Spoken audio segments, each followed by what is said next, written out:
whose name was Elkanah, son of Jeroham, the son of Elihu, the son of Tohu, the son of Zuph, an Ephraimite. He had 2 wives. One was called Hannah, and the other Peninnah. Peninnah had children, but Hannah had none. Year after year, this man went up from his town to worship and sacrifice to the Lord Almighty at Shiloh, where Hophni and Phinehas, the 2 sons of Eli, were priests of the Lord. Whenever the day came for Elkanah to sacrifice, he would give portions of the meat to his wife Peninnah and to all her sons and daughters. But to Hannah he gave a double portion, because he loved her, and the Lord had closed her womb.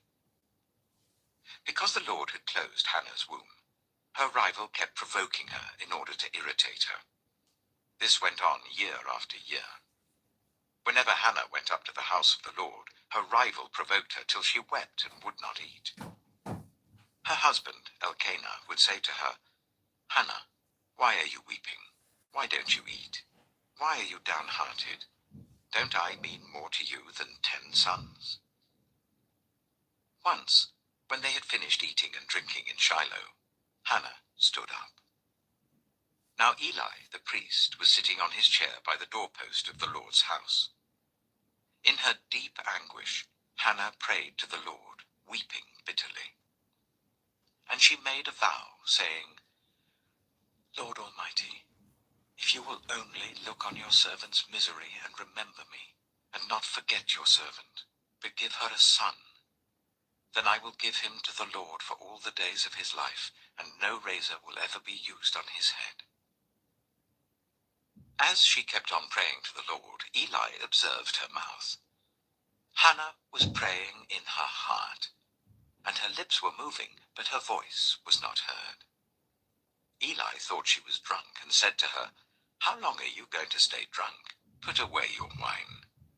"Not so, my lord," Hannah replied. "I am a woman who is deeply troubled. I have not been drinking wine or beer. I was pouring out my soul to the Lord. Do not take your servant for a wicked woman. I have been praying here out of my great anguish and grief." Eli answered, "Go in peace, and may the God of Israel grant you what you have asked of him." She said, "May your servant find favor in your eyes." Then she went away and ate something, and her face was no longer downcast. Early the next morning, they arose and worshipped before the Lord, and then went back to their home at Ramah. Elkanah made love to his wife Hannah, and the Lord remembered her. So in the course of time, Hannah became pregnant and gave birth to a son. She named him Samuel, saying, "Because I asked the Lord for him." When her husband Elkanah went up with all his family to offer the annual sacrifice to the Lord and to fulfill his vow, Hannah did not go. She said to her husband, "After the boy is weaned, I will take him and present him before the Lord, and he will live there always." "Do what seems best to you," her husband Elkanah told her. "Stay here until you have weaned him. Only may the Lord make good his word." So the woman stayed at home and nursed her son until she had weaned him. After he was weaned, she took the boy with her, young as he was, along with a 3-year-old bull, an ephah of flour, and a skin of wine, and brought him to the house of the Lord at Shiloh. When the bull had been sacrificed, they brought the boy to Eli, and she said to him, "Pardon me, my lord. As surely as you live, I am the woman who stood here beside you praying to the Lord. I prayed for this child, and the Lord has granted me what I asked of him. So now I give him to the Lord. For his whole life he shall be given over to the Lord." And he worshipped the Lord there. 1 Samuel chapter 2. Then Hannah prayed and said, "My heart rejoices in the Lord. In the Lord my horn is lifted high. My mouth boasts over my enemies, for I delight in your deliverance. There is no one holy like the Lord. There is no one besides you. There is no rock like our Do not keep talking so proudly, or let your mouth speak such arrogance. For the Lord is a God who knows, and by him deeds are weighed. The bows of the warriors are broken, but those who stumbled are armed with strength. Those who were full hire themselves out for food, but those who were hungry are hungry no more. She who was barren has borne 7 children, but she who has had many sons pines away. The Lord brings death and makes alive. He brings down to the grave and raises up. The Lord sends poverty and wealth. He humbles and he exalts. He raises the poor from the dust and lifts the needy from the ash heap. He seats them with princes and makes them inherit a throne of honor. For the foundations of the earth are the Lord's. On them he has set the world. He will guard the feet of his faithful servants, but the wicked will be silenced in the place of darkness. It is not by strength that one prevails. Those who oppose the Lord will be broken. The Most High will thunder from heaven. The Lord will judge the ends of the earth. He will give strength to his king and exalt the horn of his anointed. Then Elkanah went home to Ramah, but the boy ministered before the Lord under Eli the priest. Eli's sons were scoundrels. They had no regard for the Lord. Now it was the practice of the priests that whenever any of the people offered a sacrifice, the priest's servant would come with a 3-pronged fork in his hand while the meat was being boiled, and would plunge the fork into the pan or kettle or cauldron or pot. Whatever the fork brought up, the priest would take for himself. This is how they treated all the Israelites who came to Shiloh. But even before the fat was burned, the priest's servant would come and say to the person who was sacrificing, "Give the priest some meat to roast. He won't accept boiled meat from you, but only raw." If the person said to him, "Let the fat be burnt first, and then take whatever you want," the servant would answer, "No, hand it over now. If you don't, I'll take it by force." This sin of the young men was very great in the Lord's sight, for they were treating the Lord's offering with contempt. But Samuel was ministering before the Lord, a boy wearing a linen ephod. Each year his mother made him a little robe and took it to him, when she went up with her husband to offer the annual sacrifice. Eli would bless Elkanah and his wife, saying, "May the Lord give you children by this woman to take the place of the one she prayed for and gave to the Lord." Then they would go home. And the Lord was gracious to Hannah. She gave birth to 3 sons and 2 daughters. Meanwhile, the boy Samuel grew up in the presence of the Lord. Now Eli, who was very old, heard about everything his sons were doing to all Israel, and how they slept with the women who served at the entrance to the tent of meeting. So he said to them, "Why do you do such things? I hear from all the people about these wicked deeds of yours. No, my sons, the report I hear spreading among the Lord's people is not good. If one person sins against another, God may mediate for the offender. But if anyone sins against the Lord, who will intercede for them?" His sons, however, did not listen to their father's rebuke, for it was the Lord's will to put them to death. And the boy Samuel continued to grow in stature and in favor with the Lord and with people. Now a man of God came to Eli and said to him, "This is what the Lord says. Did I not clearly reveal myself to your ancestors' family when they were in Egypt under Pharaoh? I chose your ancestor out of all the tribes of Israel to be my priest, to go up to my altar, to burn incense, and to wear an ephod in my presence. I also gave your ancestors' family all the food offerings presented by the Israelites.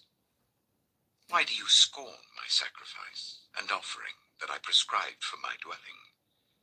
Why do you honor your sons more than me, by fattening yourselves on the choice parts of every offering made by my people Israel? Therefore the Lord, the God of Israel, declares, I promised that members of your family would minister before me forever. But now the Lord declares, far be it from me. Those who honor me, I will honor, but those who despise me will be disdained. The time is coming when I will cut short your strength, and the strength of your priestly house, so that no one in it will reach old age, and you will see distress in my dwelling. Although good will be done to Israel, no one in your family line will ever reach old age. Every one of you that I do not cut off from serving at my altar, I will spare only to destroy your sight and sap your strength, and all your descendants will die in the prime of life. And what happens to your 2 sons, Hophni and Phinehas, will be assigned to you. They will both die on the same day. I will raise up for myself a faithful priest, who will do according to what is in my heart and mind. I will firmly establish his priestly house, and they will minister before my anointed one always. Then everyone left in your family line will come and bow down before him for a piece of silver and a loaf of bread, and plead, appoint me to some priestly office, so that I can have food to eat. 1 Samuel chapter 3. The boy Samuel ministered before the Lord under Eli. In those days the word of the Lord was rare. There were not many visions. One night, Eli, whose eyes were becoming so weak that he could barely see, was lying down in his usual place. The lamp of God had not yet gone out, and Samuel was lying down in the house of the Lord where the ark of God was. Then the Lord called Samuel. Samuel answered, Here I am. And he ran to Eli and said, Here I am, you called me. But Eli said, I did not call. Go back and lie down. So he went and lay down. Again the Lord called Samuel. Then Samuel got up and went to Eli and said, Here I am, you called me. My son, Eli said, I did not call. Go back and lie down. Now Samuel did not yet know the Lord. The word of the Lord had not yet been revealed to him. A third time the Lord called, Samuel. And Samuel got up and went to Eli and said, Here I am, you called me. Then Eli realized that the Lord was calling the boy.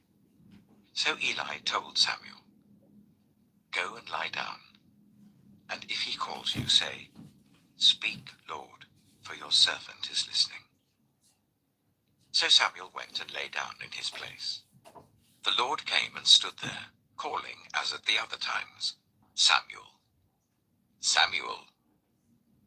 Then Samuel said, Speak, for your servant is listening.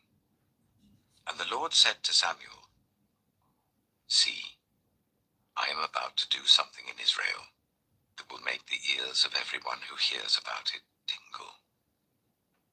At that time, I will carry out against Eli everything I spoke against his family, from beginning to end. For I told him that I would judge his family forever, because of the sin he knew about. His sons uttered blasphemies against God, and he failed to restrain them. Therefore I swore to the house of Eli, the guilt of Eli's house will never be atoned for by sacrifice or offering. Samuel lay down until morning, and then opened the doors of the house of the Lord. He was afraid to tell Eli the vision, but Eli called him and said, Samuel, my son. Samuel answered, Here I am. What was it he said to you? Eli asked. Do not hide it from me. May God deal with you, be it ever so severely, if you hide from me anything he told you. So Samuel told him everything, hiding nothing from him. Then Eli said, He is the Lord. Let him do what is good in his eyes. The Lord was with Samuel as he grew up, and he let none of Samuel's words fall to the ground. And all Israel from Dan to Beersheba recognized that Samuel was attested as a prophet of the Lord. the Lord continued to appear at Shiloh, and there he revealed himself to Samuel through his word. 1 Samuel chapter 4. And Samuel's word came to all Israel. Now the Israelites went out to fight against the Philistines. The Israelites camped at Ebenezer, and the Philistines at Aphek. The Philistines deployed their forces to meet Israel, and as the battle spread, Israel was defeated by the Philistines, who killed about 4,000 of them on the battlefield. When the soldiers returned to camp, the elders of Israel asked, "Why did the Lord bring defeat on us today before the Philistines? Let us bring the ark of the Lord's covenant from Shiloh, so that he may go with us and save us from the hand of our enemies." So the people sent men to Shiloh, and they brought back the ark of the covenant of the Lord Almighty, who is enthroned between the cherubim. And Eli's 2 sons, Hophni and Phinehas, were there with the ark of the covenant of God. When the ark of the Lord's covenant came into the camp, all Israel raised such a great shout that the ground shook. Hearing the uproar, the Philistines asked, "What's all this shouting in the Hebrew camp?" When they learned that the ark of the Lord had come into the camp, the Philistines were afraid. "A god has come into the camp," they said. "Oh no, nothing like this has happened before. We're doomed. Who will deliver us from the hand of these mighty gods? They are the gods who struck the Egyptians with all kinds of plagues in the wilderness. Be strong, Philistines. Be men, or you will be subject to the Hebrews, as they have been to you. Be men and fight." So the Philistines fought, and the Israelites were defeated, and every man fled to his tent. The slaughter was very great. Israel lost 30,000 foot soldiers. The ark of God was captured, and Eli's 2 sons, Hophni and Phinehas, died. That same day, a Benjaminite ran from the battle line and went to Shiloh with his clothes torn and dust on his head. When he arrived, there was Eli sitting on his chair by the side of the road, watching, because his heart feared for the ark of God. When the man entered the town and told what had happened, the whole town sent up a cry. Eli heard the outcry and asked, "What is the meaning of this uproar?" The man hurried over to Eli, who was 98 years old, and whose eyes had failed so that he could not see. He told Eli, "I have just come from the battle line. I fled from it this very day." Eli asked, "What happened, my son?" The man who brought the news replied, "Israel fled before the Philistines, and the army has suffered heavy losses. Also your 2 sons, Hophni and Phinehas, are dead, and the ark of God has been captured." When he mentioned the ark of God, Eli fell backwards off his chair by the side of the gate. His neck was broken, and he died, for he was an old man, and he was heavy. He had led Israel for 40 years. His daughter-in-law, the wife of Phinehas, was pregnant and near the time of delivery. When she heard the news that the ark of God had been captured, and that her father-in-law and her husband were dead, she went into labor and gave birth, but was overcome by her labor pains. As she was dying, the women attending her said, "Don't despair, you've given birth to a son."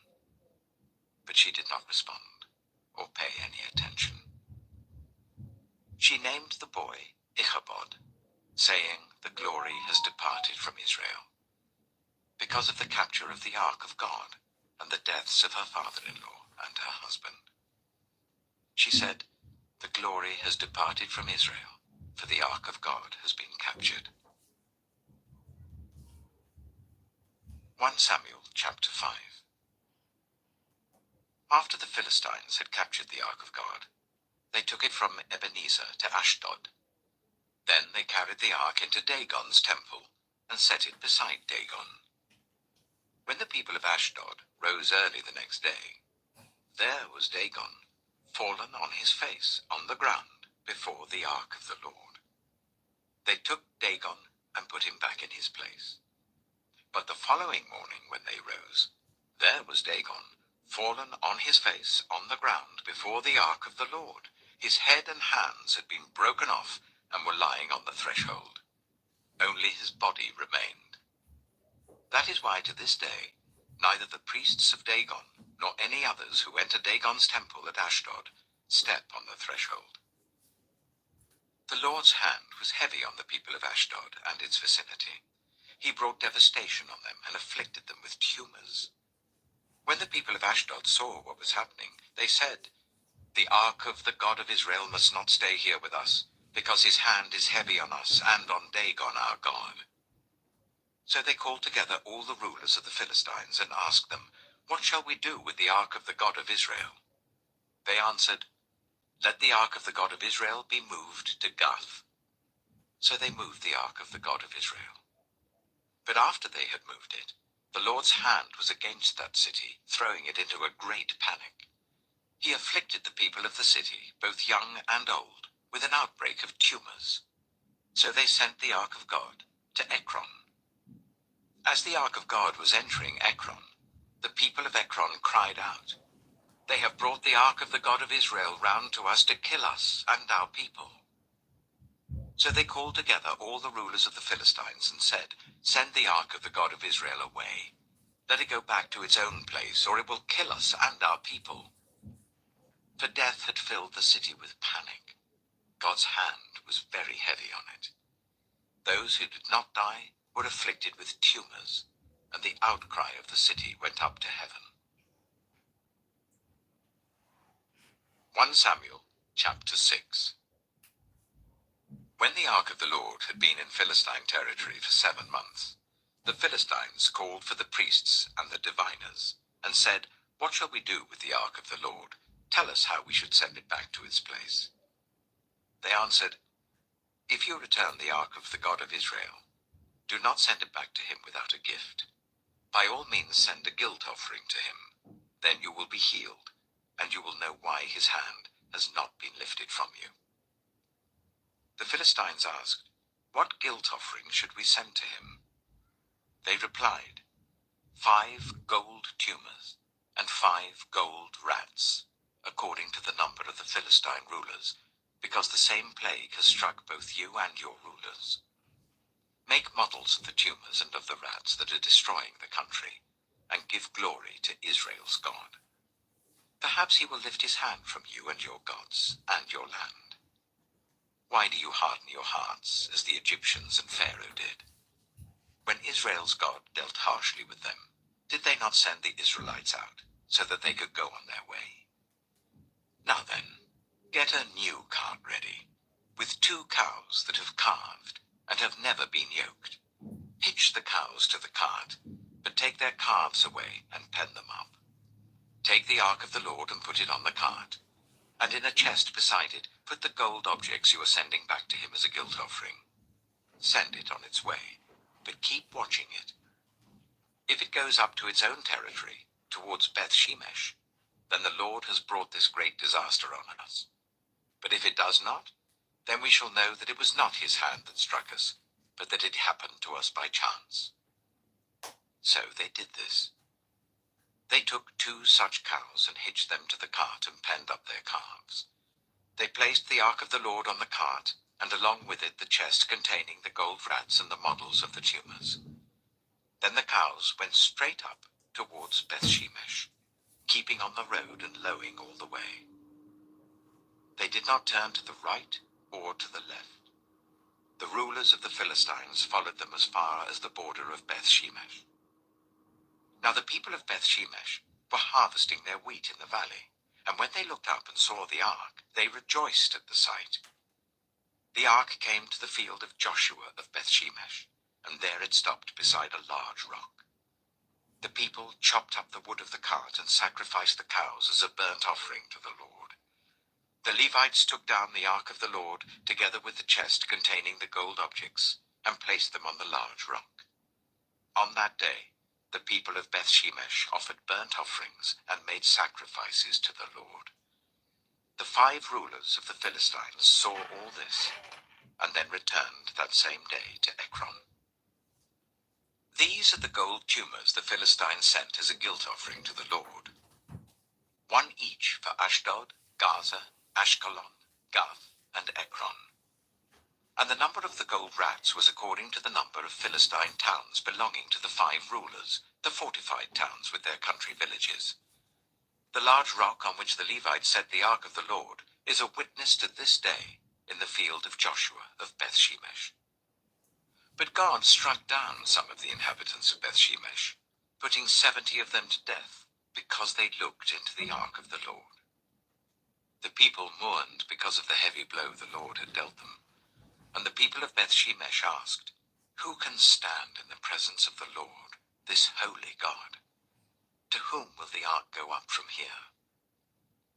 Then they sent messengers to the people of Kiriath-Jearim, saying, "The Philistines have returned the ark of the Lord. Come down and take it up to your town." 1 Samuel chapter 7. So the men of Kiriath-Jearim came and took up the ark of the Lord. They brought it to Abinadab's house on the hill, and consecrated Eleazar his son to guard the ark of the Lord. The ark remained at Kiriath-Jearim a long time, 20 years in all. Then all the people of Israel turned back to the Lord. So Samuel said to all the Israelites, "If you are returning to the Lord with all your hearts, then rid yourselves of the foreign gods and the Ashtoreths, and commit yourselves to the Lord and serve him only, and he will deliver you out of the hand of the Philistines."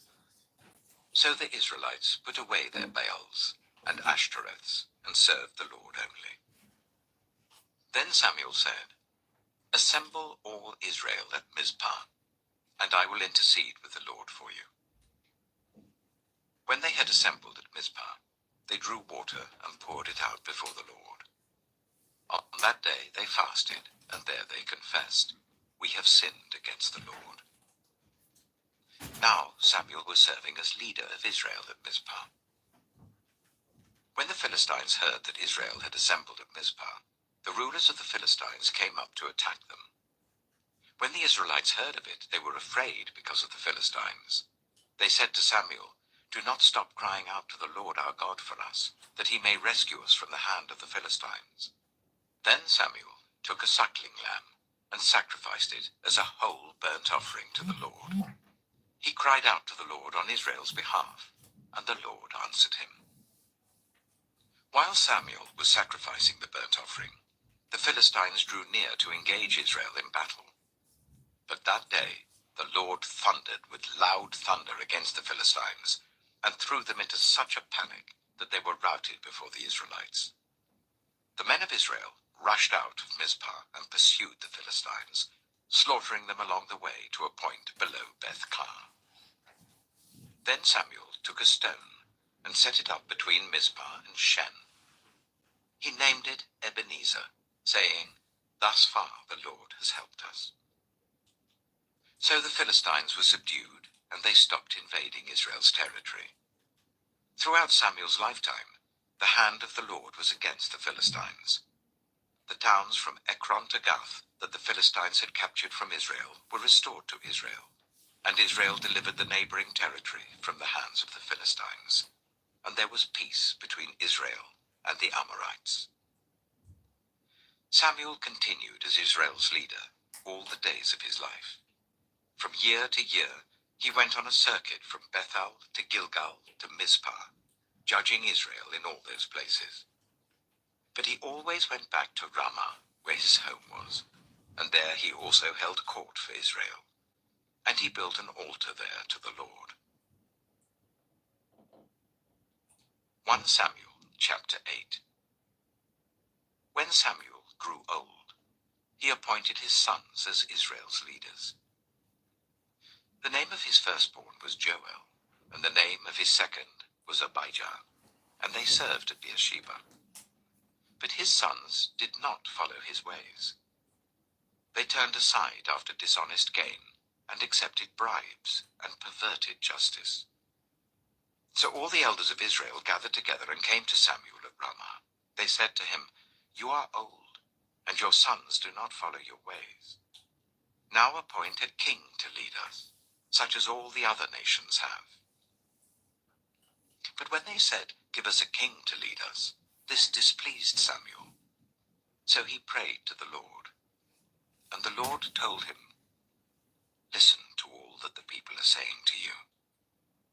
It is not you they have rejected, but they have rejected me as their king, as they have done from the day I brought them up out of Egypt." Et tu savais qu'un mec avait été frappé 7 fois par la foudre? Et tu savais qu'un chat, ça peut avoir 7 vies. So they are doing to you. Now listen to them, but warn them solemnly, and let them know what the king who will reign over them will claim as his rights. Samuel told all the words of the Lord to the people who were asking him for a king. He said, "This is what the king who will reign over you will claim as his rights. He will take your sons and make them serve with his chariots and horses, and they will run in front of his chariots. Some he will assign to be commanders of thousands and commanders of 50s, and others to plow his ground and reap his harvest, and still others to make weapons of war and equipment for his chariots. He will take your daughters to be perfumers and cooks and bakers. He will take the best of your fields and vineyards and olive groves and give them to his attendants. He will take 1/10 of your grain and of your vintage and give it to his officials and attendants. Your male and female servants and the best of your cattle and donkeys he will take for his own use. He will take 1/10 of your flocks, and you yourselves will become his slaves. When that day comes, you will cry out for relief from the king you have chosen, but the Lord will not answer you in that day." But the people refused to listen to Samuel. "No," they said, "we want a king over us. Then we shall be like all the other nations, with a king to lead us, and to go out before us and fight our battles." When Samuel heard all that the people said, he repeated it before the Lord. The Lord answered, "Listen to them, and give them a king." Then Samuel said to the Israelites, "Everyone go back to your own town." 1 Samuel chapter 9. There was a Benjaminite, a man of standing, whose name was Kish, son of Abiel, the son of Zeror, the son of Bechorath, and the son of Aphiah of Benjamin. Kish had a son named Saul, as handsome a young man as could be found anywhere in Israel, and he was a head taller than anyone else. Now the donkeys belonging to Saul's father, Kish, were lost, and Kish said to his son Saul, "Take one of the servants with you and go and look for the donkeys." So he passed through the hill country of Ephraim and through the area around Shalisha, but they did not find them. They went on into the district of Shaalim, but the donkeys were not there. Then he passed through the territory of Benjamin, but they did not find them. When they reached the district of Zuph, Saul said to the servant who was with him, "Come, let's go back, or my father will stop thinking about the donkeys and start worrying about us." But the servant replied, "Look, in this town there is a man of God. He is highly respected, and everything he says comes true. Let's go there now. Perhaps he will tell us what way to take." Saul said to his servant, "If we go, what can we give the man? The food in our sacks is gone. We have no gift to take to the man of God. What do we have?" The servant answered him again. "Look," he said, "I have 1/4 of a shekel of silver. I will give it to the man of God, so that he will tell us what way to take." Formerly in Israel, if someone went to inquire of God, they would say, "Come, let us go to the seer," because the prophet of today used to be called a seer. "Good," Saul said to his servant. "Come, let's go." So they set out for the town where the man of God was. As they were going up the hill to the town, they met some young women coming out to draw water, and they asked them, "Is the seer here?" "He is," they answered. "He's ahead of you. Hurry now, he has just come to our town today, for the people have a sacrifice at the high place. As soon as you enter the town, you will find him before he goes up to the high place to eat. The people will not begin eating until he comes, because he must bless the sacrifice. Afterwards, those who are invited will eat. Go up now. You should find him about this time." They went up to the town, and as they were entering it, there was Samuel coming towards them on his way up to the high place. Now the day before Saul came, the Lord had revealed this to Samuel. "About this time tomorrow, I will send you a man from the land of Benjamin. Anoint him ruler over my people Israel. He will deliver them from the hand of the Philistines. I have looked on my people, for their cry has reached me." When Samuel caught sight of Saul, the Lord said to him, "This is the man I spoke to you about. He will govern my people." Saul approached Samuel in the gateway and asked, "Would you please tell me where the seer's house is?" "I am the seer," Samuel replied. "Go up ahead of me to the high place, for today you are to eat with me. And in the morning I will send you on your way and will tell you all that is in your heart. As for the donkeys you lost 3 days ago, do not worry about them. They have been found. And to whom is all the desire of Israel turned, if not to you and your whole family line?" Saul answered, "But am I not a Benjaminite, from the smallest tribe of Israel? And is not my clan the least of all the clans of the tribe of Benjamin? Why do you say such a thing to me?" Then Samuel brought Saul and his servant into the hall, and seated them at the head of those who were invited, about 30 in number. Samuel said to the cook, "Bring the piece of meat I gave you, the one I told you to lay aside." So the cook took up the thigh with what was on it, and set it in front of Saul. Samuel said, "Here is what has been kept for you. Eat, because it was set aside for you for this occasion, from the time I said, 'I have invited guests.'" And Saul dined with Samuel that day. After they came down from the high place to the town, Samuel talked with Saul on the roof of his house. They rose about daybreak, and Samuel called to Saul on the roof, "Get ready, and I will send you on your way." When Saul got ready, he and Samuel went outside together. As they were going down to the edge of the town, Samuel said to Saul, "Tell the servant to go on ahead of us." And the servant did so. "But you stay here for a while, so that I may give you a message from God." 1 Samuel chapter 10. Then Samuel took a flask of olive oil, and poured it on Saul's head, and kissed him, saying, "Has not the Lord anointed you ruler over his inheritance? When you leave me today, you will meet 2 men near Rachel's tomb at Zelzah, on the border of Benjamin. They will say to you, 'The donkeys you set out to look for have been found.' And now your father has stopped thinking about them, and is worried about you. He is asking, 'What shall I do about my son?' Then you will go on from there until you reach the great tree of Tabor. 3 men going up to worship God at Bethel will meet you there. One will be carrying 3 young goats, another 3 loaves of bread, and another a skin of wine. They will greet you and offer you 2 loaves of bread, which you will accept from them. After that, you will go to Gibeah of God, where there is a Philistine outpost. As you approach the town, you will meet a procession of prophets coming down from the high place, with lyres, tambourines, pipes, and harps being played before them, and they will be prophesying. The Spirit of the Lord will come powerfully upon you, and you will prophesy with them, and you will be changed into a different person. Once these signs are fulfilled, do whatever your hand finds to do, for God is with you. Go down ahead of me to Gilgal.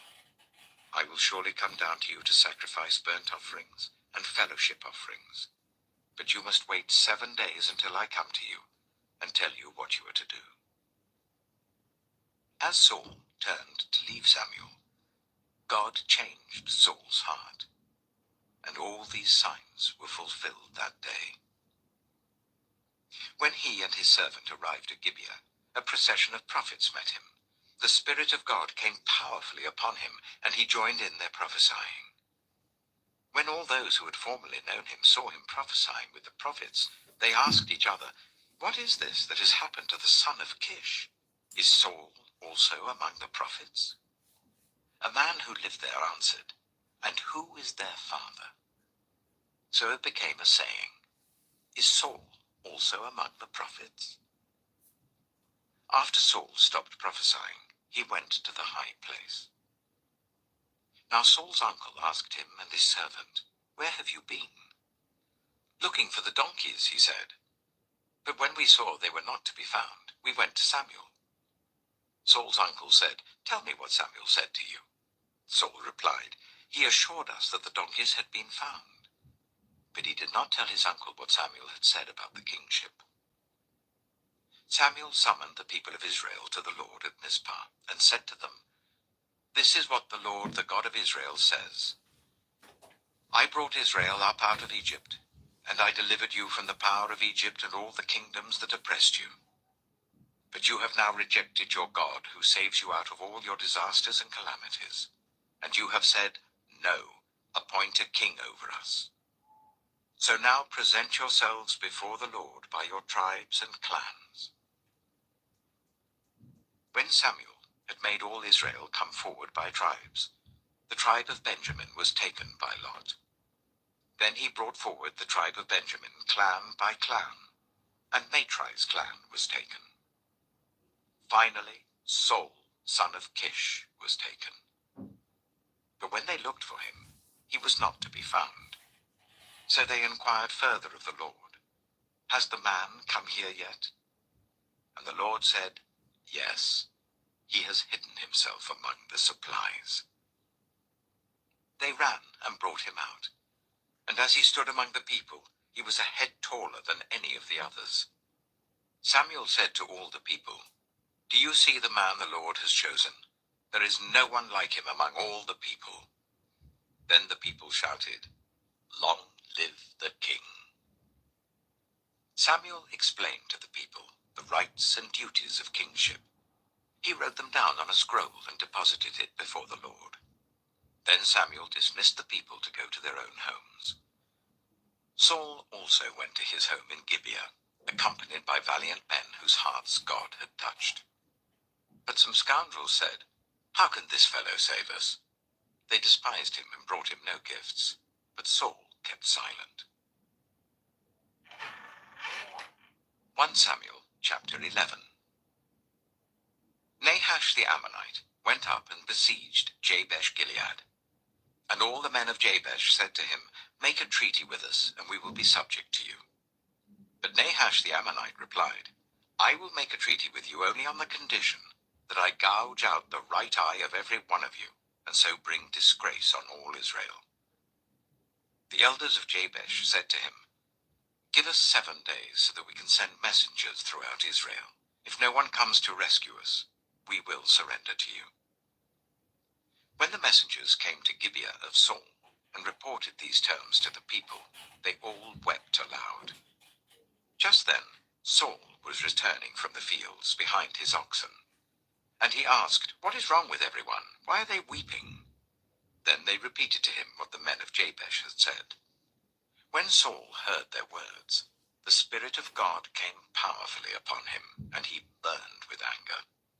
He took a pair of oxen, cut them into pieces, and sent the pieces by messengers throughout Israel, proclaiming, "This is what will be done to the oxen of anyone who does not follow Saul and Samuel." Then the terror of the Lord fell on the people, and they came out together as one. When Saul mustered them at Bezek, the men of Israel numbered 300,000, and those of Judah 30,000. They told the messengers who had come, "Say to the men of Jabesh-Gilead, by the time the sun is hot tomorrow, you will be rescued." When the messengers went and reported this to the men of Jabesh, they were elated. They said to the Ammonites, "Tomorrow we will surrender to you, and you can do to us whatever you like."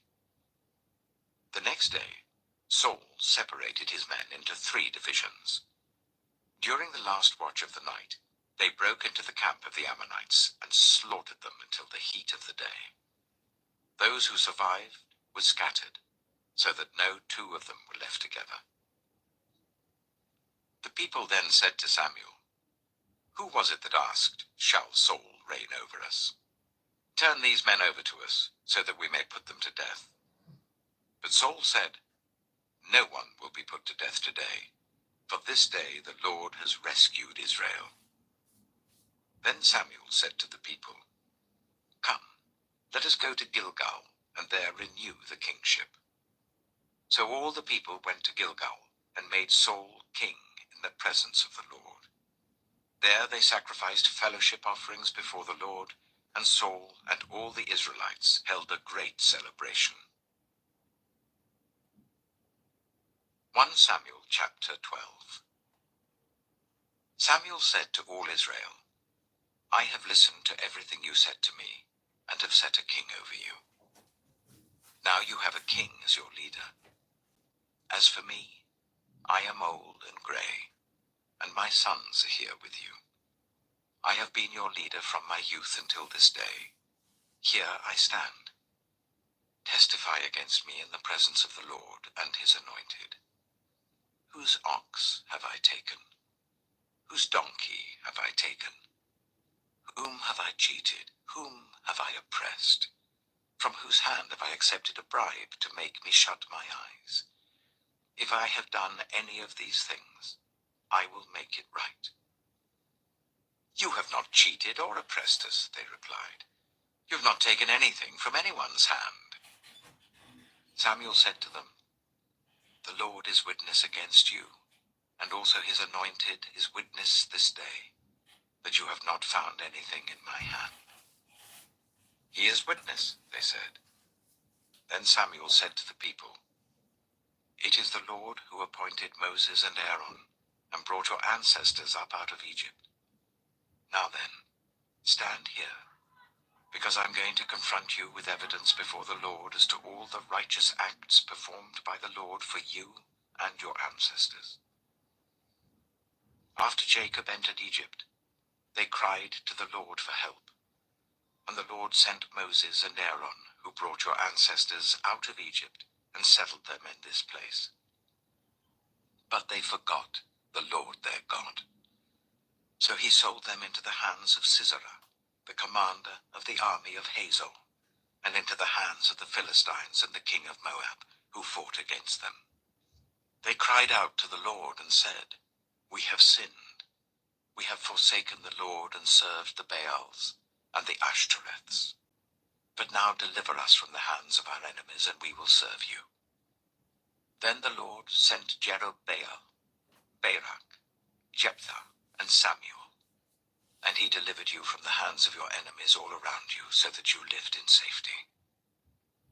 But when you saw that Nahash, king of the Ammonites, was moving against you, you said to me, 'No, we want a king to rule over us,' even though the Lord your God was your king.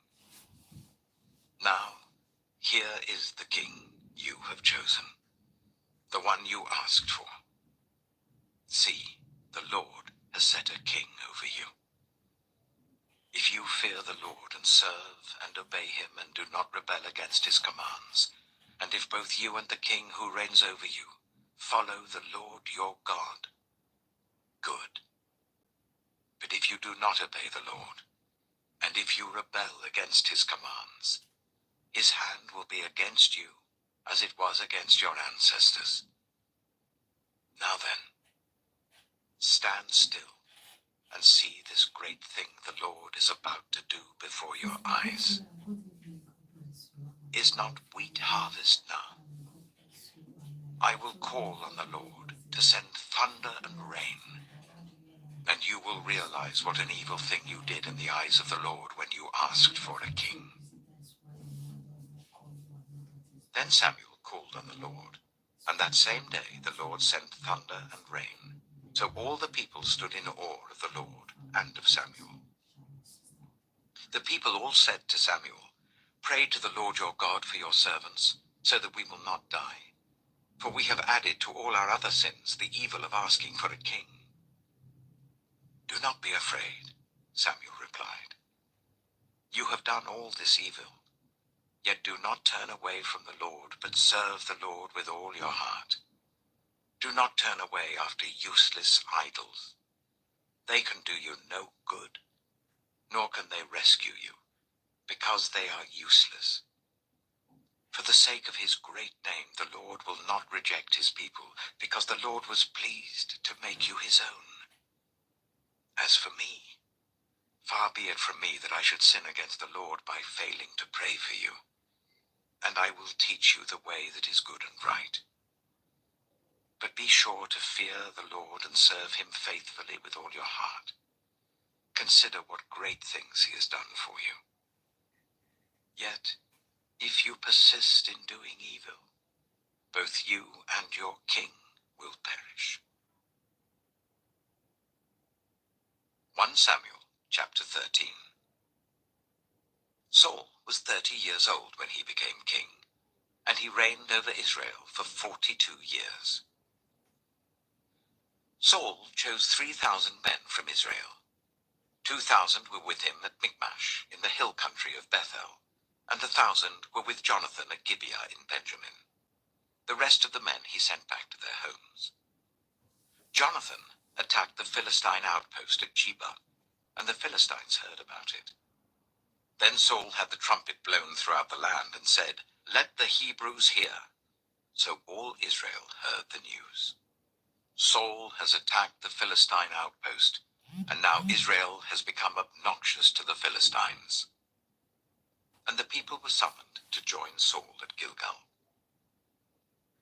The Philistines assembled to fight Israel, with 3,000 chariots, 6,000 charioteers, and soldiers as numerous as the sand on the seashore. They went up and camped at Michmash, east of Bethaven. When the Israelites saw that their situation was critical and that their army was hard pressed, they hid in caves and thickets among the rocks, and in pits and cisterns. Some Hebrews even crossed the Jordan to the land of Gad and Gilead. Saul remained at Gilgal, and all the troops with him were quaking with fear. He waited for 7 days, the time set by Samuel. But Samuel did not come to Gilgal, and Saul's men began to scatter. So he said, "Bring me the burnt offering and the fellowship offerings." And Saul offered up the burnt offering. Just as he finished making the offering, Samuel arrived, and Saul went out to greet him. "What have you done?" asked Samuel. Saul replied, "When I saw that the men were scattering, and that you did not come at the set time, and that the Philistines were assembling at Michmash, I thought, now the Philistines will come down against me at Gilgal, and I have not sought the Lord's favor. So I felt compelled to offer the burnt offering." "Oh, you have done a foolish thing," Samuel said. "You have not kept the command the Lord your God gave you. If you had, he would have established your kingdom over Israel for all time. But now your kingdom will not endure. The Lord has sought out a man after his own heart, and appointed him ruler of his people, because you have not kept the Lord's command." Then Samuel left Gilgal, and went up to Gibeah in Benjamin. And Saul counted the men who were with him. They numbered about 600. Saul and his son Jonathan, and the men with them, were staying at Gibeah of Benjamin, while the Philistines camped at Michmash. Raiding parties went out from the Philistine camp in 3 detachments. One turned towards Ophrah in the vicinity of Shual, another towards Beth-horon, and the third towards the borderland overlooking the valley of Zeboim, facing the wilderness. Not a blacksmith could be found in the whole land of Israel, because the Philistines had said, "Otherwise the Hebrews will make swords and spears." So all Israel went down to the Philistines to have their plowshares, mattocks, axes, and sickles sharpened. The price was 2/3 of a shekel for sharpening plowshares and mattocks, and 1/3 of a shekel for sharpening forks and axes, and for repointing goads. So on the day of the battle, not a soldier with Saul and Jonathan had a sword or spear in his hand. Only Saul and his son Jonathan had them. Now a detachment of Philistines had gone out to the pass at Michmash. 1 Samuel chapter 14. One day, Jonathan, son of Saul, said to his young armor-bearer, "Come, let's go over to the Philistine." 1 Samuel chapter 14. One day, Jonathan, son of Saul, said to his young armor-bearer, "Come, let's go over to the Philistine outpost on the other side." But he did not tell his father. Saul was staying on the outskirts of Gibeah, under a pomegranate tree in Migron. With him were about 600 men, among whom was Ahijah, who was wearing an ephod. He was a son of Ichabod's brother, Ahitub, son of Phinehas, the son of Eli, the Lord's priest in Shiloh. No one was aware that Jonathan had left. On each side of the pass that Jonathan intended to cross to reach the Philistine outpost was a cliff. One was called Bozez, and the other Sinai. One cliff stood to the north towards Michmash, the other to the south towards Geba. Jonathan said to his young armor-bearer, "Come, let's go over to the outpost of those uncircumcised men. Perhaps the Lord will act on our behalf. Nothing can hinder the Lord from saving, whether by many or by few." "Do all that you have in mind," his armor-bearer said. "Go ahead. I am with you, heart and soul." Jonathan said, "Come on then. We will cross over towards them and let them see us. If they say to us, 'Wait there until we come to you,' we will stay where we are and not go up to them. But if they say, 'Come up to us,' we will climb up, because that will be our sign that the Lord has given them into our hands." So both of them showed themselves to the Philistine outpost. "Look," said the Philistines, "the Hebrews are crawling out of the holes they were hiding in." The men of the outpost shouted to Jonathan and his armor-bearer, "Come up to us and we'll teach you a lesson." So Jonathan said to his armor-bearer, "Climb up after me. The Lord has given them into the hand of Israel." Jonathan climbed up using his hands and feet, with his armor-bearer right behind him. The Philistines fell before Jonathan, and his armor-bearer followed and killed behind him. In that first attack, Jonathan and his armor-bearer killed some 20 men in an area of about half an acre. Then panic struck the whole army, those in the camp and field and those in the outposts and raiding parties, and the ground shook. It was a panic sent by God. Saul's lookouts at Gibeah in Benjamin saw the army melting away in all directions. Then Saul said to the men who were with him, "Muster the forces and see who has left us." When they did, it was Jonathan and his armor-bearer who were not there. Saul said to Ahijah, "Bring the ark of God." At that time it was with the Israelites. While Saul was talking to the priest, the tumult in the Philistine camp increased more and more. So Saul said to the priest, "Withdraw your hand." Then Saul and all his men assembled and went to the battle. They found the Philistines in total confusion, striking each other with their swords.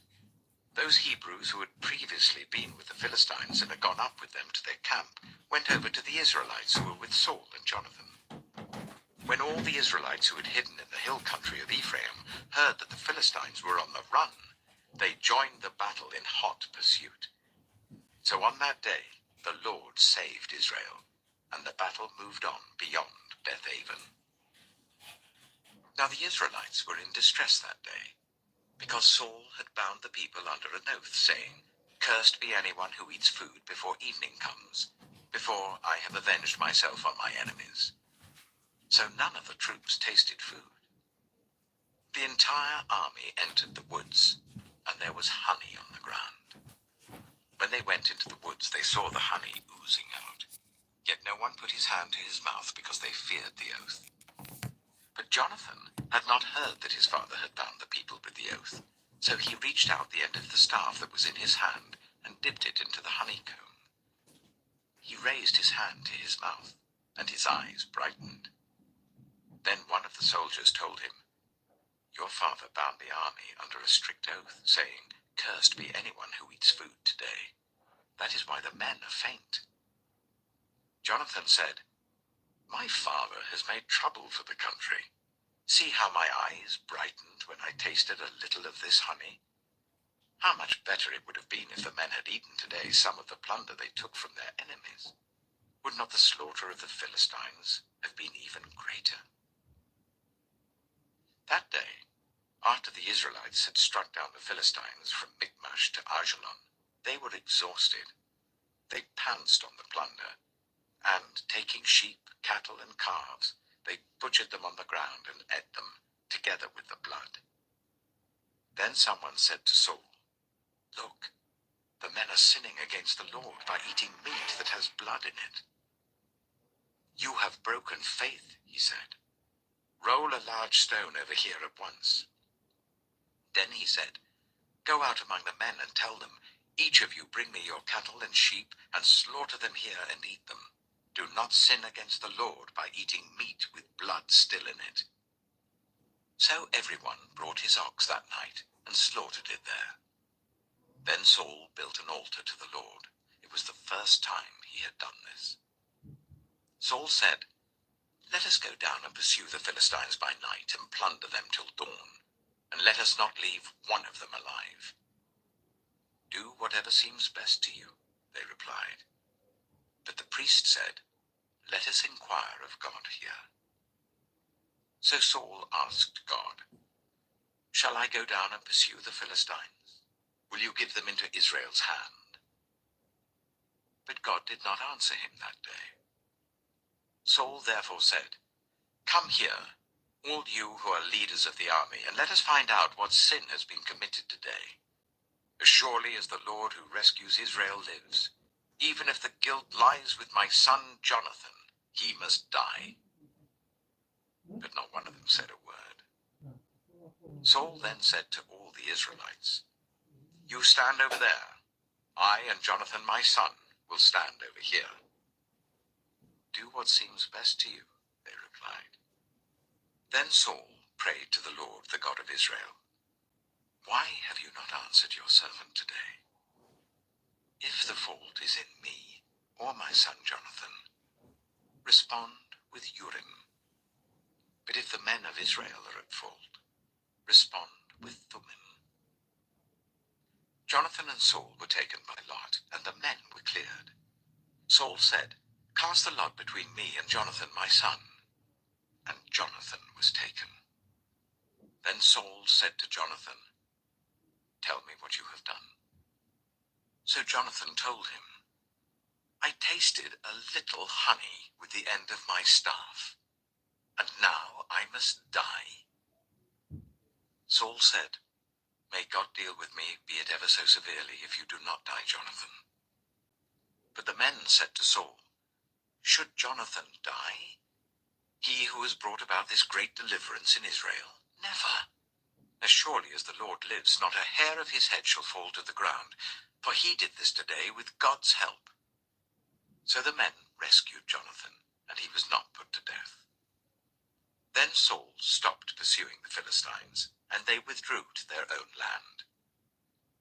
After Saul had assumed rule over Israel, he fought against their enemies on every side: Moab, the Ammonites, Edom, the kings of Zobah, and the Philistines. Wherever he turned, he inflicted punishment on them. He fought valiantly and defeated the Amalekites, delivering Israel from the hands of those who had plundered them. Saul's sons were Jonathan, Ishbai, and Malchishua. The name of his elder daughter was Merab, and that of the younger was Michal. His wife's name was Ahinoam, daughter of Ahimaaz. The name of the commander of Saul's army was Abner, son of Ner, and Ner was Saul's uncle.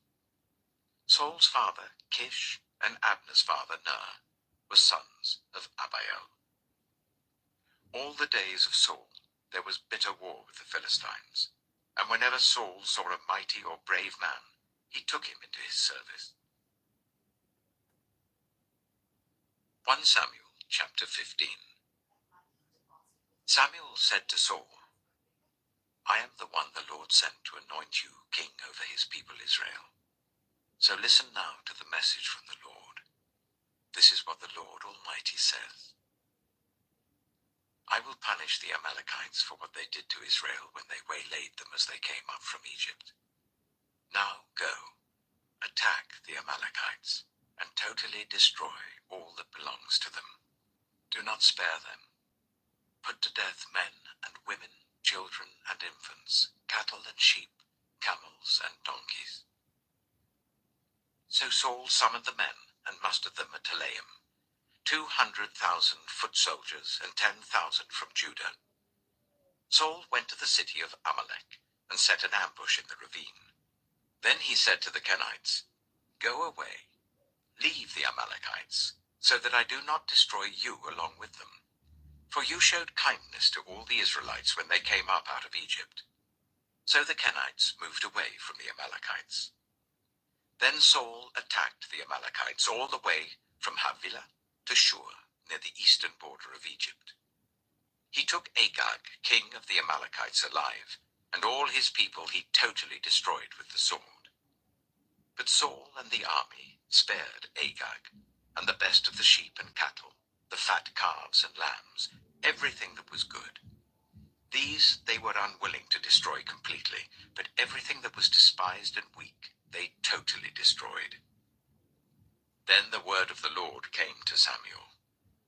I regret that I have made Saul king, because he has turned away from me and has not carried out my instructions. Samuel was angry, and he cried out to the Lord all that night.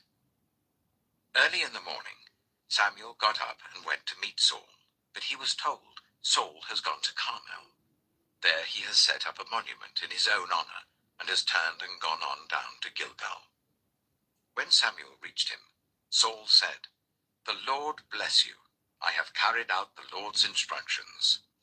But Samuel said, What then is this bleating of sheep in my ears? What is this lowing of cattle that I hear? Saul answered, The soldiers brought them from the Amalekites. They spared the best of the sheep and cattle to sacrifice to the Lord your God, but we totally destroyed the rest. Enough, Samuel said to Saul. Let me tell you what the Lord said to me last night. Tell me, Saul replied. Samuel said, Although you were once small in your own eyes, did you not become the head of the tribes of Israel? The Lord anointed you king over Israel, and he sent you on a mission, saying, Go and completely destroy those wicked people, the Amalekites. Wage war against them until you have wiped them out. Why did you not obey the Lord? Why did you pounce on the plunder and do evil in the eyes of the Lord? But I did obey the Lord, Saul said. I went on the mission the Lord assigned me. I completely destroyed the Amalekites and brought back Agag, their king. The soldiers took sheep and cattle from the plunder, the best of what was devoted to God, in order to sacrifice them to the Lord your God at Gilgal. But Samuel replied, Does the Lord delight in burnt offerings and sacrifices as much as in obeying the Lord? To obey is better than sacrifice, and to heed is better than the fat of rams. For rebellion is like the sin of divination, and arrogance like the evil of idolatry. Because you have rejected the word of the Lord, he has rejected you as king. Then Saul said to Samuel, I have sinned. I violated the Lord's command and your instructions. I was afraid of the men, and so I gave in to them. Now I beg you, forgive my sin and come back with me, so that I may worship the Lord. But Samuel said to him, I will not go back with you. You have rejected the word of the Lord, and the Lord has rejected you as king over Israel. As Samuel turned to leave, Saul caught hold of the hem of his robe, and it tore. Samuel said to him, The Lord has torn the kingdom of Israel from you today, and has given it to one of your neighbors, to one better than you. He who is the glory of Israel does not lie or change his mind, for he is not a human being that he should change his mind." Saul replied, "I have sinned, but please honor me before the elders of my people and before Israel. Come back with me so that I may worship the Lord your God." So Samuel went back with Saul, and Saul worshipped the Lord. Then Samuel said, "Bring me Agag, king of the Amalekites." Agag came to him in chains, and he thought, "Surely the bitterness of death is past." But Samuel said, "As your sword has made women childless, so will your mother be childless among women." And Samuel put Agag to death before the Lord at Gilgal. Then Samuel left for Ramah, but Saul went up to his home in Gibeah of Saul. Until the day Samuel died, he did not go to see Saul again, though Samuel mourned for him. And the Lord regretted that he had made Saul king over Israel. 1 Samuel chapter 16.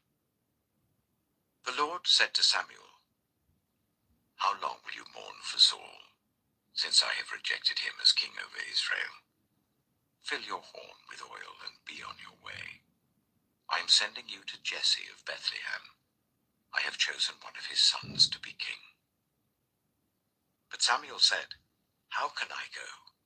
If Saul hears about it, he will kill me."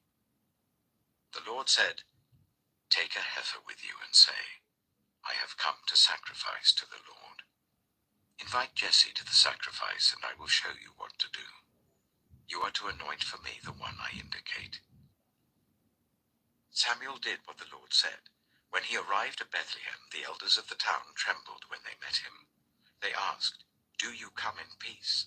Samuel replied, "Yes, in peace. I have come to sacrifice to the Lord. Consecrate yourselves and come to the sacrifice with me." Then he consecrated Jesse and his sons and invited them to the sacrifice. When they arrived, Samuel saw Eliab and thought, "Surely the Lord's anointed stands here before the Lord."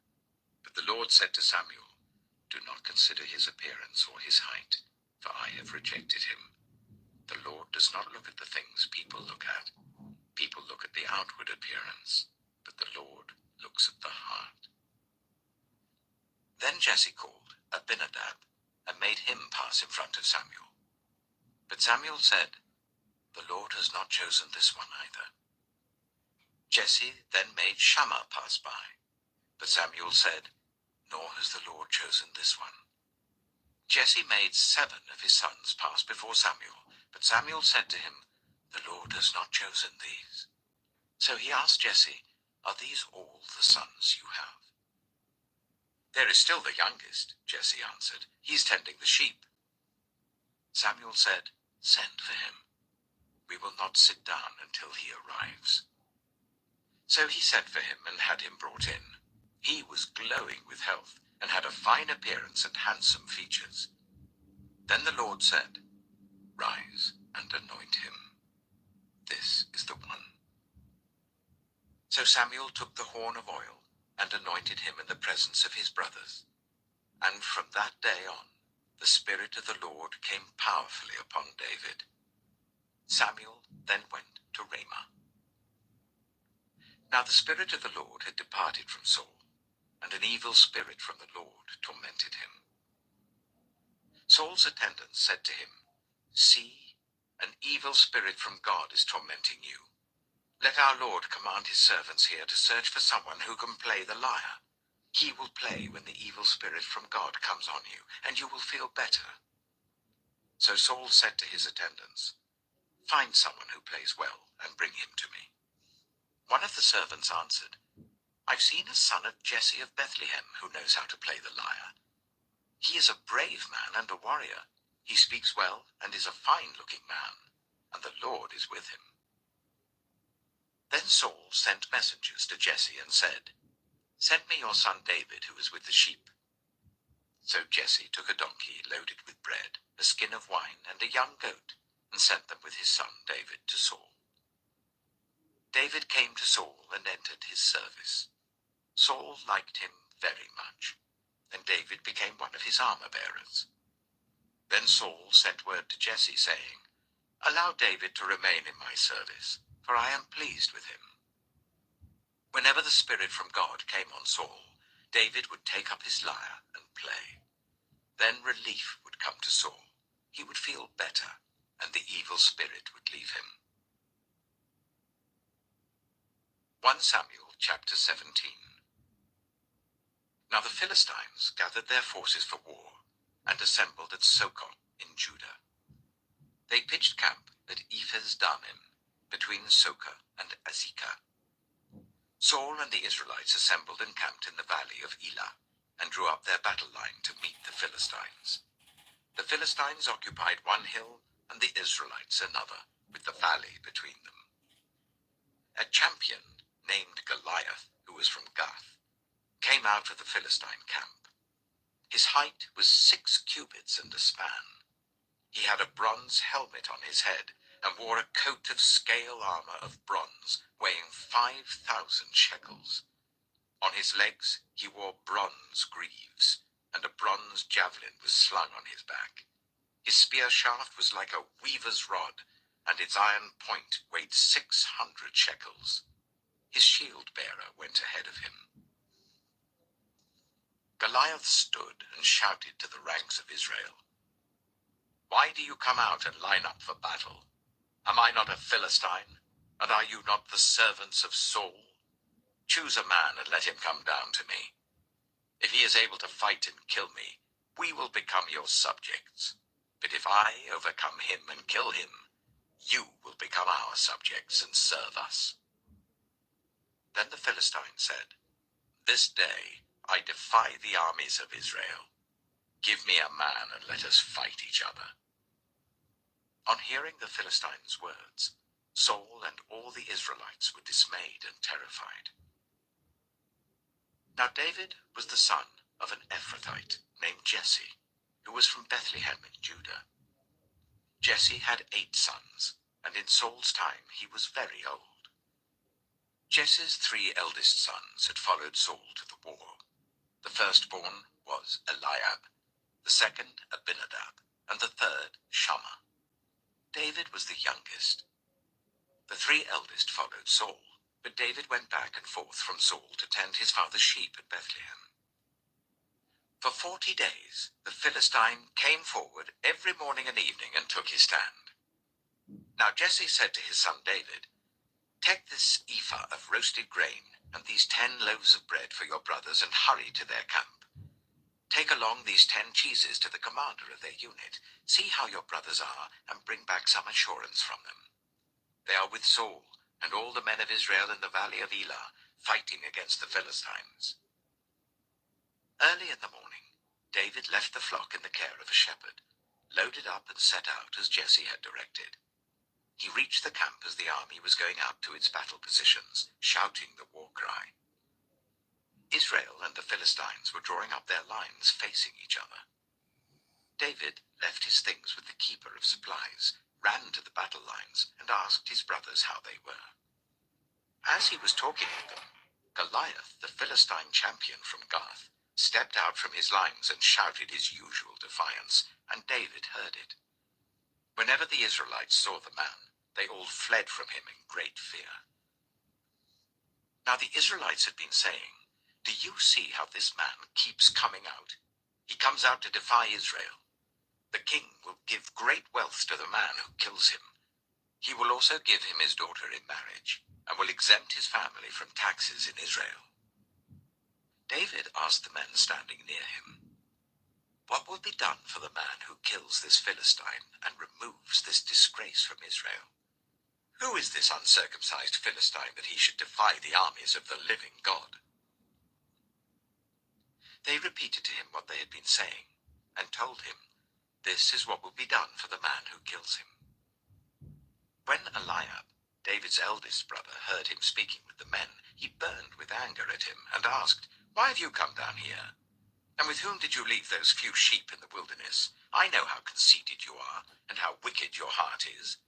You came down only to watch the battle. Now what have I done? Said David. Can't I even speak? He then turned away to someone else and brought up the same matter, and the men answered him as before. What David said was overheard and reported to Saul, and Saul sent for him. David said to Saul, Let no one lose heart on account of this Philistine. Your servant will go and fight him. Saul replied, You are not able to go out against this Philistine and fight him. You're only a young man, and he has been a warrior from his youth. But David said to Saul, Your servant has been keeping his father's sheep. When a lion or a bear came and carried off a sheep from the flock, I went after it, struck it, and rescued the sheep from its mouth. When it turned on me, I seized it by its hair, struck it, and killed it. Your servant has killed both the lion and the bear. This uncircumcised Philistine will be like one of them, because he has defied the armies of the living God.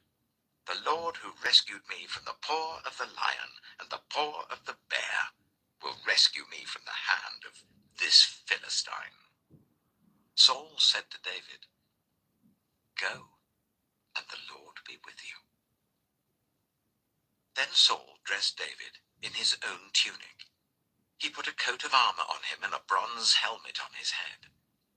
David fastened on his sword over the tunic and tried walking around because he was not used to them. I cannot go in these, he said to Saul, because I'm not used to them. So he took them off.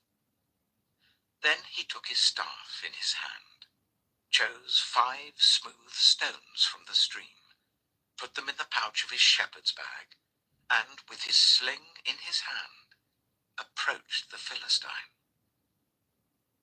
Meanwhile, the Philistine, with his shield-bearer in front of him, kept coming closer to David. He looked David over and saw that he was little more than a boy, glowing with health and handsome, and he despised him. He said to David, Am I a dog, that you come at me with sticks? And the Philistine cursed David by his gods. Come here, he said, and I'll give your flesh to the birds and the wild animals.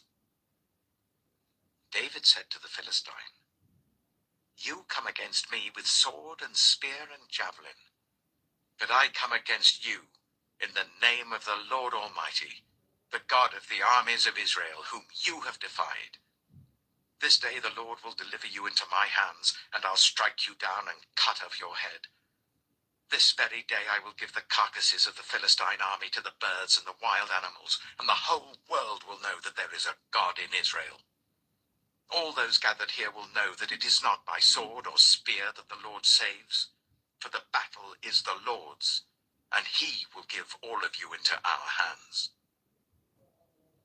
As the Philistine moved closer to attack him, David ran quickly towards the battle line to meet him.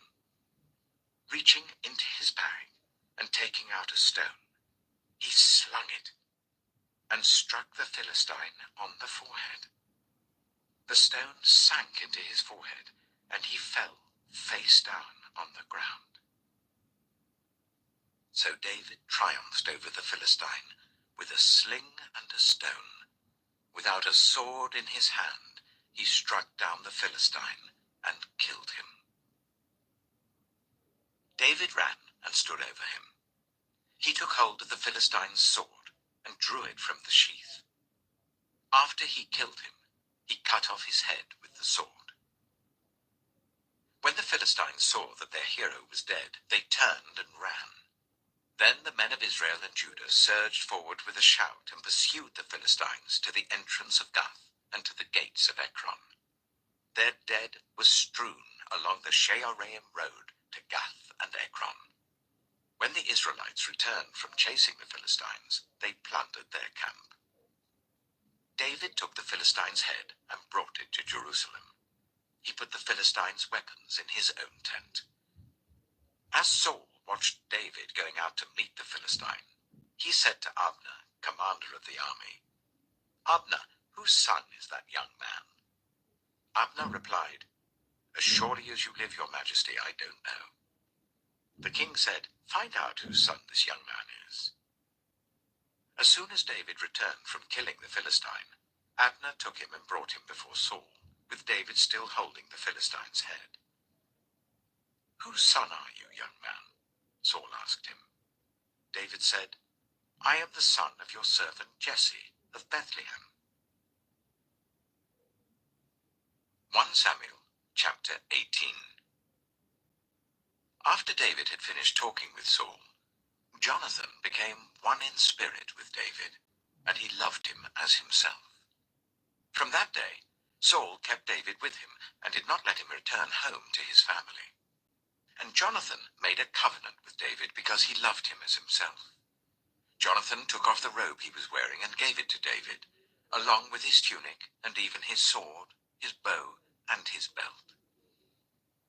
Whatever mission Saul sent him on, David was so successful that Saul gave him a high rank in the army. This pleased all the troops and Saul's officers as well. When the men were returning home after David had killed the Philistine, the women came out from all the towns of Israel to meet King Saul, with singing and dancing, with joyful songs, with tambourines and lyres. As they danced, they sang, "Saul has slain his thousands, and David his tens of thousands." Saul was very angry. This refrain displeased him greatly. "They have credited David with tens of thousands," he thought, "but me with only thousands. What more can he get but the kingdom?" And from that time on, Saul kept a close eye on David. The next day, an evil spirit from God came forcefully on Saul. He was prophesying in his house, while David was playing the lyre, as he usually did.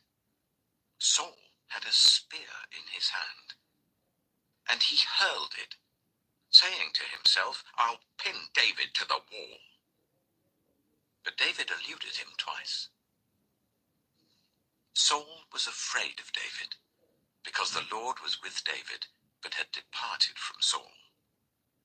So he sent David away from him and gave him command over 1,000 men. And David led the troops in their campaigns. In everything he did, he had great success, because the Lord was with him.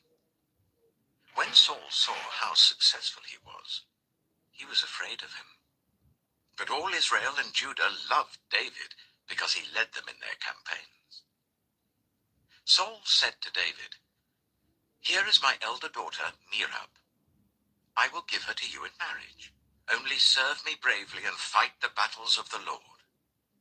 For Saul said to himself, "I will not raise a hand against him. Let the Philistines do that." But David said to Saul, "Who am I, and what is my family or my clan in Israel, that I should become the king's son-in-law?" So when the time came for Merab, Saul's daughter, to be given to David, she was given in marriage to Adriel of Meholah. Now Saul's daughter, Michal, was in love with David, and when they told Saul about it, he was pleased. "I will give her to him," he thought, "so that she may be a snare to him, and so that the hand of the Philistines may be against him." So Saul said to David, "Now you have a second opportunity to become my son-in-law." Then Saul ordered his attendants, "Speak to David privately and say, 'Look, the king likes you, and his attendants all love you. Now become his son-in-law.'" They repeated these words to David, but David said, "Do you think it is a small matter to become the king's son-in-law? I'm only a poor man and little known." When Saul's servants told him what David had said, Saul replied, "Say to David, 'The king wants no other price for the bride than 100 Philistine foreskins to take revenge on his enemies.'" Saul's plan was for David to fall by the hands of the Philistines. When the attendants told David these things, he was pleased to become the king's son-in-law. So before the allotted time elapsed, David took his men with him and went out and killed 200 Philistines and brought back their foreskins. They counted out the full number to the king so that David might become the king's son-in-law. Then Saul gave him his daughter Michal in marriage. When Saul realized that the Lord was with David and that his daughter Michal loved David, Saul became still more afraid of him, and he remained his enemy for the rest of his days. The Philistine commanders continued to go out to battle, and as often as they did, David met with more success than the rest of Saul's officers, and his name became well known. 1 Samuel chapter 19. Saul told his son Jonathan and all the attendants to kill David.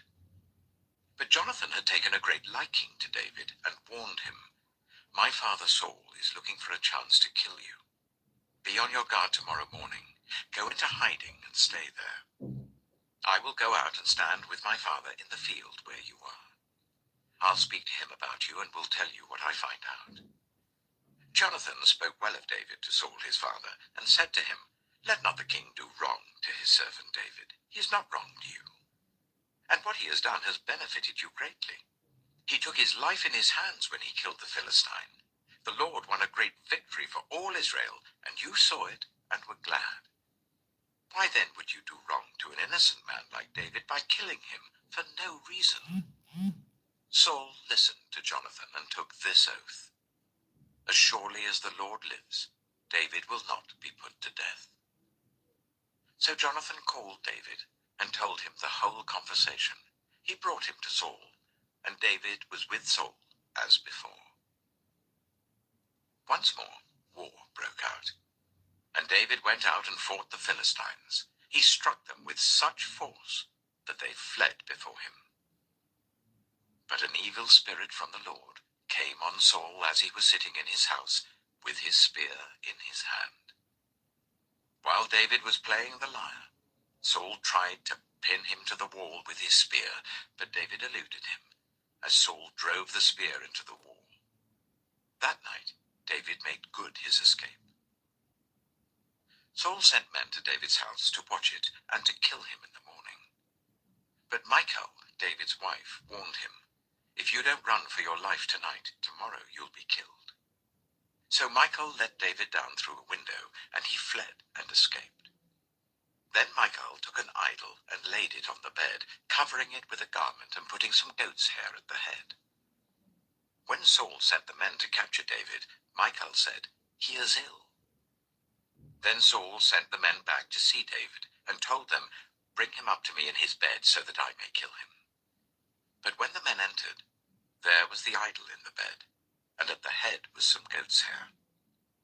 Saul said to Michal, "Why did you deceive me like this and send my enemy away so that he escaped?" Michal told him, "He said to me, 'Let me get away. Why should I kill you?'" When David had fled and made his escape, he went to Samuel at Ramah and told him all that Saul had done to him. Then he and Samuel went to Naioth and stayed there. Word came to Saul, "David is in Naioth at Ramah." So he sent men to capture him. But when they saw a group of prophets prophesying, with Samuel standing there as their leader, the Spirit of God came on Saul's men, and they also prophesied. Saul was told about it, and he sent more men, and they prophesied too. Saul sent men a third time, and they also prophesied. Finally, he himself left for Ramah and went to the great cistern at Sikhu. And he asked, "Where are Samuel and David?" "Over in Naioth at Ramah," they said. So Saul went to Naioth at Ramah, but the Spirit of God came even on him. And he walked along prophesying until he came to Naioth. He stripped off his garments, and he too prophesied in Samuel's presence. He lay naked all that day and all that night. That is why people say, "Is Saul also among the prophets?" 1 Samuel chapter 20. Then David fled from Naioth at Ramah and went to Jonathan and asked, "What have I done? What is my crime? How have I wronged your father that he is trying to kill me?" "Never," Jonathan replied. "You're not going to die. Look, my father doesn't do anything great or small without letting me know. Why should he hide this from me? It isn't so." But David took an oath and said, "Your father knows very well that I have found favor in your eyes. And he has said to himself, 'Jonathan must not know this, or he will be grieved.' Yet as surely as the Lord lives and as you live, there is only a step between me and death." Jonathan said to David, "Whatever you want me to do, I'll do for you." So David said, "Look, tomorrow is the new moon feast, and I am supposed to dine with the king. But let me go and hide in the field until the evening of the day after tomorrow. If your father misses me at all, tell him, David earnestly asked my permission to hurry to Bethlehem, his hometown, because an annual sacrifice is being made there for his whole clan. If he says, 'Very well,' then your servant is safe. But if he loses his temper, you can be sure that he is determined to harm me. As for you, show kindness to your servant, for you have brought him into a covenant with you before the Lord. If I am guilty, then kill me yourself. Why hand me over to your father?" "Never," Jonathan said. "If I had the least inkling that my father was determined to harm you, wouldn't I tell you?" David asked, "Who will tell me if your father answers you harshly?" "Come," Jonathan said, "let's go out into the field." So they went there together. Then Jonathan said to David, "I swear by the Lord, the God of Israel, that I will surely sound out my father by this time the day after tomorrow. If he is favorably disposed towards you, will I not send you word and let you know? But if my father intends to harm you, may the Lord deal with me, be it ever so severely, if I do not let you know and send you away in peace. May the Lord be with you, as he has been with my father. But show me unfailing kindness, like the Lord's kindness, as long as I live, so that I may not be killed. And do not ever cut off your kindness from my family, not even when the Lord has cut off every one of David's enemies from the face of the earth." So Jonathan made a covenant with the house of David, saying, "May the Lord call David's enemies to account." And Jonathan made David reaffirm his oath out of love for him, because he loved him as he loved himself. Then Jonathan said to David, "Tomorrow is the new moon feast. You will be missed, because your seat will be empty.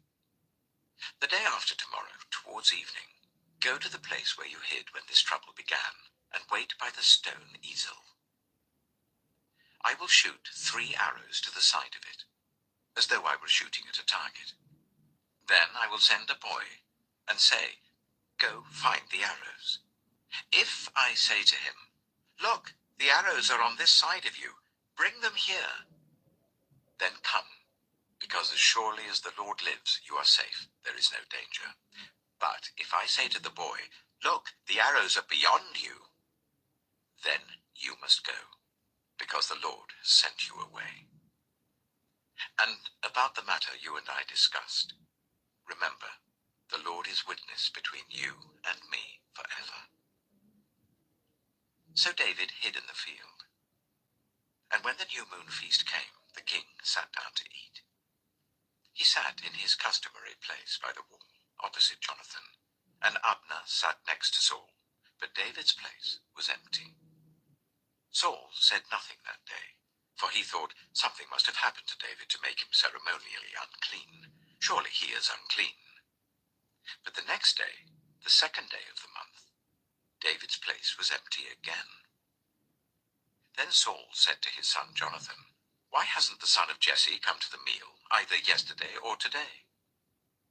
Jonathan answered, "David earnestly asked me for permission to go to Bethlehem. He said, 'Let me go because our family is observing a sacrifice in the town, and my brother has ordered me to be there.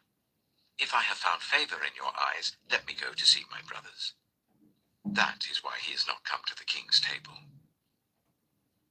Saul's anger flared up at Jonathan, and he said to him, "You son of a perverse and rebellious woman! Don't I know that you have sided with the son of Jesse to your own shame? and to the shame of the mother who bore you?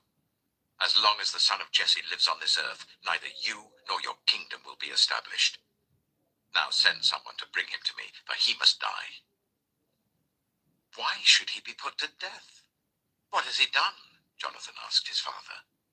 But Saul hurled his spear at him to kill him. Then Jonathan knew that his father intended to kill David. Jonathan got up from the table in fierce anger. On that second day of the feast he did not eat, because he was grieved at his father's shameful treatment of David. In the morning, Jonathan went out to the field for his meeting with David. He had a small boy with him, and he said to the boy, "Run and find the arrows I shoot." As the boy ran, he shot an arrow beyond him. When the boy came to the place where Jonathan's arrow had fallen, Jonathan called out after him, "Isn't the arrow beyond you?" Then he shouted, "Hurry, go quickly, don't stop." The boy picked up the arrow and returned to his master. The boy knew nothing about all this, only Jonathan and David knew. Then Jonathan gave his weapons to the boy and said, "Go, carry them back to town." After the boy had gone, David got up from the south side of the stone and bowed down before Jonathan 3 times with his face to the ground. Then they kissed each other and wept together. But David wept the most. Jonathan said to David, "Go in peace, for we have sworn friendship with each other in the name of the Lord, saying, 'The Lord is witness between you and me, and between your descendants and my descendants forever.'" Then David left, and Jonathan went back to the town. 1 Samuel chapter 21. David went to Nob, to Ahimelech the priest. Ahimelech trembled when he met him and asked, "Why are you alone? Why is no one with you?" David answered Ahimelech the priest, "The king sent me on a mission and said to me, 'No one is to know anything about the mission I'm sending you on. As for my men, I've told them to meet me at a certain place. Now then, what have you to hand? Give me 5 loaves of bread, or whatever you can find.' But the priest answered David, 'I don't have any ordinary bread to hand. However, there is some consecrated bread here, provided the men have kept themselves from women.' David replied, 'Indeed, women have been kept from us, as usual whenever I set out. The men's bodies are holy even on missions that are not holy. How much more so today?' So the priest gave him the consecrated bread, since there was no bread there except the bread of the presence that had been removed from before the Lord and replaced by hot bread on the day it was taken away. Now one of Saul's servants was there that day, detained before the Lord. He was Doeg, the Edomite, Saul's chief shepherd. David asked Ahimelech, 'Don't you have a spear or sword here? I haven't brought my sword or any other weapon, because the king's mission was urgent.' The priest replied, 'The sword of Goliath the Philistine, whom you killed in the valley of Elah, is here. It is wrapped in a cloth behind the ephod. If you want it, take it. There is no sword here but that one.' David said, 'There is none like it. Give it to me.' That day David fled from Saul and went to Achish, king of Gath. But the servants of Achish said to him, 'Isn't this David, the king of the land? Isn't he the one they sing about in their dances? Saul has slain his thousands, and David his tens of thousands.' David took these words to heart, and was very much afraid of Achish, king of Gath. So he feigned insanity in their presence. And while he was in their hands, he acted like a madman, making marks on the doors of the gate and letting saliva run down his beard. Achish said to his servants, 'Look at the man, he's insane. Why bring him to me? Am I so short of madmen that you have to bring this fellow here to carry on like this in front of me? Must this man come into my house?' 1 Samuel chapter 22. David left Gath and escaped to the cave of Adullam. When his brothers and his father's household heard about it, they went down to him there. All those who were in distress or in debt or discontented gathered round him, and he became their commander. About 400 men were with him. From there David went to Mizpah in Moab, and said to the king of Moab, "Would you let my father and mother come and stay with you until I learn what God will do for me?" So he left them with the king of Moab, and they stayed with him as long as David was in the stronghold. But the prophet Gad said to David, "Do not stay in the stronghold. Go into the land of Judah." So David left and went to the forest of Hereth. Now Saul heard that David and his men had been discovered, and Saul was seated, spear in hand, under the tamarisk tree on the hill at Gibeah, with all his officials standing at his side. He said to them, "Listen, men of Benjamin. Will the son of Jesse give all of you fields and vineyards? Will he make all of you commanders of thousands and commanders of hundreds? Is that why you've all conspired against me? No one tells me when my son makes a covenant with the son of Jesse. None of you is concerned about me, or tells me that my son has incited my servant to lie in wait for me, as he does today." But Doeg the Edomite, who was standing with Saul's officials, said, "I saw the son of Jesse come to Ahimelech, son of Ahitub at Nob. Ahimelech inquired of the Lord for him. He also gave him provisions and the sword of Goliath the Philistine." Then the king sent for the priest Ahimelech, son of Ahitub, and all the men of his family, who were the priests at Nob, and they all came to the king. Saul said, "Listen now, son of Ahitub." "Yes, my lord," he answered. Saul said to him, "Why have you conspired against me, you and the son of Jesse, giving him bread and a sword, and inquiring of God for him, so that he has rebelled against me and lies in wait for me, as he does today?" Ahimelech answered the king, "Who of all your servants is as loyal as David, the king's son-in-law, captain of your bodyguard, and highly respected in your household? Was that day the first time I inquired of God for him? Of course not. Let not the king accuse your servant or any of his father's family, for your servant knows nothing at all about this whole affair." But the king said, "You shall surely die, Ahimelech, you and your whole family." Then the king ordered the guards at his side, "Turn and kill the priests of the Lord, because they too have sided with David. They knew he was fleeing, yet they did not tell me." But the king's officials were unwilling to raise a hand to strike the priests of the Lord. The king then ordered Doeg, "You turn and strike down the priests." So Doeg the Edomite turned and struck them down. That day he killed 85 men who wore the linen ephod.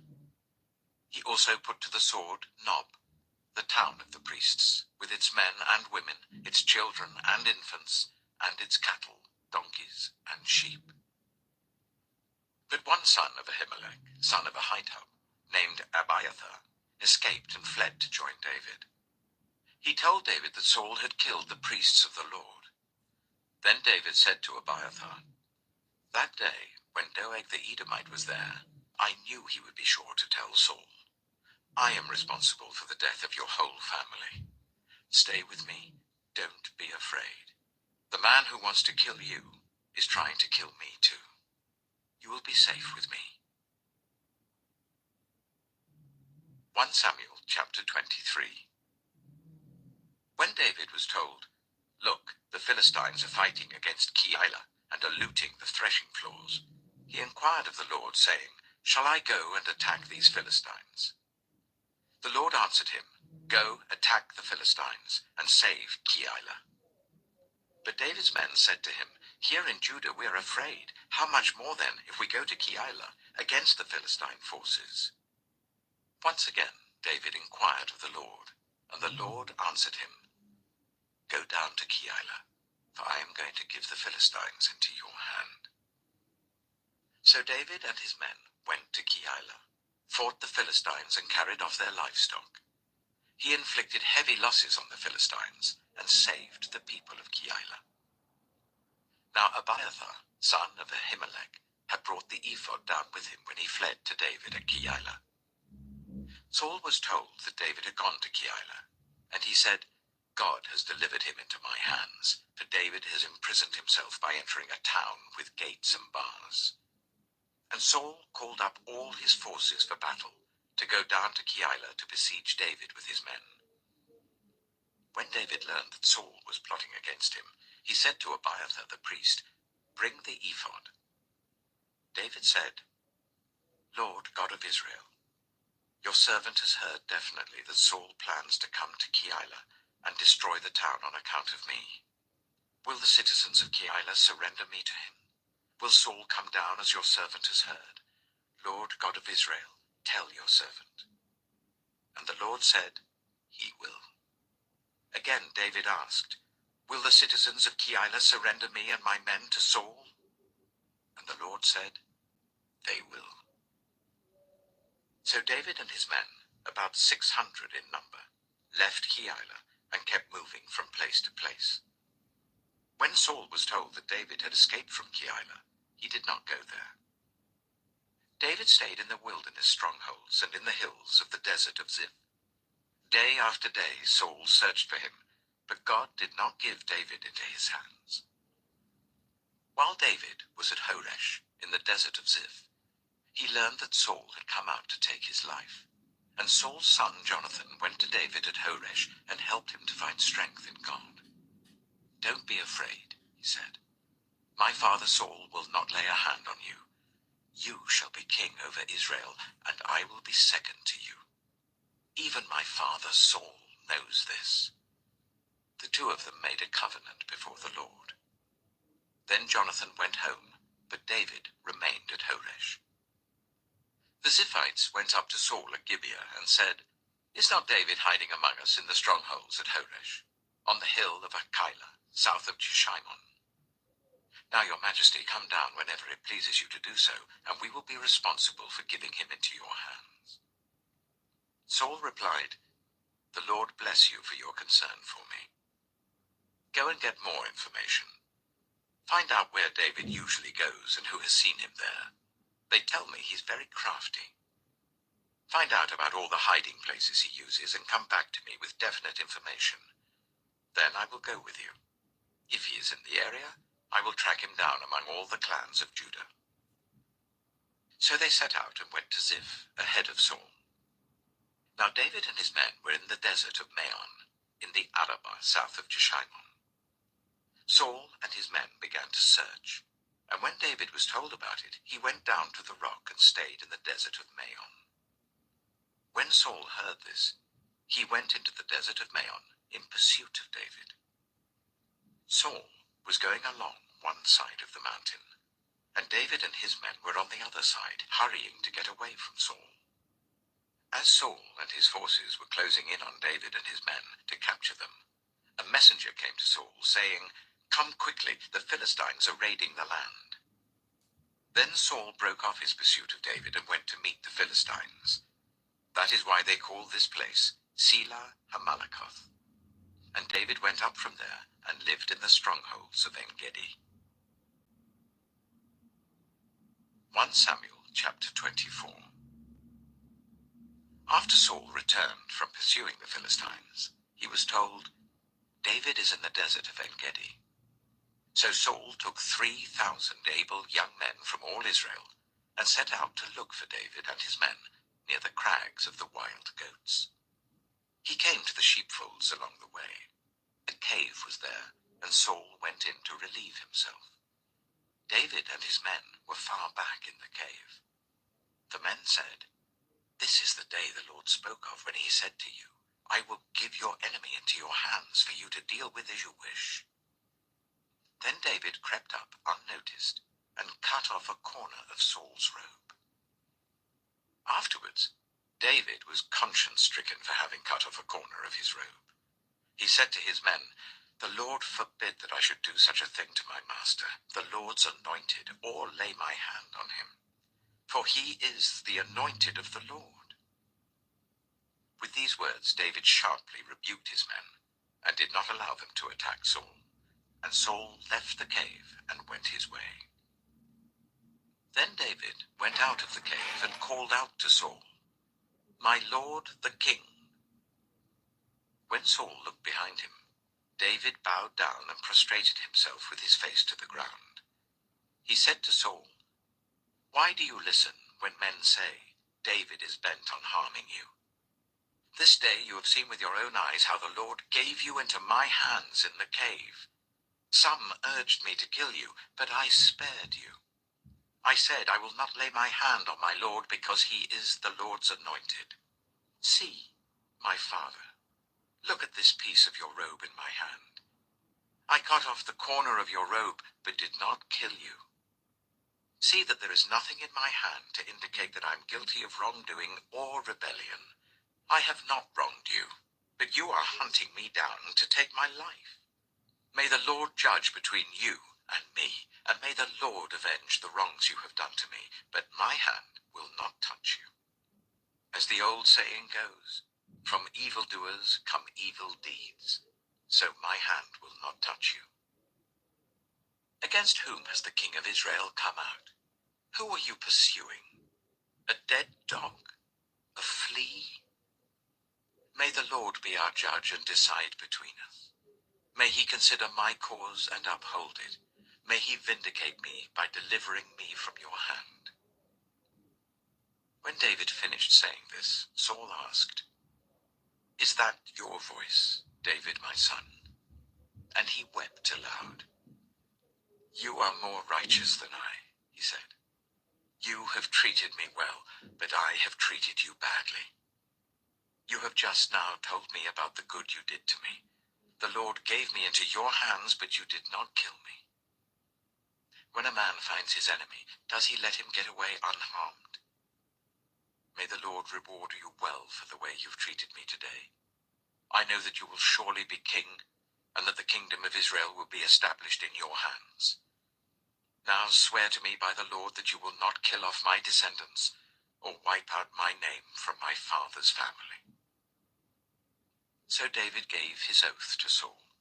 Then Saul returned home, but David and his men went up to the stronghold. 1 Samuel chapter 25. Now Samuel died, and all Israel assembled and mourned for him, and they buried him at his home in Ramah. Then David moved down into the desert of Paran.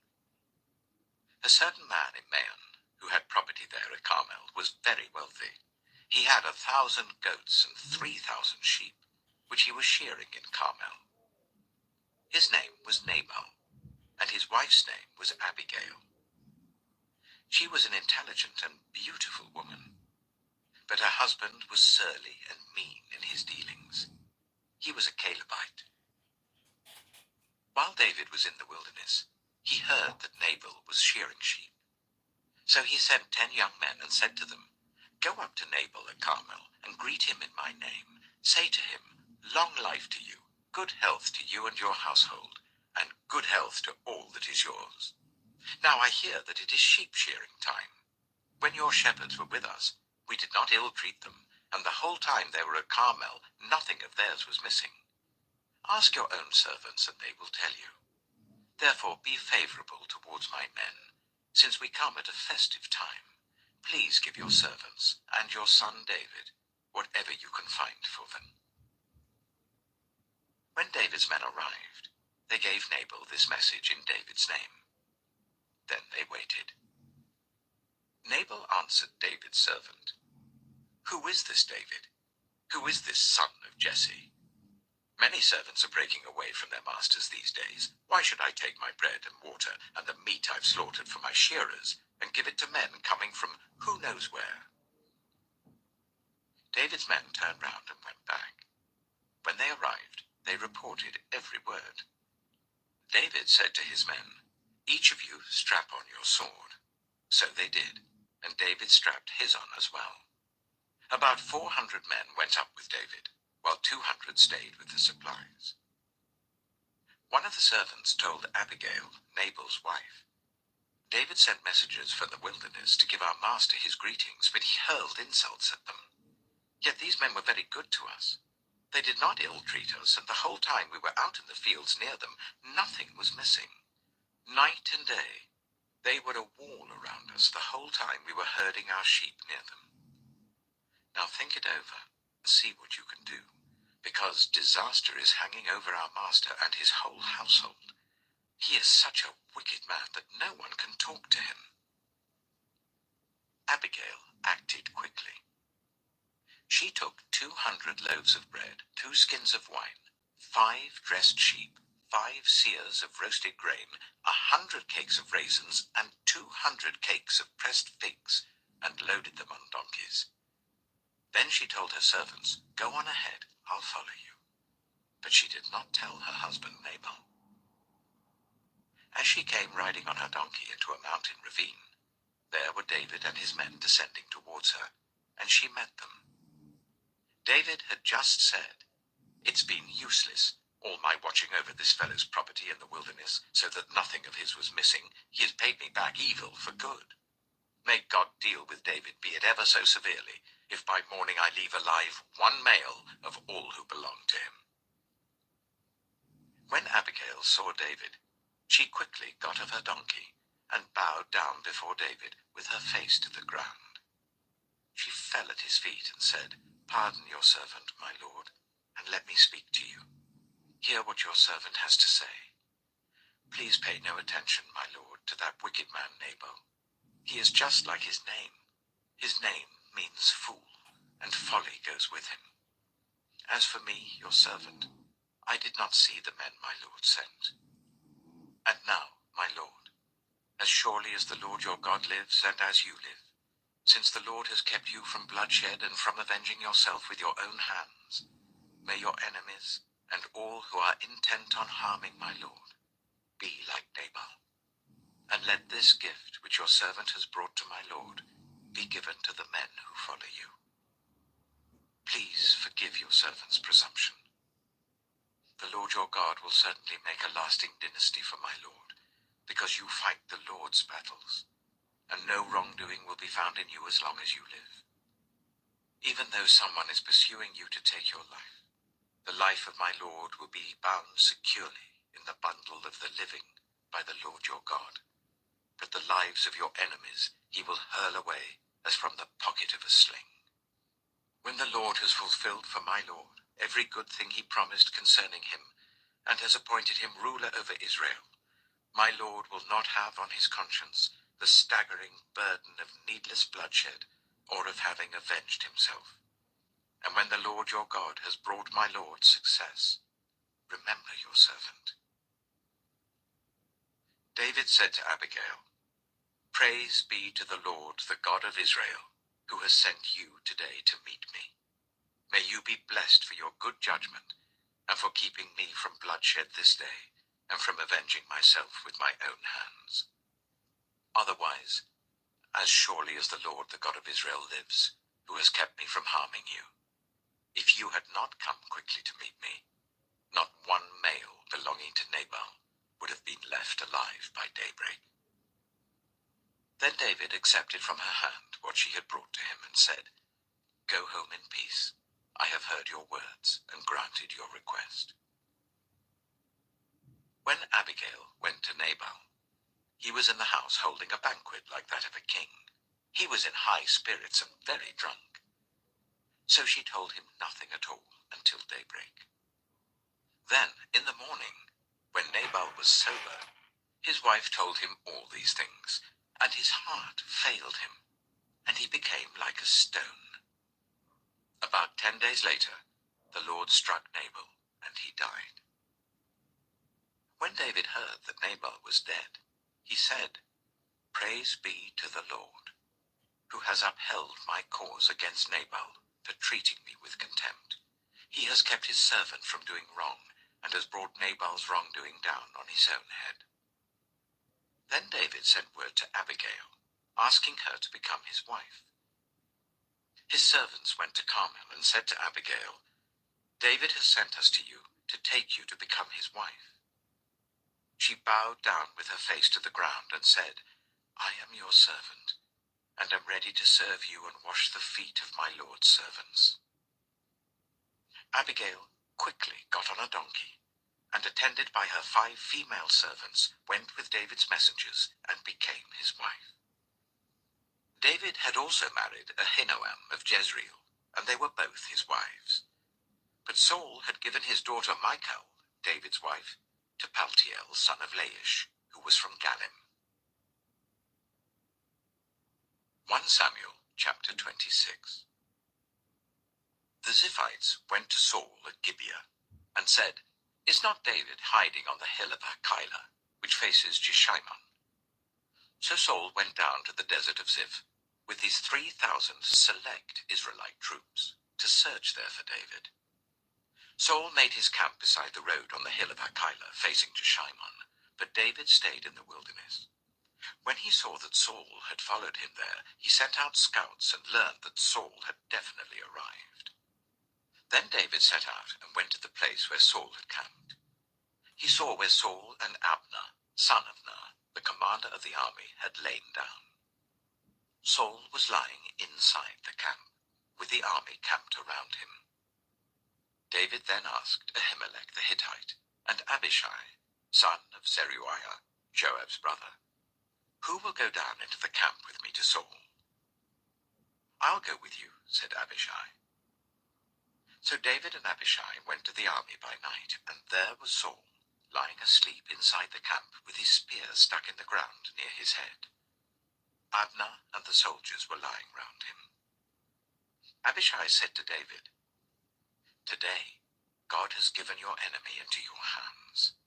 Now let me pin him to the ground with one thrust of the spear. I won't strike him twice." But David said to Abishai, "Don't destroy him. Who can lay a hand on the Lord's anointed and be guiltless? As surely as the Lord lives," he said, "the Lord himself will strike him, or his time will come and he will die, or he will go into battle and perish. But the Lord forbid that I should lay a hand on the Lord's anointed. Now get the spear and water jug that are near his head, and let's go." So David took the spear and water jug near Saul's head, and they left. No one saw or knew about it, nor did anyone wake up. They were all sleeping, because the Lord had put them into a deep sleep. Then David crossed over to the other side and stood on top of the hill some distance away.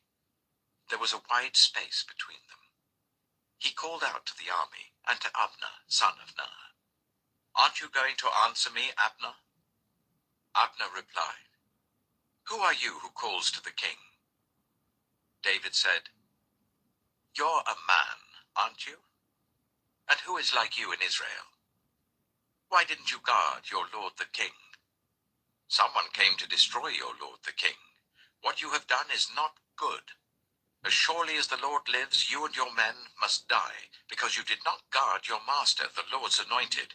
Look around you. Where are the king's spear and water jug that were near his head?" Saul recognized David's voice and said, "Is that your voice, David, my son?" David replied, "Yes, it is, my lord the king." And he added, "Why is my lord pursuing his servant? What have I done, and what wrong am I guilty of?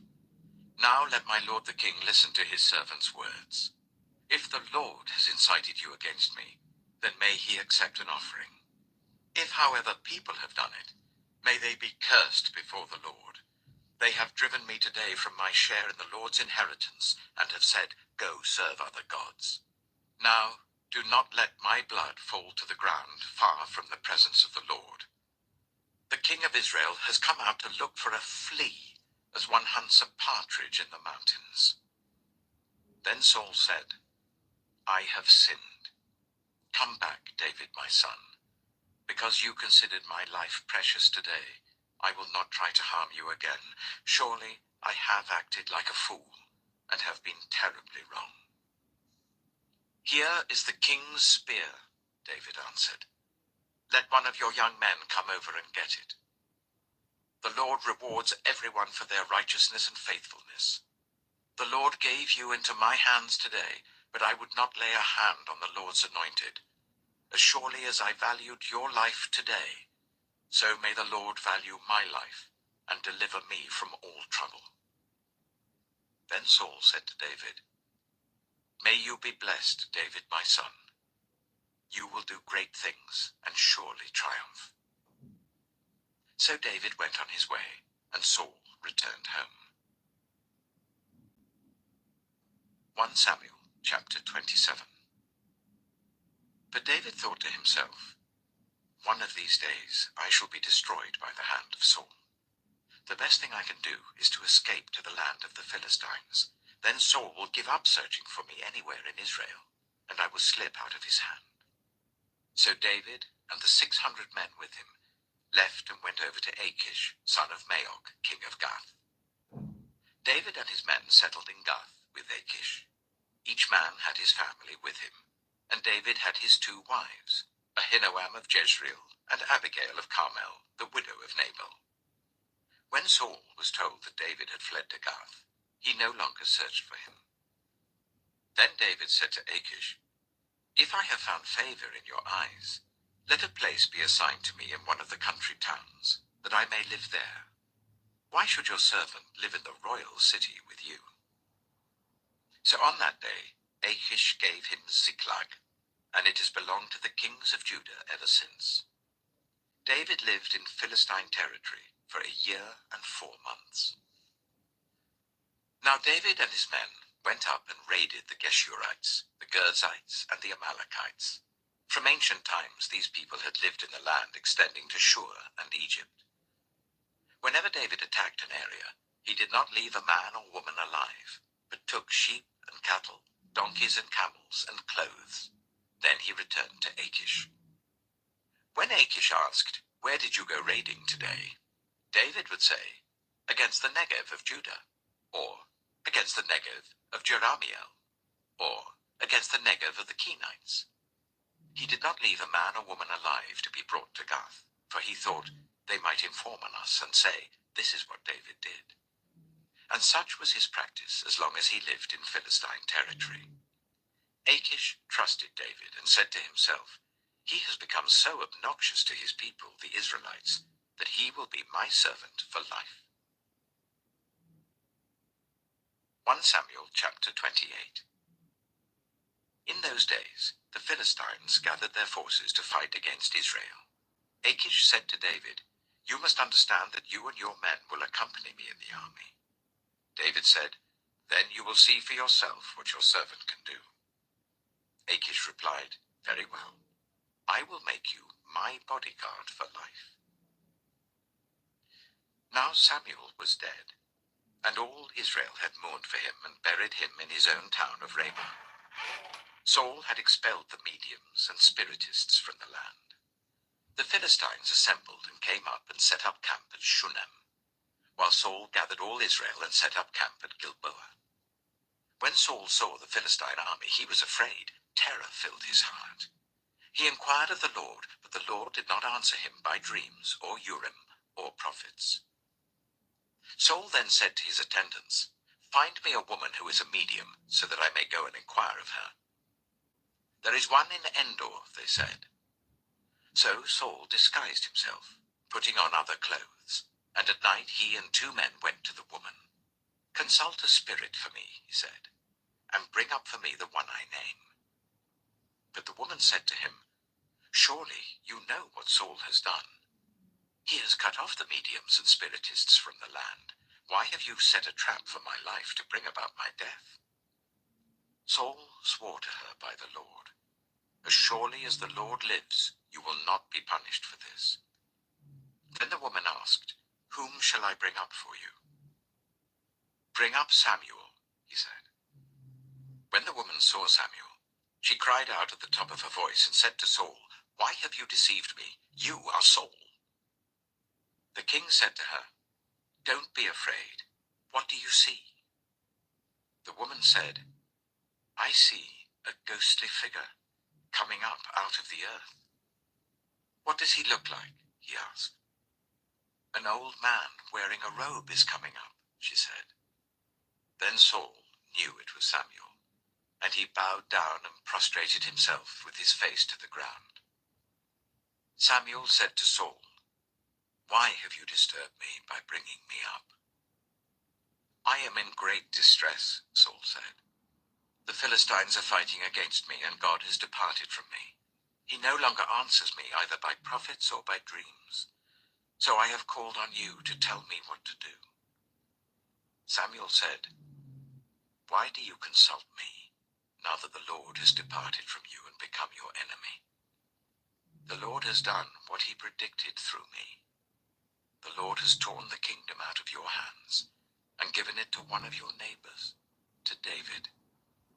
Because you did not obey the Lord or carry out his fierce wrath against the Amalekites, the Lord has done this to you today. The Lord will deliver both Israel and you into the hands of the Philistines, and tomorrow you and your sons will be with me. The Lord will also give the army of Israel into the hands of the Philistines. Immediately, Saul fell full length on the ground, filled with fear because of Samuel's words. His strength was gone, for he had eaten nothing all that day and all that night. When the woman came to Saul and saw that he was greatly shaken, she said, Look, your servant has obeyed you. I took my life in my hands and did what you told me to do. Now please listen to your servant and let me give you some food, so that you may eat and have the strength to go on your way. He refused and said, I will not eat. But his men joined with the woman in urging him, and he listened to them. He got up from the ground and sat on the couch. The woman had a fattened calf at the house, which she slaughtered at once. She took some flour, kneaded it, and baked bread without yeast. Then she set it before Saul and his men, and they ate. That same night they got up and left. 1 Samuel chapter 29. The Philistines gathered all their forces at Aphek, and Israel camped by the spring in Jezreel. As the Philistine rulers marched with their units of hundreds and thousands, David and his men were marching at the rear with Achish. The commanders of the Philistines asked, What about these Hebrews? Achish replied, Is this not David, who was an officer of Saul, king of Israel? He has already been with me for over a year, and from the day he left Saul until now, I have found no fault in him. But the Philistine commanders were angry with Achish and said, Send the man back, that he may return to the place you assigned him. He must not go with us into battle, or he will turn against us during the fighting. How better could he regain his master's favor than by taking the heads of our own men? Isn't this the David they sang about in their dances? Saul has slain his thousands, and David his tens of thousands. So Achish called David and said to him, As surely as the Lord lives, you have been reliable, and I would be pleased for you to serve with me in the army. From the day you came to me until today, I have found no fault in you, but the rulers don't approve of you. Now turn back and go in peace. Do nothing to displease the Philistine rulers. But what have I done? Asked David. What have you found against your servant from the day I came to you until now? Why can't I go and fight against the enemies of my lord the king? Achish answered, I know that you have been as pleasing in my eyes as an angel of God.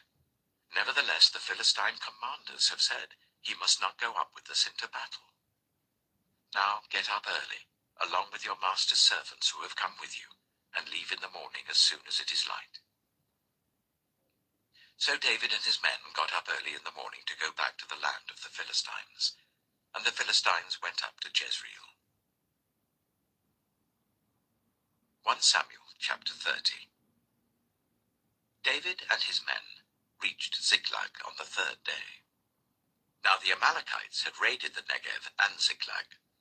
They had attacked Ziklag and burned it, and had taken captive the women and everyone else in it, both young and old. They killed none of them, but carried them off as they went on their way. When David and his men reached Ziklag, they found it destroyed by fire, and their wives and sons and daughters taken captive. So David and his men wept aloud until they had no strength left to weep. David's two wives had been captured, Ahinoam of Jezreel and Abigail, the widow of Nabal of Carmel. David was greatly distressed because the men were talking of stoning him. Each one was bitter in spirit because of his sons and daughters. But David found strength in the Lord his God. Then David said to Abiathar the priest, the son of Ahimelech, "Bring me the ephod." Abiathar brought it to him, and David inquired of the Lord, "Shall I pursue this raiding party? Will I overtake them?" "Pursue them," he answered. "You will certainly overtake them and succeed in the rescue." David and 600 men with him came to the Bezor valley, where some stayed behind. 200 of them were too exhausted to cross the valley, but David and the other 400 continued the pursuit. They found an Egyptian in a field and brought him to David. They gave him water to drink and food to eat, part of a cake of pressed figs and 2 cakes of raisins. He ate and was revived, for he had not eaten any food or drunk any water for 3 days and 3 nights. David asked him, "Who do you belong to? Where do you come from?" He said, "I am an Egyptian, the slave of an Amalekite. My master abandoned me when I became ill 3 days ago. We raided the Negev of the Kirathites, some territory belonging to Judah, and the Negev of Caleb, and we burned Ziklag." David asked him, "Can you lead me down to this raiding party?" He said, "Swear to me before God that you will not kill me or hand me over to my master, and I will take you down to them." He led David down, and there they were, scattered over the countryside, eating, drinking, and reveling because of the great amount of plunder they had taken from the land of the Philistines and from Judah. David fought them from dusk until the evening of the next day, and none of them got away except 400 young men who rode off on camels and fled. David recovered everything the Amalekites had taken, including his 2 wives. Nothing was missing. Young or old, boy or girl, plunder or anything else they had taken, David brought everything back. He took all the flocks and herds, and his men drove them ahead of the other livestock, saying, "This is David's plunder." Then David came to the 200 men who had been too exhausted to follow him, and who were left behind at the Bezor valley. They came out to meet David and the men with him. As David and his men approached, he asked them how they were. But all the evil men and troublemakers among David's followers said, "Because they did not go out with us, we will not share with them the plunder we recovered. However, each man may take his wife and children and go." David replied, "No, my brothers, you must not do that with what the Lord has given us. He has protected us and delivered into our hands the raiding party that came against us. Who will listen to what you say? The share of the man who stayed with the supplies is to be the same as that of him who went down to the battle. All shall share alike." David made this a statute and ordinance for Israel from that day to this. When David reached Ziklag, he sent some of the plunder to the elders of Judah who were his friends, saying, "Here is a gift for you from the plunder of the Lord's enemies." David sent it to those who were in Bethel, Ramoth Negev, and Yattah, to those in Aroah, Sifmoth, and Eshtemoa, and Rachel, to those in the towns of the Jerahmeelites and the Kenites, to those in Hormah, Bor-Ashan, Athak, and Hebron, and to those in all the other places where he and his men had roamed.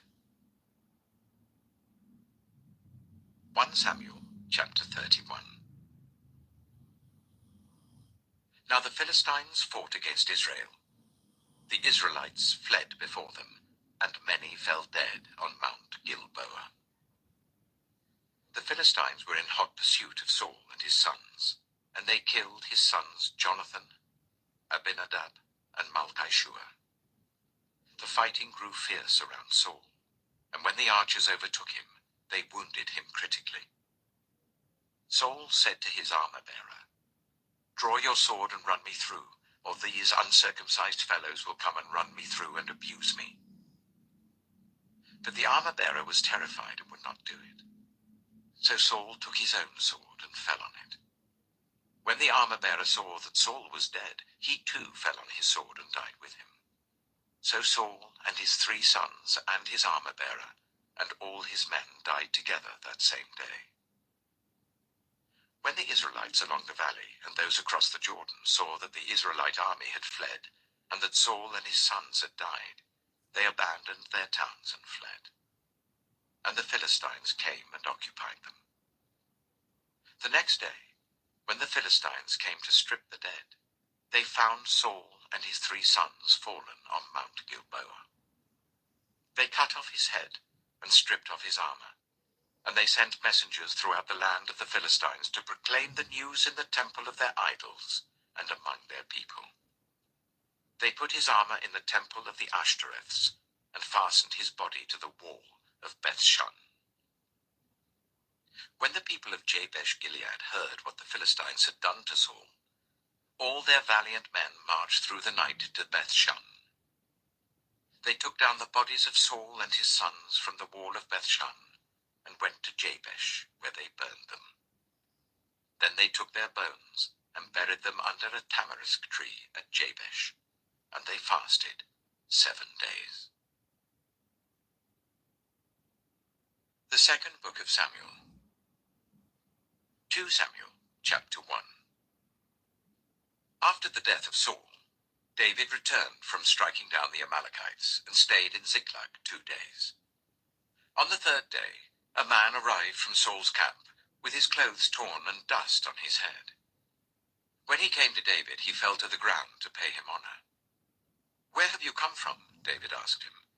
He answered, "I have escaped from the Israelite camp." "What happened?" David asked. "Tell me." "The men fled from the battle," he replied. "Many of them fell and died. And Saul and his son Jonathan are dead." Then David said to the young man who brought him the report, "How do you know that Saul and his son Jonathan are dead?" "I happened to be on Mount Gilboa," the young man said, "and there was Saul leaning on his spear with the chariots and their drivers in hot pursuit. When he turned round and saw me, he called out to me, and I said, 'What can I do?' He asked me, 'Who are you?' 'An Amalekite,' I answered. Then he said to me, 'Stand here by me and kill me. I'm in the throes of death, but I'm still alive.' So I stood beside him and killed him, because I knew that after he had fallen he could not survive. And I took the crown that was on his head and the band on his arm, and have brought them here to my Lord." Then David and all the men with him took hold of their clothes and tore them. They mourned and wept and fasted till evening for Saul and his son Jonathan, and for the army of the Lord and for the nation of Israel, because they had fallen by the sword. David said to the young man who brought him the report, "Where are you from?"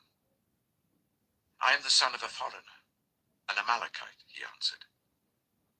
David asked him, "Why weren't you afraid to lift your hand to destroy the Lord's anointed?" Then David called one of his men and said, "Go, strike him down." So he struck him down, and he died. For David had said to him, "Your blood be on your own head. Your own mouth testified against you when you said, 'I killed the Lord's anointed.'" David took up this lament concerning Saul and his son Jonathan, and he ordered that the people of Judah be taught this lament of the bow. It is written in the book of Jasher. "A gazelle lies slain on your heights, Israel. How the mighty have fallen. Tell it not in Gath. Proclaim it not in the streets of Ashkelon, lest the daughters of the Philistines be glad, lest the daughters of the uncircumcised rejoice. Mountains of Gilboa, may you have neither dew nor rain. May no showers fall on your terraced fields. For there the shield of the mighty was despised, the shield of Saul, no longer rubbed with oil. From the blood of the slain, from the flesh of the mighty, the bow of Jonathan did not turn back. The sword of Saul did not return unsatisfied. Saul and Jonathan, in life they were loved and admired, and in death they were not parted. They were swifter than eagles, they were stronger than lions. Daughters of Israel, weep for Saul, who clothed you in scarlet and finery, who adorned your garments with ornaments of gold. How the mighty have fallen in battle. Jonathan lies slain on your heights. I grieve for you, Jonathan, my brother. You were very dear to me. Your love for me was wonderful, more wonderful than that of women. How the mighty have fallen. The weapons of war have perished. 2 Samuel chapter 2. In the course of time, David inquired of the Lord. Shall I go up to one of the towns of Judah? He asked. The Lord said, Go up. David asked, Where shall I go? To Hebron, the Lord answered. So David went up there with his 2 wives, Ahinoam of Jezreel and Abigail, the widow of Nabal of Carmel. David also took the men who were with him, each with his family, and they settled in Hebron and its towns. Then the men of Judah came to Hebron, and there they anointed David king over the tribe of Judah. When David was told that it was the men from Jabesh Gilead who had buried Saul, he sent messengers to them to say to them, The Lord bless you for showing this kindness to Saul your master by burying him. May the Lord now show you kindness and faithfulness, and I too will show you the same favor because you have done this. Now then, be strong and brave, for Saul your master is dead, and the people of Judah have anointed me king over them. Meanwhile, Abner, son of Ner, the commander of Saul's army, had taken Ishbosheth, son of Saul, and brought him over to Mahanaim. He made him king over Gilead, Ashuri, and Jezreel, and also over Ephraim, Benjamin, and all Israel. Ishbosheth, son of Saul, was 40 years old when he became king over Israel, and he reigned 2 years. The tribe of Judah, however, remained loyal to David. The length of time David was king in Hebron over Judah was 7 years and 6 months. Abner, son of Ner, together with the men of Ishbosheth, son of Saul, left Mahanaim and went to Gibeon. Joab, son of Zeruiah, and David's men went out and met them at the pool of Gibeon. One group sat down on one side of the pool, and one group on the other side. Then Abner said to Joab, Let's have some of the young men get up and fight hand to hand in front of us. All right, let them do it, Joab said. So they stood up and were counted, 12 men for Benjamin and Ishbosheth, son of Saul, and 12 for David. Then each man grabbed his opponent by the head and thrust his dagger into his opponent's side, and they fell down together. So that place in Gibeon was called Helkath Hazurim. The battle that day was very fierce, and Abner and the Israelites were defeated by David's men. The 3 sons of Zeruiah were there, Joab, Abishai, and Asahel. Now Asahel was as fleet-footed as a wild gazelle. He chased Abner, turning neither to the right nor to the left as he pursued him. Abner looked behind him and asked, Is that you, Asahel? It is, he answered. Then Abner said to him, Turn aside to the right or to the left. Take on one of the young men and strip him of his weapons. But Asahel would not stop chasing him. Again Abner warned Asahel, Stop chasing me. Why should I strike you down? How could I look your brother Joab in the face? But Asahel refused to give up the pursuit. So Abner thrust the butt of his spear into Asahel's stomach, and the spear came out through his back. He fell there and died on the spot, and every man stopped when he came to the place where Asahel had fallen and died. But Joab and Abishai pursued Abner, and as the sun was setting, they came to the hill of Ammah near Giah, on the way to the wasteland of Gibeon. Then the men of Benjamin rallied behind Abner. They formed themselves into a group and took their stand on top of the hill. Abner called out to Joab, Must the sword devour forever? Don't you realize that this will end in bitterness? How long before you order your men to stop pursuing their fellow Israelites? Joab answered, As surely as God lives, if you had not spoken, the men would have continued pursuing them until morning. So Joab blew the trumpet, and all the troops came to a halt. They no longer pursued Israel, nor did they fight any more. All that night, Abner and his men marched through the Arabah. They crossed the Jordan, continued through the morning hours, and came to Mahanaim. Then Joab stopped pursuing Abner and assembled the whole army. Besides Asahel, 19 of David's men were found missing. But David's men had killed 360 Benjaminites who were with Abner. They took Asahel and buried him in his father's tomb at Bethlehem. Then Joab and his men marched all night and arrived at Hebron by daybreak. 2 Samuel chapter 3. The war between the house of Saul and the house of David lasted a long time. David grew stronger and stronger, while the house of Saul grew weaker and weaker. Sons were born to David in Hebron. His firstborn was Amnon, the son of Ahinoam of Jezreel. His second, Chileab, the son of Abigail, the widow of Nabal of Carmel. The third, Absalom, the son of Maacah, daughter of Talmai, king of Geshur. The fourth, Adonijah, the son of Haggith. The fifth, Shephatiah, the son of Abital. And the sixth, Ithream, the son of David's wife, Eglah. These were born to David in Hebron. During the war between the house of Saul and the house of David, Abner had been strengthening his own position in the house of Saul.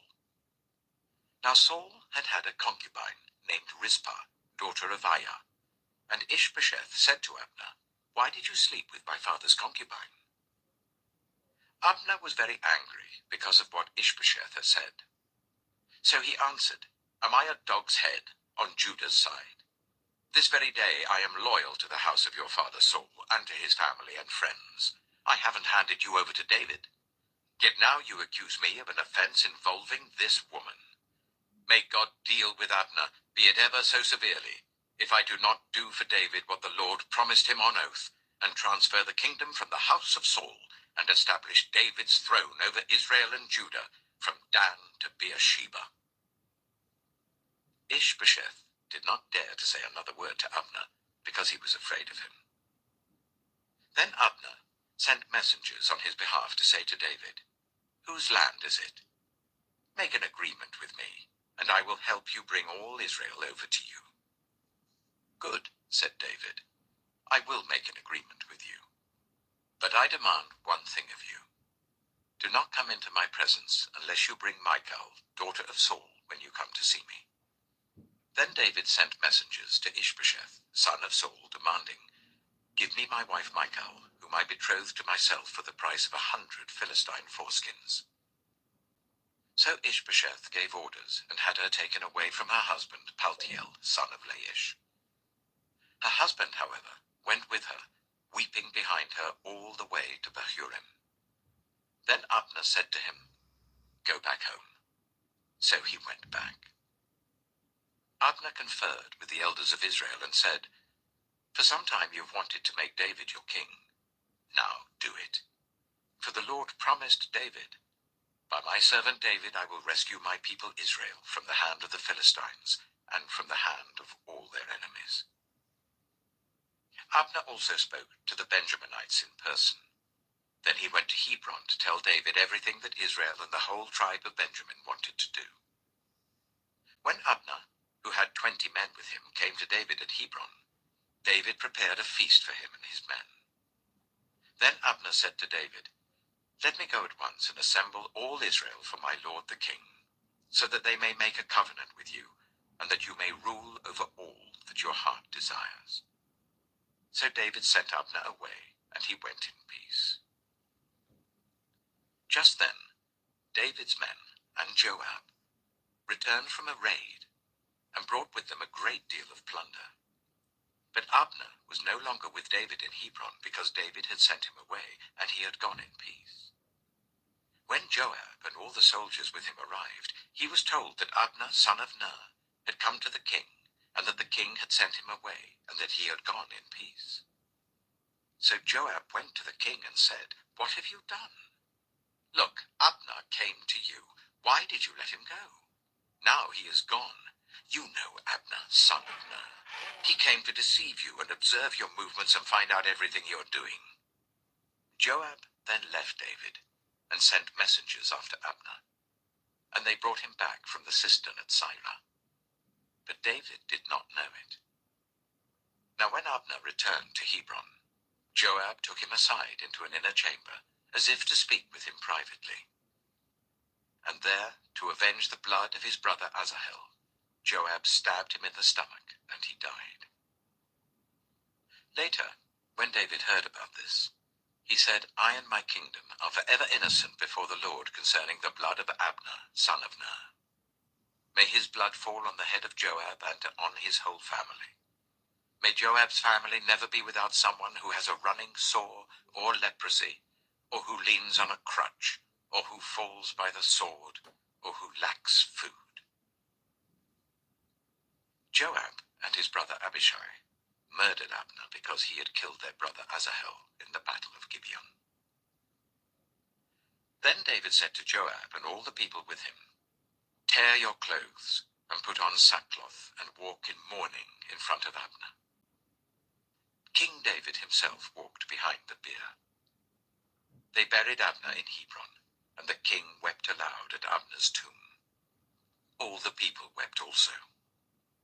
The king sang this lament for Abner. "Should Abner have died as the lawless die? Your hands were not bound, your feet were not fettered. You fell as one falls before the wicked." And all the people wept over him again. Then they all came and urged David to eat something while it was still day.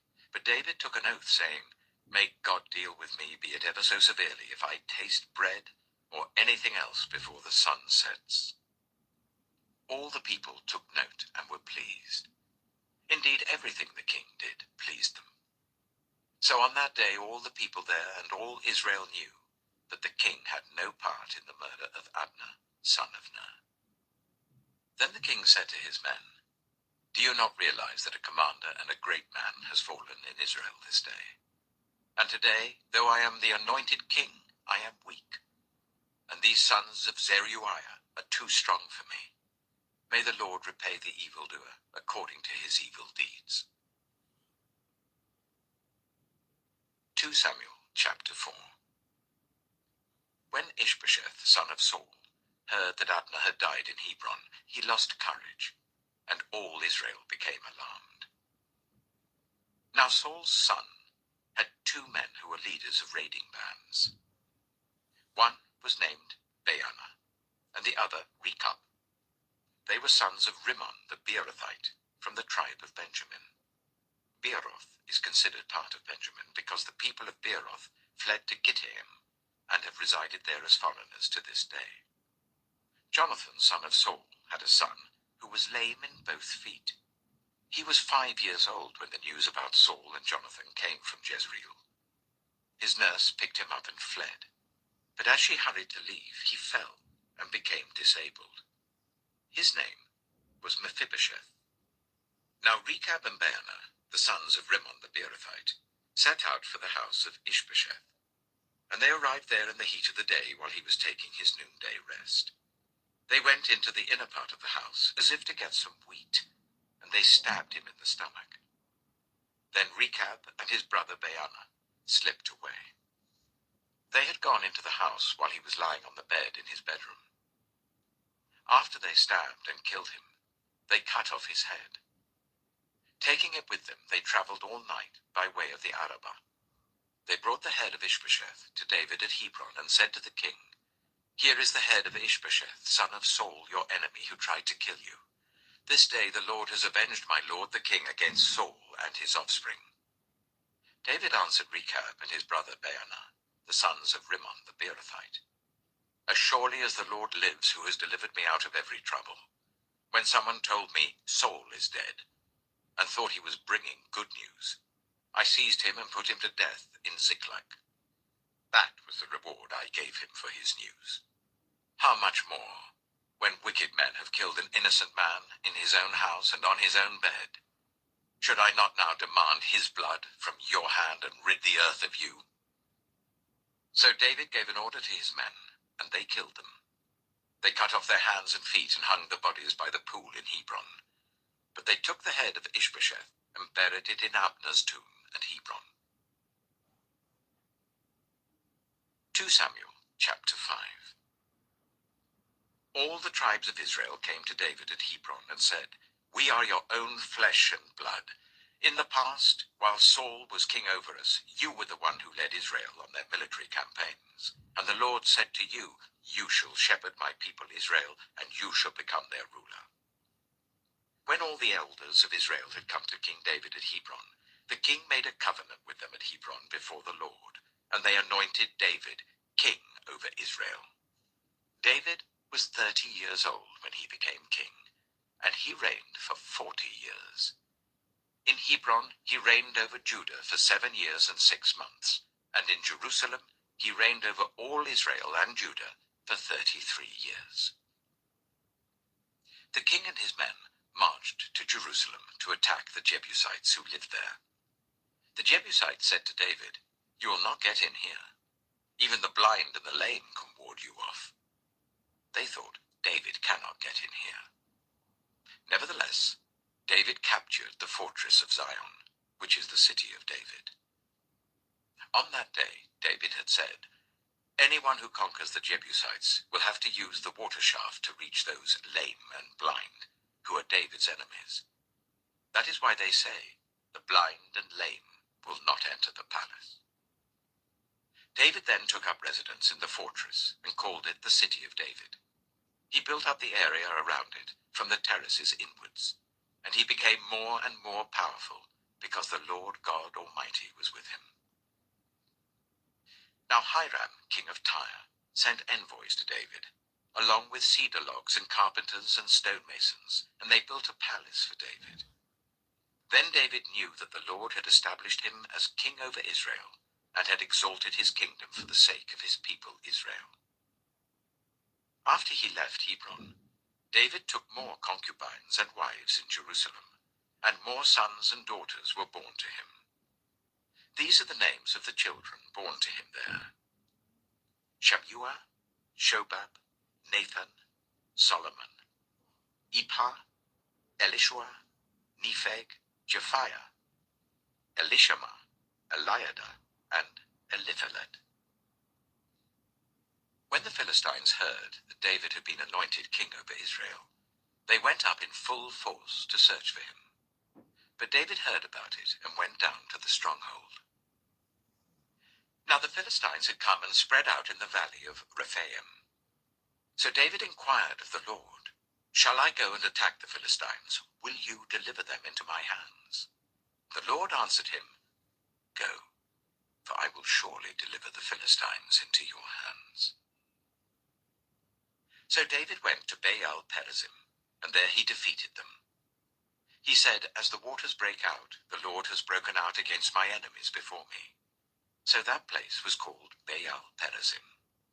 The Philistines abandoned their idols there, and David and his men carried them off. Once more the Philistines came up, and spread out in the valley of Rephaim. So David inquired of the Lord, and he answered, "Do not go straight up, but circle round behind them and attack them in front of the poplar trees. As soon as you hear the sound of marching in the tops of the poplar trees, move quickly, because that will mean the Lord has gone out in front of you to strike the Philistine army." So David did as the Lord commanded him, and he struck down the Philistines all the way from Gibeon to Gezer. 2 Samuel chapter 6. David again brought together all the able young men of Israel, 30,000.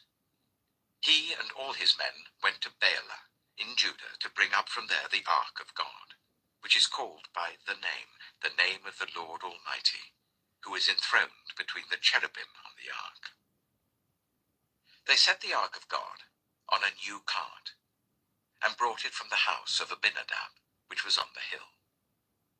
Uzzah and Ahio, sons of Abinadab, were guiding the new cart with the ark of God on it, and Ahio was walking in front of it. David and all Israel were celebrating with all their might before the Lord, with castanets, harps, lyres, tambourines, rattles, and cymbals. When they came to the threshing floor of Nakon, Uzzah reached out and took hold of the ark of God because the oxen stumbled. The Lord's anger burned against Uzzah because of his irreverent act. Therefore God struck him down, and he died there beside the ark of God. Then David was angry because the Lord's wrath had broken out against Uzzah, and to this day that place is called Perez Uzzah. David was afraid of the Lord that day and said, "How can the ark of the Lord ever come to me?" He was not willing to take the ark of the Lord to be with him in the city of David. Instead, he took it to the house of Obed-Edom, the Gittite. The ark of the Lord remained in the house of Obed-Edom the Gittite for 3 months, and the Lord blessed him and his entire household. Now King David was told, "The Lord has blessed the household of Obed-Edom and everything he has because of the ark of God." So David went to bring up the ark of God from the house of Obed-Edom to the city of David with rejoicing. When those who were carrying the ark of the Lord had taken 6 steps, he sacrificed a bull and a fattened calf. Wearing a linen ephod, David was dancing before the Lord with all his might, while he and all Israel were bringing up the ark of the Lord with shouts and the sound of trumpets. As the ark of the Lord was entering the city of David, Michal, daughter of Saul, watched from a window, and when she saw King David leaping and dancing before the Lord, she despised him in her heart. They brought the ark of the Lord and set it in its place inside the tent that David had pitched for it, and David sacrificed burnt offerings and fellowship offerings before the Lord. After he had finished sacrificing the burnt offerings and fellowship offerings, he blessed the people in the name of the Lord Almighty. Then he gave a loaf of bread, a cake of dates, and a cake of raisins to each person in the whole crowd of Israelites, both men and women, and all the people went to their homes. When David returned home to bless his household, Michal, daughter of Saul, came out to meet him and said, "How the king of Israel has distinguished himself today, going around half naked in full view of the slave girls of his servants, as any vulgar fellow would." David said to Michal, "It was before the Lord who chose me rather than your father or anyone from his house when he appointed me ruler over the Lord's people Israel. I will celebrate before the Lord. I will become even more undignified than this. I will be humiliated in my own eyes. But by these slave girls you spoke of, I will be held in honor." And Michal, daughter of Saul, had no children to the day of her death. 2 Samuel chapter 7. After the king was settled in his palace, and the Lord had given him rest from all his enemies around him, he said to Nathan the prophet, "Here I am, living in a house of cedar, while the ark of God remains in a tent." Nathan replied to the king, "Whatever you have in mind, go ahead and do it, for the Lord is with you." But that night the word of the Lord came to Nathan, saying, "Go and tell my servant David, this is what the Lord says. Are you the one to build me a house to dwell in? I have not dwelt in a house from the day I brought the Israelites up out of Egypt to this day. I have been moving from place to place with a tent as my dwelling. Wherever I have moved with all the Israelites, did I ever say to any of their rulers, whom I commanded to shepherd my people Israel, 'Why have you not built me a house of cedar?' Now then, tell my servant David, this is what the Lord Almighty says. I took you from the pasture, from tending the flock, and appointed you ruler over my people Israel. I have been with you wherever you have gone, and I have cut off all your enemies from before you. Now I will make your name great, like the names of the greatest men on earth. And I will provide a place for my people Israel, and will plant them so that they can have a home of their own and no longer be disturbed. Wicked people shall not oppress them any more, as they did at the beginning, and have done ever since the time I appointed leaders over my people Israel. I will also give you rest from all your enemies. The Lord declares to you that the Lord himself will establish a house for you. When your days are over and you rest with your ancestors, I will raise up your offspring to succeed you, your own flesh and blood, and I will establish his kingdom. He is the one who will build a house for my name, and I will establish the throne of his kingdom forever. I will be his father, and he shall be my son. When he does wrong, I will punish him with a rod wielded by men, with floggings inflicted by human hands. But my love will never be taken away from him, as I took it away from Saul, whom I removed from before you. Your house and your kingdom shall endure forever before me. Your throne shall be established forever. Nathan reported to David all the words of this entire revelation. Then King David went in and sat before the Lord, and he said, "Who am I, sovereign Lord? And what is my family, that you have brought me this far?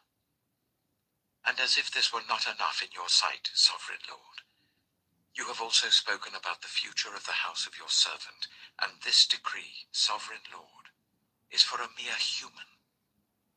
What more can David say to you? For you know your servant, sovereign Lord. For the sake of your word and according to your will, you have done this great thing and made it known to your servant. How great you are, sovereign Lord. There is no one like you, and there is no God but you, as we have heard with our own ears.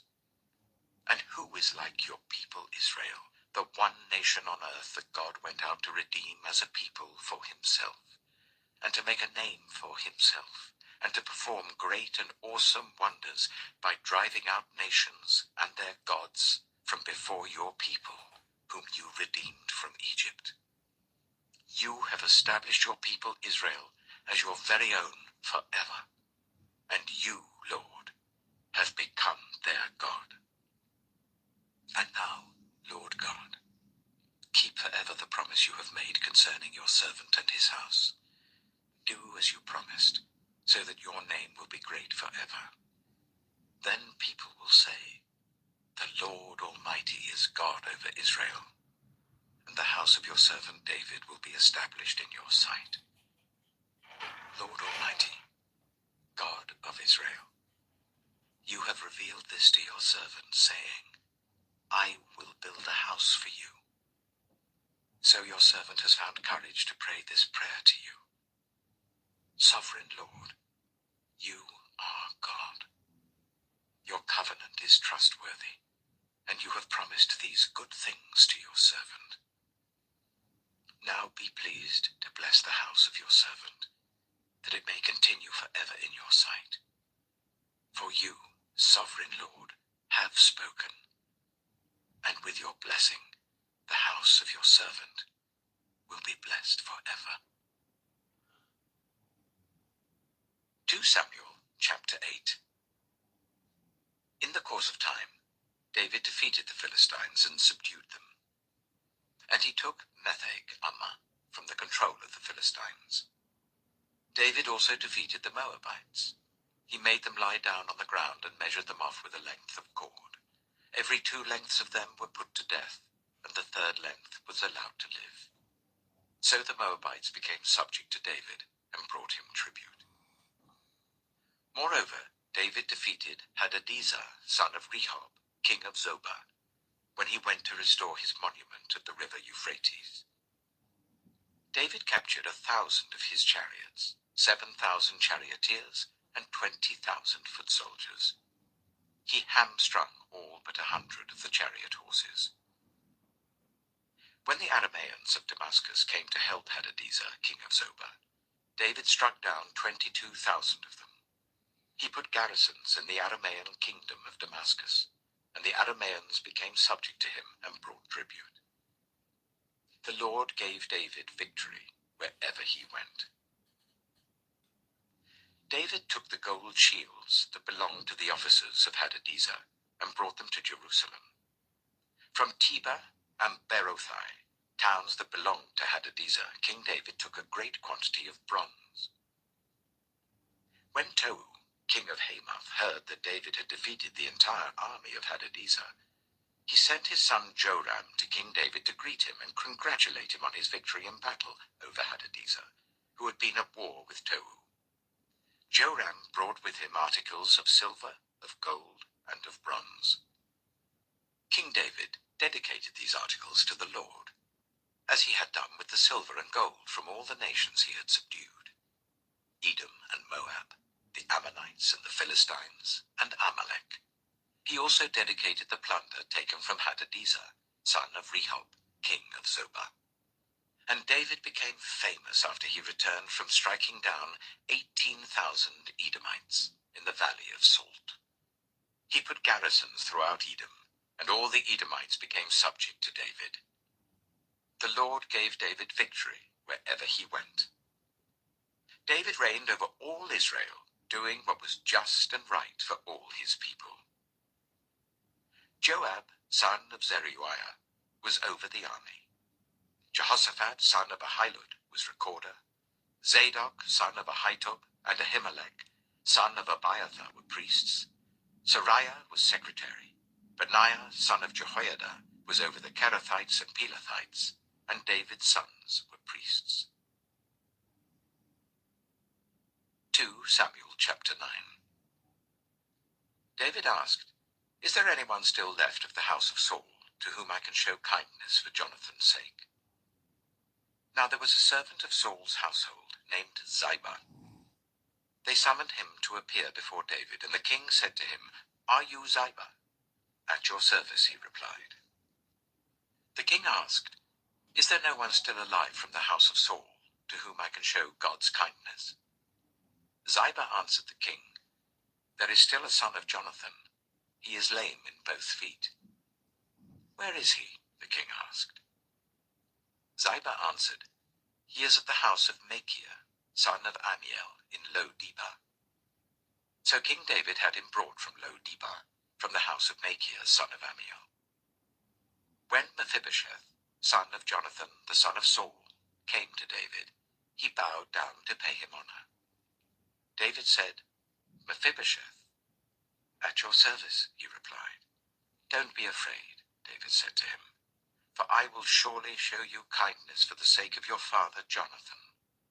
I will restore to you all the land that belonged to your grandfather Saul, and you will always eat at my table." Mephibosheth bowed down and said, "What is your servant, that you should notice a dead dog like me?" Then the king summoned Ziba, Saul's steward, and said to him, "I have given your master's grandson everything that belonged to Saul and his family. You and your sons and your servants are to farm the land for him and bring in the crops, so that your master's grandson may be provided for. And Mephibosheth, grandson of your master, will always eat at my table." Now Ziba had 15 sons and 20 servants. Then Ziba said to the king, "Your servant will do whatever my lord the king commands his servant to do." So Mephibosheth ate at David's table like one of the king's sons. Mephibosheth had a young son named Micah, and all the members of Ziba's household were servants of Mephibosheth. And Mephibosheth lived in Jerusalem because he always ate at the king's table. He was lame in both feet. 2 Samuel chapter 10. In the course of time, the king of the Ammonites died, and his son Hanun succeeded him as king. David thought, "I will show kindness to Hanun, son of Nahash, just as his father showed kindness to me." So David sent a delegation to express his sympathy to Hanun concerning his father. When David's men came to the land of the Ammonites, the Ammonite commanders said to Hanun their lord, "Do you think David is honoring your father by sending envoys to you to express sympathy?" Hasn't David sent them to you only to explore the city and spy it out and overthrow it?" So Hanun seized David's envoys, shaved off half of each man's beard, cut off their garments at the buttocks, and sent them away. When David was told about this, he sent messengers to meet the men, for they were greatly humiliated. The king said, "Stay at Jericho till your beards have grown, and then come back." When the Ammonites realized that they had become obnoxious to David, they hired 20,000 Aramean foot soldiers from Beth Rehob and Zobah, as well as the king of Maacah with 1,000 men, and also 12,000 men from Tob. On hearing this, David sent Joab out with the entire army of fighting men. The Ammonites came out and drew up in battle formation at the entrance of their city gate, while the Arameans of Zobah and Rehob and the men of Tob and Maacah were by themselves in the open country. Joab saw that there were battle lines in front of him and behind him. So he selected some of the best troops in Israel and deployed them against the Arameans. He put the rest of the men under the command of Abishai, his brother, and deployed them against the Ammonites. Joab said, "If the Arameans are too strong for me, then you are to come to my rescue. But if the Ammonites are too strong for you, then I will come to rescue you. Be strong, and let us fight bravely for our people and the cities of our God. The Lord will do what is good in his sight." Then Joab and the troops with him advanced to fight the Arameans, and they fled before him. When the Ammonites realized that the Arameans were fleeing, they fled before Abishai and went inside the city. So Joab returned from fighting the Ammonites and came to Jerusalem. After the Arameans saw that they had been routed by Israel, they regrouped. Hadadezer had Arameans brought from beyond the river Euphrates. They went to Helam, with Shobak, the commander of Hadadezer's army, leading them. When David was told of this, he gathered all Israel, crossed the Jordan, and went to Helam. The Arameans formed their battle lines to meet David and fought against him. But they fled before Israel, and David killed 700 of their charioteers and 40,000 of their foot soldiers. He also struck down Shobak, the commander of their army, and he died there. When all the kings who were vassals of Hadadezer saw that they had been routed by Israel, they made peace with the Israelites and became subject to them. So the Arameans were afraid to help the Ammonites anymore. 2 Samuel chapter 11.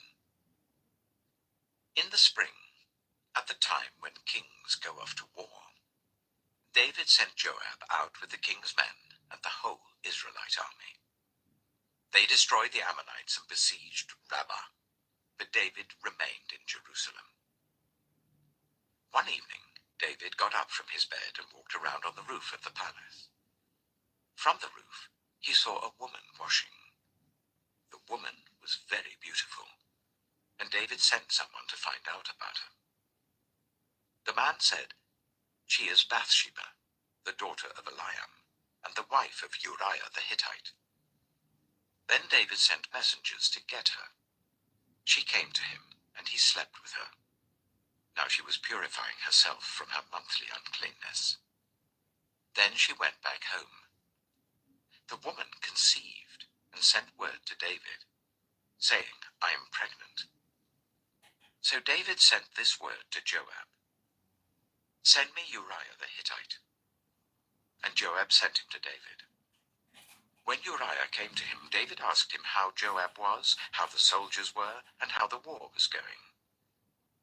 Then David said to Uriah, "Go down to your house and wash your feet."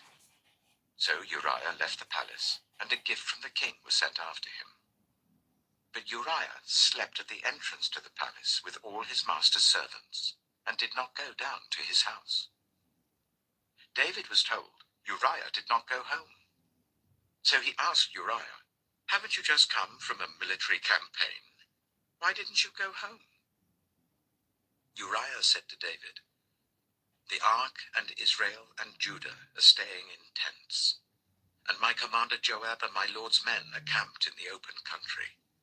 How could I go to my house to eat and drink and make love to my wife?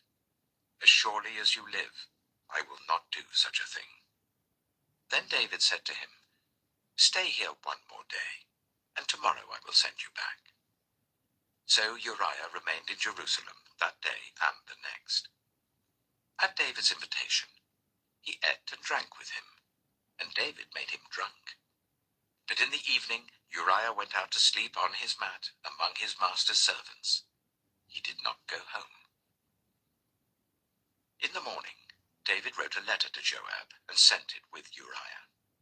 In it he wrote, "Put Uriah out in front, where the fighting is fiercest. Then withdraw from him, so that he will be struck down and die." So while Joab had the city under siege, he put Uriah at a place where he knew the strongest defenders were. When the men of the city came out and fought against Joab, some of the men in David's army fell. Moreover, Uriah the Hittite died. Joab sent David a full account of the battle. He instructed the messenger, "When you have finished giving the king this account of the battle, the king's anger may flare up, and he may ask you, 'Why did you get so close to the city to fight? Didn't you know they would shoot arrows from the wall? Who killed Abimelech, son of Jerubesheth? Didn't a woman drop an upper millstone on him from the wall so that he died in Thebez? Why did you get so close to the wall?' If he asks you this, then say to him, 'Moreover, your servant Uriah the Hittite is dead.'"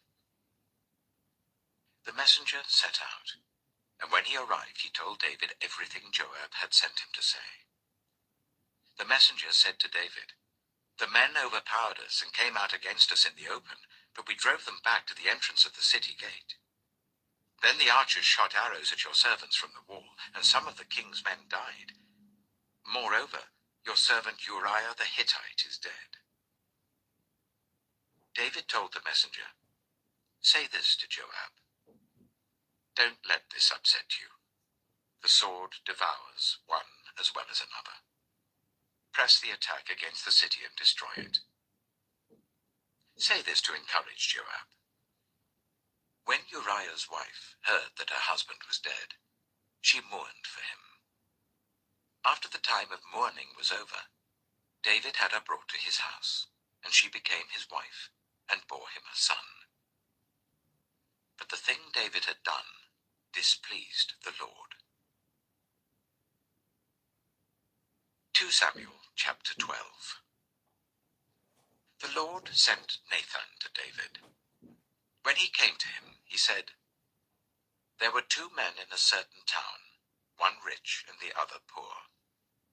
The rich man had a very large number of sheep and cattle, but the poor man had nothing except one little ewe lamb that he had bought. He raised it, and it grew up with him and his children. It shared his food, drank from his cup, and even slept in his arms. It was like a daughter to him. Now a traveler came to the rich man, but the rich man refrained from taking one of his own sheep or cattle to prepare a meal for the traveler who had come to him. Instead, he took the ewe lamb that belonged to the poor man and prepared it for the one who had come to him." David burned with anger against the man and said to Nathan, "As surely as the Lord lives, the man who did this must die. He must pay for that lamb 4 times over because he did such a thing and had no pity." Then Nathan said to David, "You are the man. This is what the Lord, the God of Israel, says. I anointed you king over Israel, and I delivered you from the hand of Saul. I gave your master's house to you, and your master's wives into your arms. I gave you all Israel and Judah. And if all this had been too little, I would have given you even more. Why did you despise the word of the Lord by doing what is evil in his eyes? You struck down Uriah the Hittite with the sword and took his wife to be your own. You killed him with the sword of the Ammonites. Now, therefore, the sword shall never depart from your house, because you despised me and took the wife of Uriah the Hittite to be your own. This is what the Lord says. Out of your own household I'm going to bring calamity on you. Before your very eyes I will take your wives and give them to one who is close to you, and he will sleep with your wives in broad daylight. You did it in secret. but I will do this thing in broad daylight before all Israel." Then David said to Nathan, "I have sinned against the Lord." Nathan replied, "The Lord has taken away your sin. You're not going to die. But because by doing this you have shown utter contempt for the Lord, the son born to you will die." After Nathan had gone home, the Lord struck the child that Uriah's wife had borne to David, and he became ill. David pleaded with God for the child. He fasted and spent the nights lying in sackcloth on the ground. The elders of his household stood beside him to get him up from the ground, but he refused, and he would not eat any food with them. On the seventh day, the child died. David's attendants were afraid to tell him that the child was dead, for they thought, while the child was still living, he wouldn't listen to us when we spoke to him. How can we now tell him the child is dead? He may do something desperate. David noticed that his attendants were whispering among themselves, and he realized that the child was dead. "Is the child dead?" he asked. "Yes," they replied. "He is dead." Then David got up from the ground. After he had washed, put on lotions and changed his clothes, he went into the house of the Lord and worshipped. Then he went to his own house, and at his request they served him food, and he ate. His attendants asked him, "Why are you acting in this way? While the child was alive, you fasted and wept, but now that the child is dead, you get up and eat." He answered, "While the child was alive, I fasted and wept. I thought, who knows? The Lord may be gracious to me and let the child live. But now that he is dead, why should I go on fasting? Can I bring him back again? I will go to him, but he will not return to me." Then David comforted his wife Bathsheba, and he went to her and made love to her. She gave birth to a son, and they named him Solomon. The Lord loved him, and because the Lord loved him, he sent word through Nathan the prophet to name him Jedidiah. Meanwhile, Joab fought against Rabbah of the Ammonites and captured the royal citadel. Joab then sent messengers to David, saying, "I have fought against Rabbah and taken its water supply. Now muster the rest of the troops and besiege the city and capture it. Otherwise I shall take the city, and it will be named after me." So David mustered the entire army and went to Rabbah, and attacked and captured it. David took the crown from their king's head, and it was placed on his own head. It weighed a talent of gold, and it was set with precious stones. David took a great quantity of plunder from the city, and brought out the people who were there, consigning them to labor with saws and with iron picks and axes, and he made them work at brickmaking. David did this to all the Ammonite towns. Then he and his entire army returned to Jerusalem. 2 Samuel chapter 13. In the course of time, Amnon, son of David, fell in love with Tamar, the beautiful sister of Absalom, son of David. Amnon became so obsessed with his sister Tamar that he made himself ill. She was a virgin, and it seemed impossible for him to do anything to her. Now Amnon had an advisor named Jonadab, son of Shimeah, David's brother. Jonadab was a very shrewd man. He asked Amnon, "Why do you, the king's son, look so haggard morning after morning? Won't you tell me?" Amnon said to him, "I'm in love with Tamar, my brother Absalom's sister." "Go to bed and pretend to be ill," Jonadab said. "When your father comes to see you, say to him, 'I would like my sister Tamar to come and give me something to eat. Let her prepare the food in my sight, so that I may watch her and then eat it from her hand.'" So Amnon lay down and pretended to be ill. When the king came to see him, Amnon said to him, "I would like my sister Tamar to come and make some special bread in my sight, so that I may eat from her hand." David sent word to Tamar at the palace, "Go to the house of your brother Amnon and prepare some food for him." So Tamar went to the house of her brother Amnon, who was lying down. She took some dough, kneaded it, made the bread in his sight, and baked it. Then she took the pan and served him the bread, but he refused to eat. "Send everyone out of here," Amnon said. So everyone left him. Then Amnon said to Tamar, "Bring the food here into my bedroom, so that I may eat it from your hand." And Tamar took the bread she had prepared and brought it to her brother Amnon in his bedroom. But when she took it to him to eat, he grabbed her and said, "Come to bed with me, my sister." "No, my brother," she said to him, "don't force me. Such a thing should not be done in Israel. Don't do this wicked thing. What about me? Where could I get rid of my disgrace? And what about you? You would be like one of the wicked fools in Israel. Please speak to the king. He will not keep me from being married to you." But he refused to listen to her, and since he was stronger than she, he raped her. Then Amnon hated her with intense hatred. In fact, he hated her more than he had loved her. Amnon said to her, "Get up and get out." "No," she said to him. "Sending me away would be a greater wrong than what you have already done to me." But he refused to listen to her. He called his personal servant and said, "Get this woman out of my sight and bolt the door after her." So his servant put her out and bolted the door after her. She was wearing an ornate robe, for this was the kind of garment the virgin daughters of the king wore. Tamar put ashes on her head and tore the ornate robe she was wearing. She put her hands on her head and went away, weeping aloud as she went. Her brother Absalom said to her, "Has that Amnon, your brother, been with you? Be quiet for now, my sister. He is your brother. Don't take this thing to heart." And Tamar lived in her brother Absalom's house, a desolate woman. When King David heard all this, he was furious. And Absalom never said a word to Amnon, either good or bad. He hated Amnon because he had disgraced his sister Tamar. 2 years later, when Absalom's sheep shearers were at Baal Hazor, near the border of Ephraim, he invited all the king's sons to come there.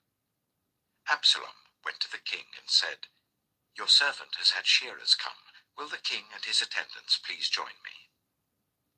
"No, my son," the king replied. "All of us should not go. We would only be a burden to you." Although Absalom urged him, he still refused to go but gave him his blessing. Then Absalom said, "If not, please let my brother Amnon come with us." The king asked him, "Why should he go with you?" But Absalom urged him. So he sent with him Amnon and the rest of the king's sons. Absalom ordered his men, "Listen, when Amnon is in high spirits from drinking wine, and I say to you, 'Strike Amnon down,' then kill him. Don't be afraid. Haven't I given you this order? Be strong and brave." So Absalom's men did to Amnon what Absalom had ordered. Then all the king's sons got up, mounted their mules, and fled. While they were on their way, the report came to David, "Absalom has struck down all the king's sons. Not one of them is left." The king stood up, tore his clothes, and lay down on the ground, and all his attendants stood by with their clothes torn. But Jonadab, son of Shimeah, David's brother, said, "My lord should not think that they killed all the princes. Only Amnon is dead." This has been Absalom's express intention ever since the day that Amnon raped his sister Tamar. My lord the king should not be concerned about the report that all the king's sons are dead. Only Amnon is dead. Meanwhile, Absalom had fled. Now the man standing watch looked up and saw many people on the road west of him coming down the side of the hill. The watchman went and told the king, "I see men in the direction of Horonaim on the side of the hill." Jonadab said to the king, "See, the king's sons have come. It has happened just as your servant said." As he finished speaking, the king's sons came in, wailing loudly. The king too and all his attendants wept very bitterly. Absalom fled and went to Talmai, son of Ammihud, the king of Geshur. But King David mourned many days for his son. After Absalom fled and went to Geshur, he stayed there for 3 years, and King David longed to go to Absalom, for he was consoled concerning Amnon's death. 2 Samuel chapter 14. Joab, son of Zeruiah, knew that the king's heart longed for Absalom. So Joab sent someone to Tekoa, and had a wise woman brought from there. He said to her, "Pretend you are in mourning. Dress in mourning clothes, and don't use any cosmetic lotions. Act like a woman who has spent many days grieving for the dead.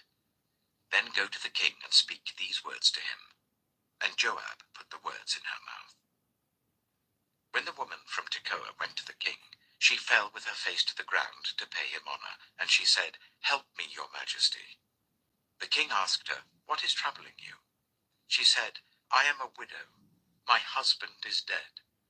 I, your servant, had 2 sons. They got into a fight with each other in the field, and no one was there to separate them. One struck the other and killed him. Now the whole clan has risen up against your servant.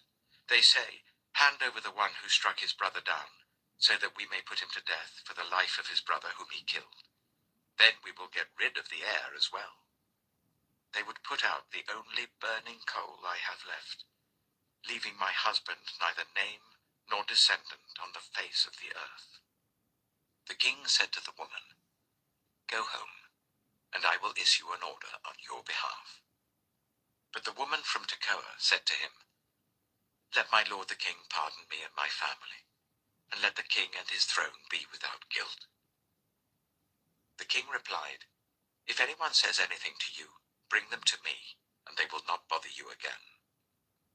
She said, "Then let the king invoke the Lord his God, to prevent the avenger of blood from adding to this destruction, so that my son shall not be destroyed." "As surely as the Lord lives," he said, "not one hair of your son's head will fall to the ground." Then the woman said, "Let your servant speak a word to my lord the king." "Speak," he replied. The woman said, "Why then have you devised a thing like this against the people of God? When the king says this, does he not convict himself? For the king has not brought back his banished son. Like water spilled on the ground, which cannot be recovered, so we must die. But that is not what God desires. Rather, he devises ways so that a banished person does not remain banished from him. And now I have come to say this to my lord the king, because the people have made me afraid. Your servant thought, 'I will speak to the king. Perhaps he will grant his servant's request. Perhaps the king will agree to deliver his servant from the hand of the man who is trying to cut off both me and my son from God's inheritance.' And now your servant says, 'May the word of my lord the king secure my inheritance, for my lord the king is like an angel of God in discerning good and evil. May the Lord your God be with you.' Then the king said to the woman, 'Don't keep from me the answer to what I am going to ask you.' 'Let my lord the king speak,' the woman said. The king asked, 'Isn't the hand of Joab with you in all this?' The woman answered, 'As surely as you live, my lord the king, no one can turn to the right or to the left from anything my lord the king says.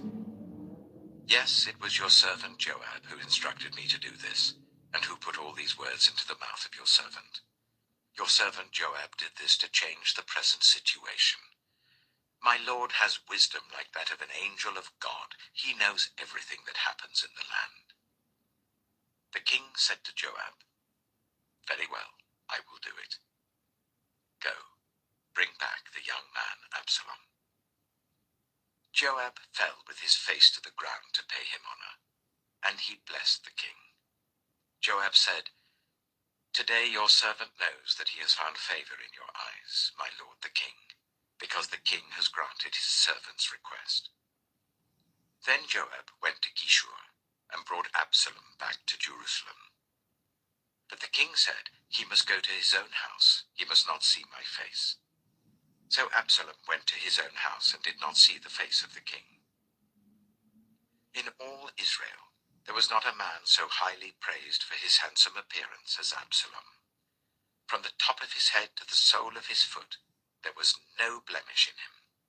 Whenever he cut the hair of his head, he used to cut his hair once a year because it became too heavy for him, he would weigh it, and its weight was 200 shekels by the royal standard. 3 sons and a daughter were born to Absalom. His daughter's name was Tamar, and she became a beautiful woman. Absalom lived for 2 years in Jerusalem without seeing the king's face. Then Absalom sent for Joab in order to send him to the king, but Joab refused to come to him. So he sent a second time, but he refused to come. Then he said to his servants, "Look, Joab's field is next to mine, and he has barley there. Go and set it on fire." So Absalom's servants set the field on fire. Then Joab did go to Absalom's house, and he said to him, "Why have your servants set my field on fire?" Absalom said to Joab, "Look, I sent word to you and said, 'Come here so that I can send you to the king to ask, why have I come from Geshur? It would be better for me if I was still there. Now then, I want to see the king's face, and if I'm guilty of anything, let him put me to death.'" So Joab went to the king and told him this. Then the king summoned Absalom, and he came in and bowed down with his face to the ground before the king, and the king kissed Absalom. 2 Samuel chapter 15. In the course of time, Absalom provided himself with a chariot and horses, and with 50 men to run ahead of him. He would get up early and stand by the side of the road leading to the city gate. Whenever anyone came with a complaint to be placed before the king for a decision, Absalom would call out to him, "What town are you from?" He would answer, "Your servant is from one of the tribes of Israel." Then Absalom would say to him, "Look, your claims are valid and proper, but there is no representative of the king to hear you." And Absalom would add, "If only I were appointed judge in the land, then everyone who has a complaint or case could come to me, and I would see that they receive justice."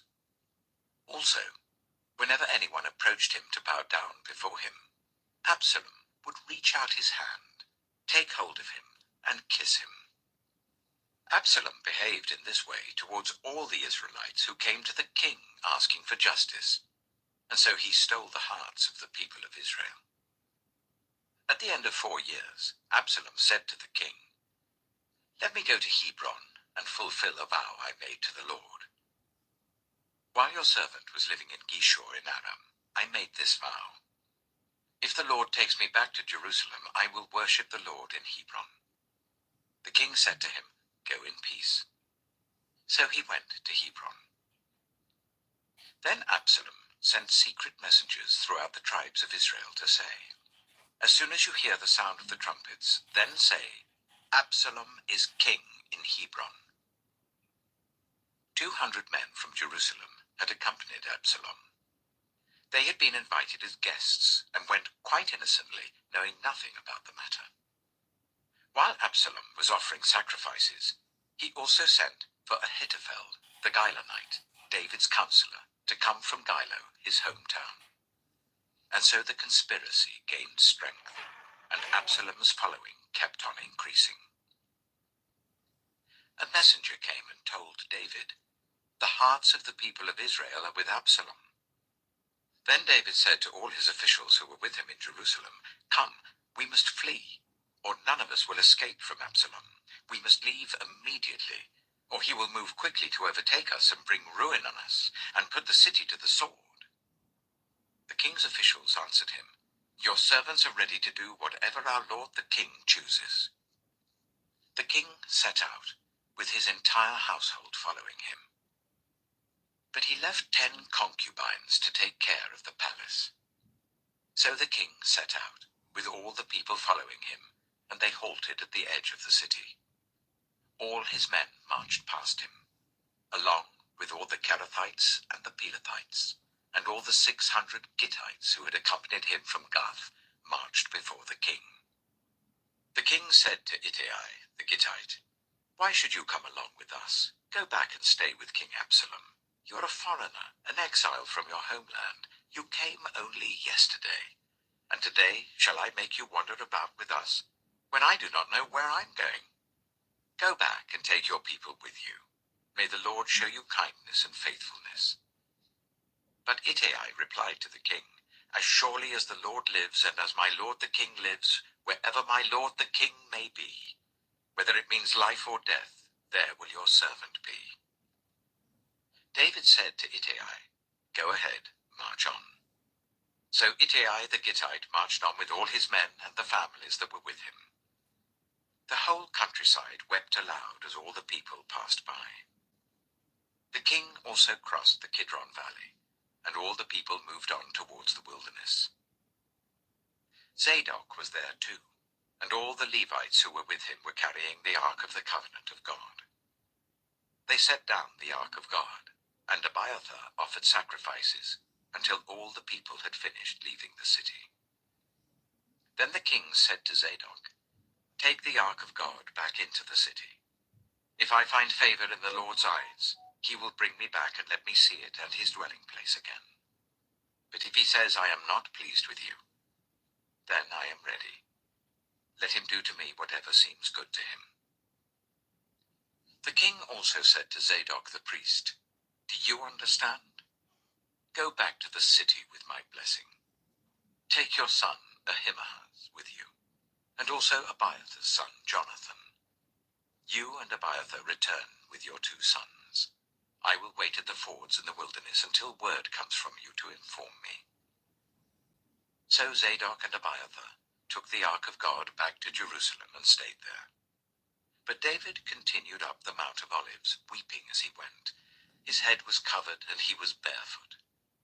All the people with him covered their heads too, and were weeping as they went up. Now David had been told Ahithophel is among the conspirators with Absalom. So David prayed, "Lord, turn Ahithophel's counsel into foolishness." When David arrived at the summit, where people used to worship God, Hushai the Archite was there to meet him, his robe torn and dust on his head. David said to him, "If you go with me, you will be a burden to me. But if you return to the city and say to Absalom, 'Your Majesty, I will be your servant. I was your father's servant in the past, but now I will be your servant,' then you can help me by frustrating Ahithophel's advice. Won't the priests Zadok and Abiathar be there with you? Tell them anything you hear in the king's palace." Their 2 sons, Ahimaaz son of Zadok and Jonathan son of Abiathar, are there with them. Send them to me with anything you hear." So Hushai, David's confidant, arrived at Jerusalem as Absalom was entering the city. 2 Samuel chapter 16. When David had gone a short distance beyond the summit, there was Ziba, the steward of Mephibosheth, waiting to meet him.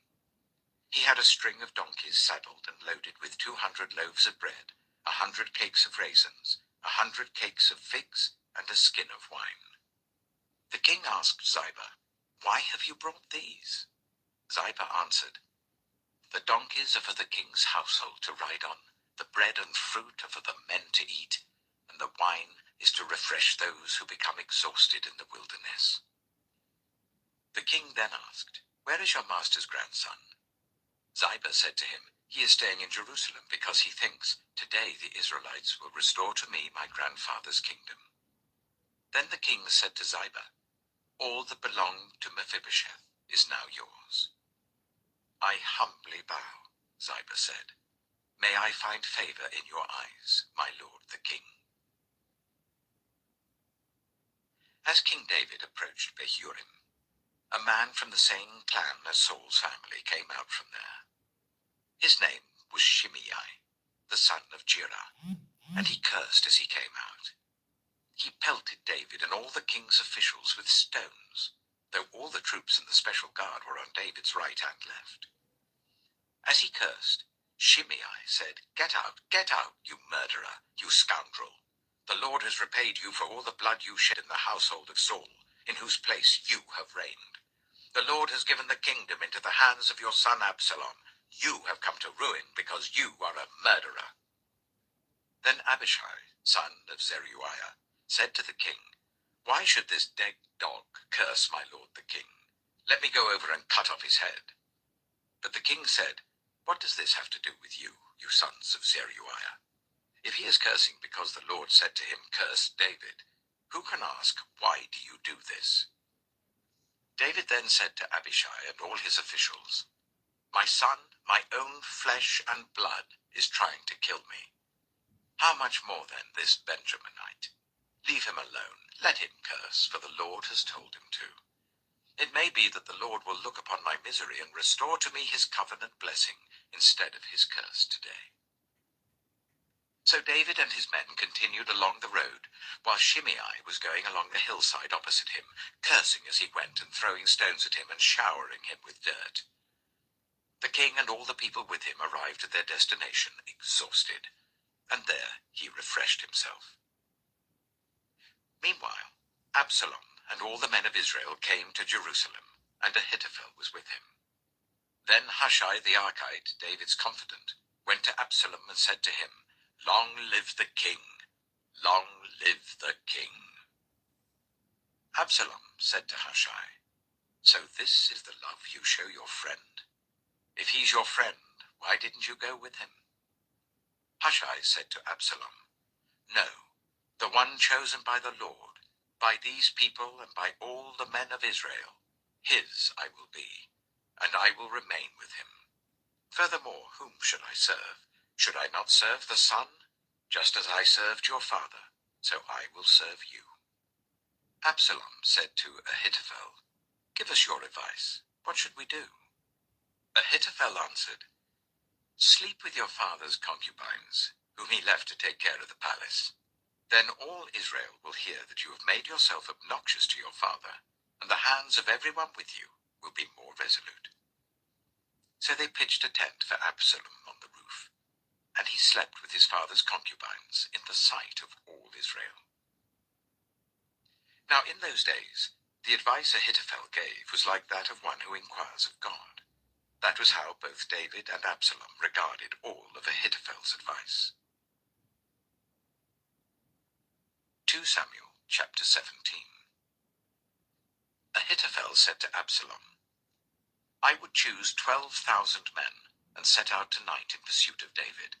I would attack him while he is weary and weak. I would strike him with terror, and then all the people with him will flee. I would strike down only the king and bring all the people back to you. The death of the man you seek will mean the return of all. All the people will be unharmed. This plan seemed good to Absalom and to all the elders of Israel. But Absalom said, summon also Hushai the Archite, so that we can hear what he has to say as well.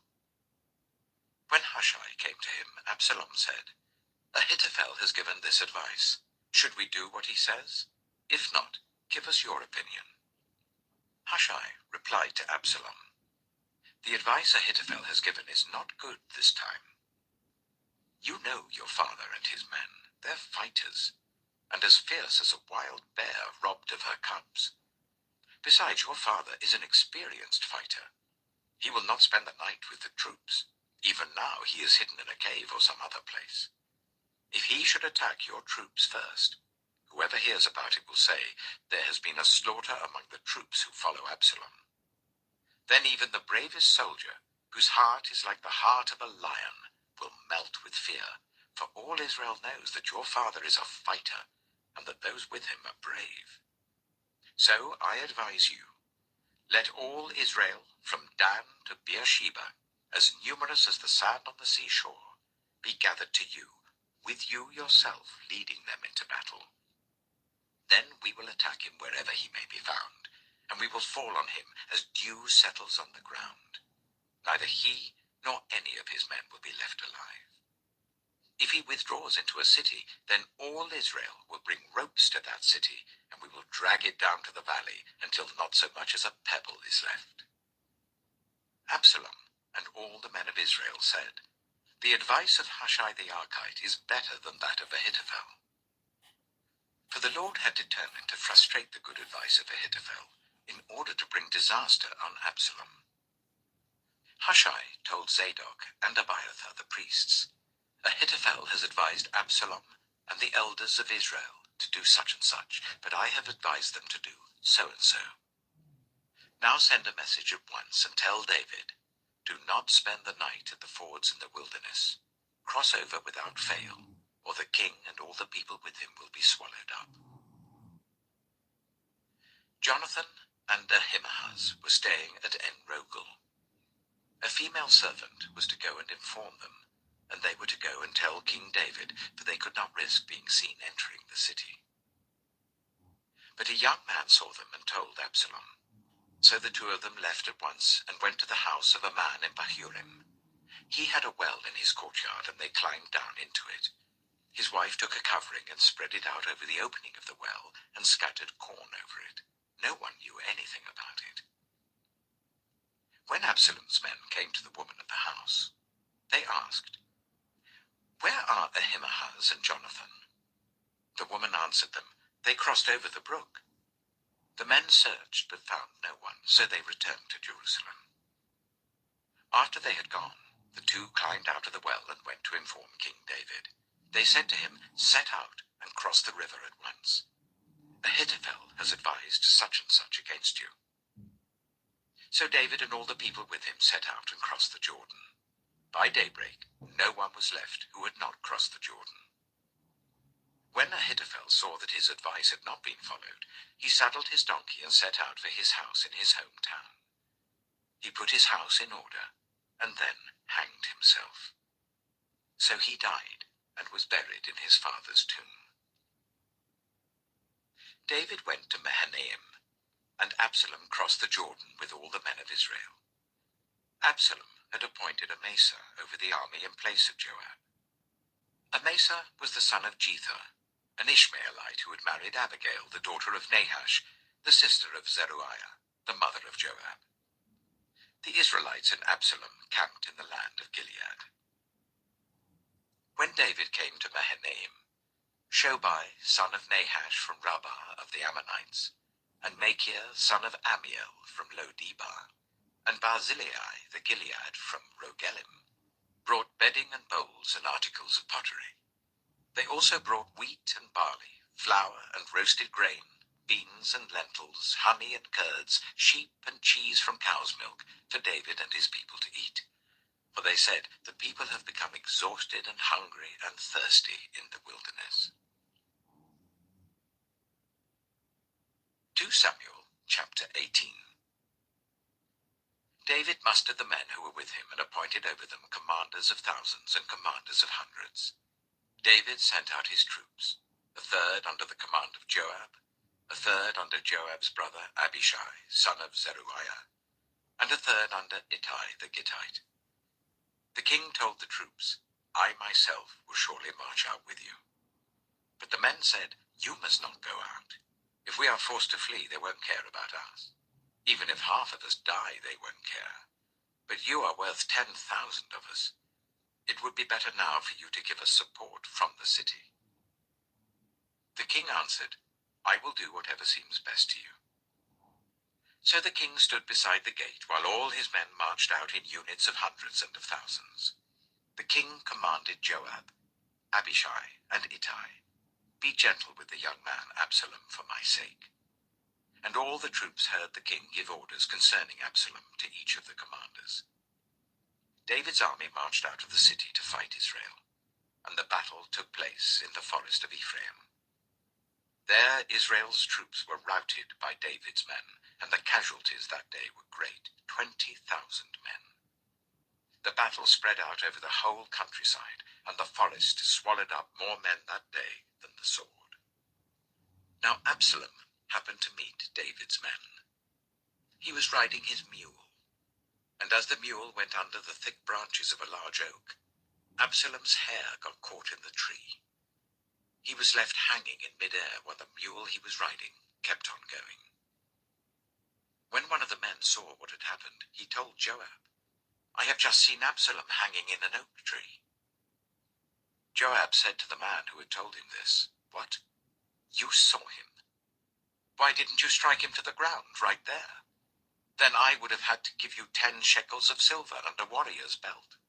But the man replied, "Even if 1,000 shekels were weighed out into my hands, I would not lay a hand on the king's son. In our hearing, the king commanded you and Abishai and Ittai, protect the young man Absalom for my sake. And if I had put my life in jeopardy, and nothing is hidden from the king, you would have kept your distance from me." Joab said, "I'm not going to wait like this for you." So he took 3 javelins in his hand and plunged them into Absalom's heart while Absalom was still alive in the oak tree. And 10 of Joab's armor-bearers surrounded Absalom, struck him, and killed him. Then Joab sounded the trumpet, and the troops stopped pursuing Israel, for Joab halted them. They took Absalom, threw him into a big pit in the forest, and piled up a large heap of rocks over him. Meanwhile, all the Israelites fled to their homes. During his lifetime, Absalom had taken a pillar and erected it in the king's valley as a monument to himself, for he thought, "I have no son to carry on the memory of my name." He named the pillar after himself, and it is called Absalom's monument to this day. Now Ahimaaz, son of Zadok, said, "Let me run and take the news to the king that the Lord has vindicated him by delivering him from the hand of his enemies." "You're not the one to take the news today," Joab told him. "You may take the news another time, but you must not do so today, because the king's son is dead." Then Joab said to the Cushite, "Go tell the king what you have seen." The Cushite bowed down before Joab and ran off. Ahimaaz, son of Zadok, again said to Joab, "Come what may, please let me run behind the Cushite." But Joab replied, "My son, why do you want to go? You don't have any news that will bring you a reward." He said, "Come what may, I want to run." So Joab said, "Run." Then Ahimaaz ran by the way of the plain and outran the Cushite.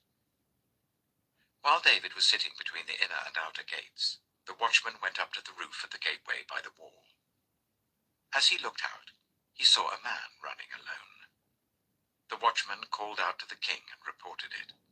The king said, "If he is alone, he must have good news." And the runner came closer and closer. Then the watchman saw another runner, and he called down to the gatekeeper, "Look, another man running alone." The king said, "He must be bringing good news too."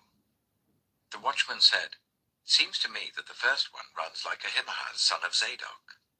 "He's a good man," the king said. "He comes with good news."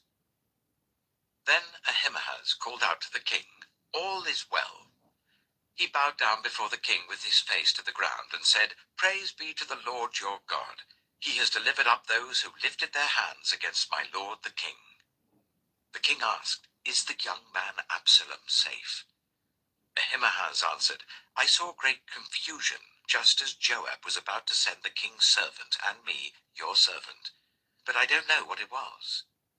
The king said, "Stand aside and wait here." So he stepped aside and stood there.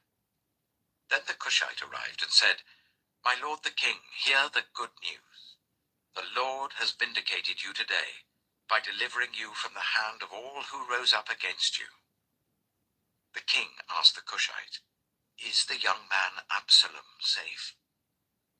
The Cushite replied, "May the enemies of my lord the king and all who rise up to harm you be like that young man." The king was shaken. He went up to the room over the gateway and wept. As he went, he said, "Oh, my son Absalom, my son Absalom. If only I had died instead of you. Oh, Absalom, my son, my son." 2 Samuel chapter 19. Joab was told, "The king is weeping and mourning for Absalom." And for the whole army, the victory that day was turned into mourning, because on that day the troops heard it said, "The king is grieving for his son." The men stole into the city that day, as men steal in who are ashamed when they flee from battle. The king covered his face and cried out, "Oh, my son, Absalom! Oh, Absalom, my son, my son!"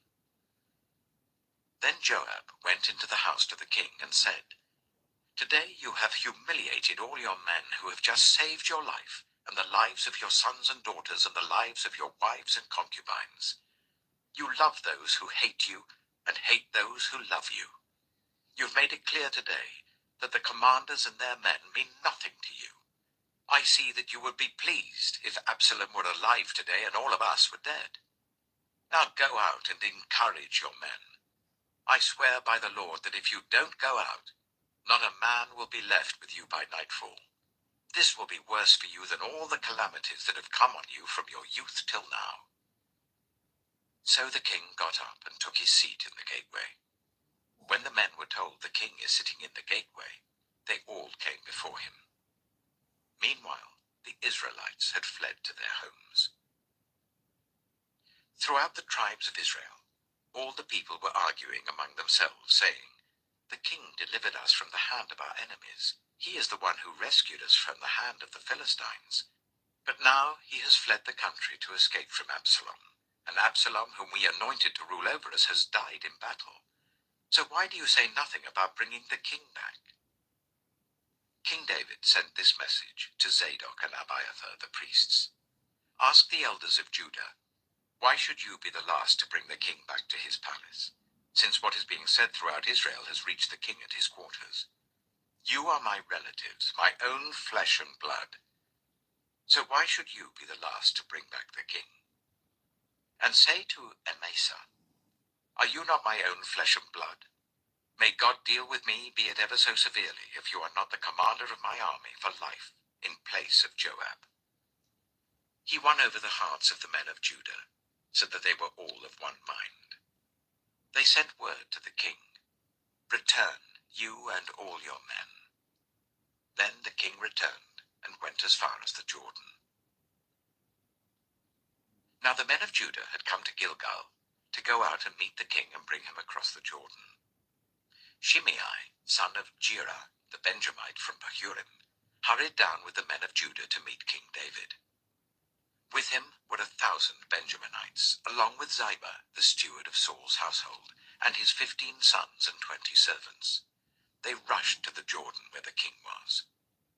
They crossed at the ford to take the king's household over and to do whatever he wished.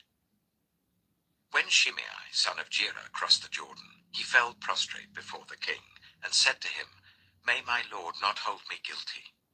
Do not remember how your servant did wrong on the day my lord the king left Jerusalem. May the king put it out of his mind. For I, your servant, know that I have sinned. But today I have come here as the first from the tribes of Joseph, to come down and meet my lord the king." Then Abishai, son of Zeruiah, said, "Shouldn't Shimei be put to death for this? He cursed the Lord's anointed."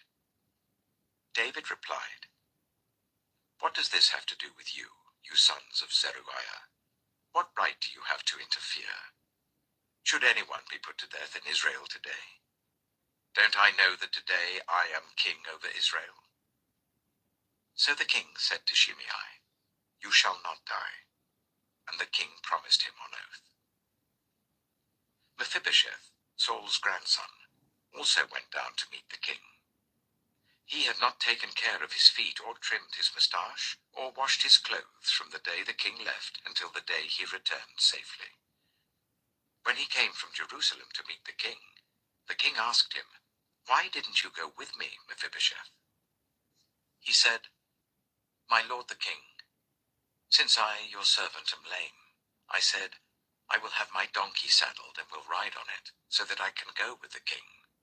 But Ziba, my servant, betrayed me, and he has slandered your servant to my lord the king. My lord the king is like an angel of God, so do whatever you wish. All my grandfather's descendants deserved nothing but death from my lord the king, but you gave your servant a place among those who eat at your table. So what right do I have to make any more appeals to the king?" The king said to him, "Why say more? I order you and Ziba to divide the land." Mephibosheth said to the king, "Let him take everything, now that my lord the king has returned home safely." Barzillai the Gileadite also came down from Rogelim to cross the Jordan with the king and to send him on his way from there. Now Barzillai was very old, 80 years of age. He had provided for the king during his stay in Mahanaim, for he was a very wealthy man. The king said to Barzillai, "Cross over with me and stay with me in Jerusalem, and I will provide for you." But Barzillai answered the king, "How many more years shall I live, that I should go up to Jerusalem with the king? I am now 80 years old. Can I tell the difference between what is enjoyable and what is not? Can your servant taste what he eats and drinks? Can I still hear the voices of male and female singers? Why should your servant be an added burden to my lord the king? Your servant will cross over the Jordan with the king for a short distance, but why should the king reward me in this way? Let your servant return, that I may die in my own town near the tomb of my father and mother. But here is your servant Kimham. Let him cross over with my lord the king. Do for him whatever you wish."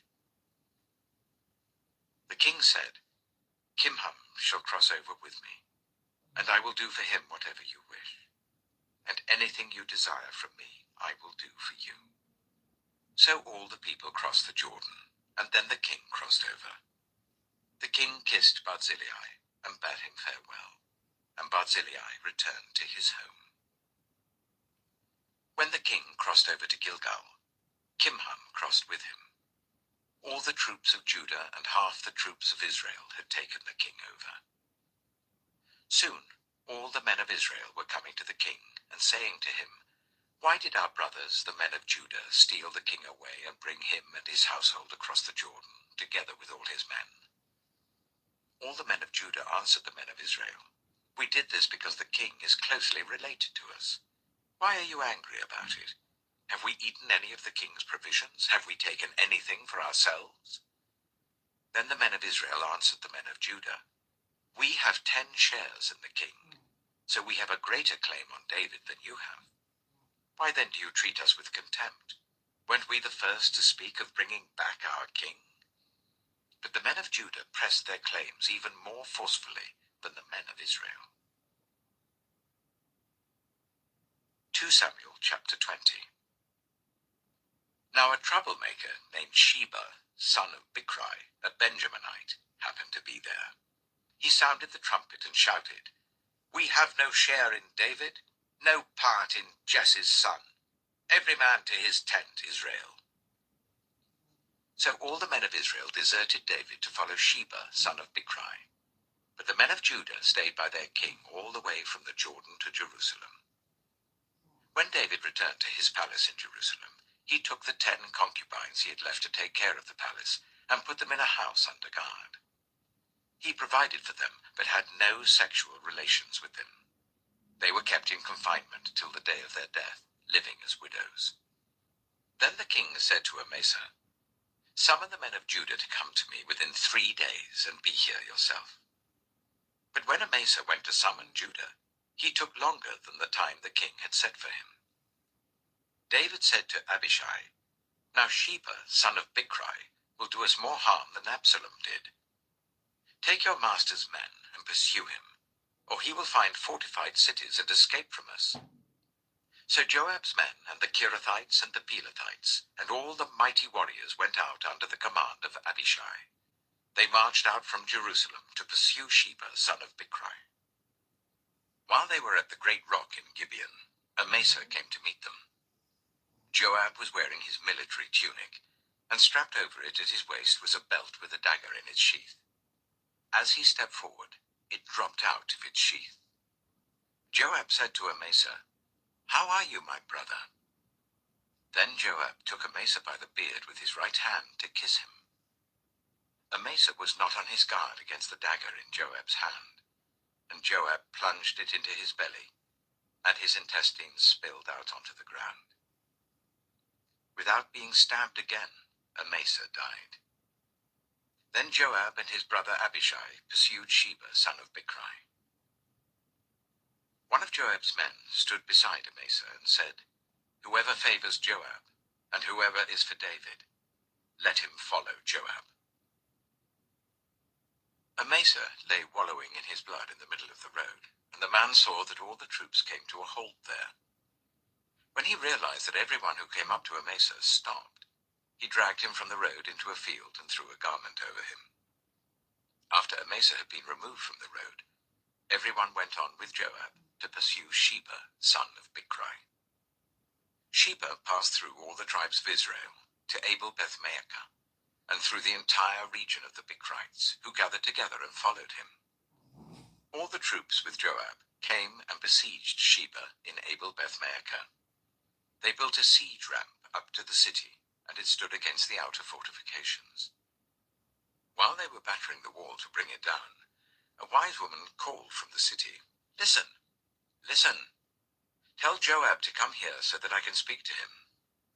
He went towards her, and she asked, "Are you Joab?" "I am," he answered. She said, "Listen to what your servant has to say." "I'm listening," he said. She continued, "Long ago they used to say, 'Get your answer at Abel,' and that settled it. We are the peaceful and faithful in Israel. You are trying to destroy a city that is a mother in Israel. Why do you want to swallow up the Lord's inheritance?" "Far be it from me," Joab replied. "Far be it from me to swallow up or destroy. That is not the case. A man named Sheba, son of Bichri, from the hill country of Ephraim, has lifted up his hand against the king, against David. Hand over this one man, and I'll withdraw from the city." The woman said to Joab, "His head will be thrown to you from the wall." Then the woman went to all the people with her wise advice, and they cut off the head of Sheba, son of Bichri, and threw it to Joab. So he sounded the trumpet, and his men dispersed from the city, each returning to his home. And Joab went back to the king in Jerusalem. Joab was over Israel's entire army. Benaiah, son of Jehoiada, was over the Kerethites and the Pelethites.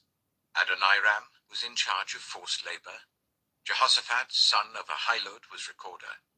Sheva was secretary. Zadok and Abiathar were priests, and Ira the Jairite was David's priest. 2 Samuel chapter 21. During the reign of David, there was a famine for 3 successive years. So David sought the face of the Lord. The Lord said, "It is on account of Saul and his blood-stained house. It is because he put the Gibeonites to death." The king summoned the Gibeonites and spoke to them. Now the Gibeonites were not a part of Israel, but were survivors of the Amorites. The Israelites had sworn to spare them, but Saul, in his zeal for Israel and Judah, had tried to annihilate them. David asked the Gibeonites, "What shall I do for you?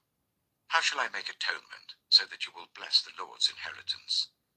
The Gibeonites answered him, "We have no right to demand silver or gold from Saul or his family, nor do we have the right to put anyone in Israel to death. What do you want me to do for you?" David asked.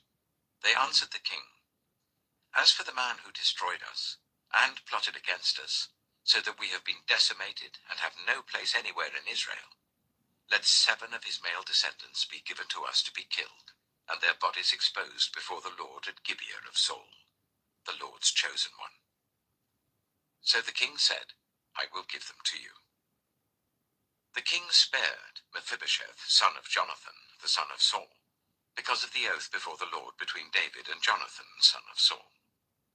But the king took Armoni and Mephibosheth, the 2 sons of Aiah's daughter Rizpah, whom she had borne to Saul, together with the 5 sons of Saul's daughter Merab, whom she had borne to Adriel, son of Barzillai, the Maholathite. He handed them over to the Gibeonites, who killed them and exposed their bodies on a hill before the Lord. All 7 of them fell together. They were put to death during the first days of harvest, just as the barley harvest was beginning. Rizpah, daughter of Aiah, took sackcloth and spread it out for herself on a rock. From the beginning of the harvest till the rain poured down from the heavens on the bodies, she did not let the birds touch them by day or the wild animals by night. When David was told what Aiah's daughter Rizpah, Saul's concubine, had done, he went and took the bones of Saul and his son Jonathan from the citizens of Jabesh Gilead. They had stolen their bodies from the public square at Bethshan, where the Philistines had hung them after they struck Saul down on Gilboa.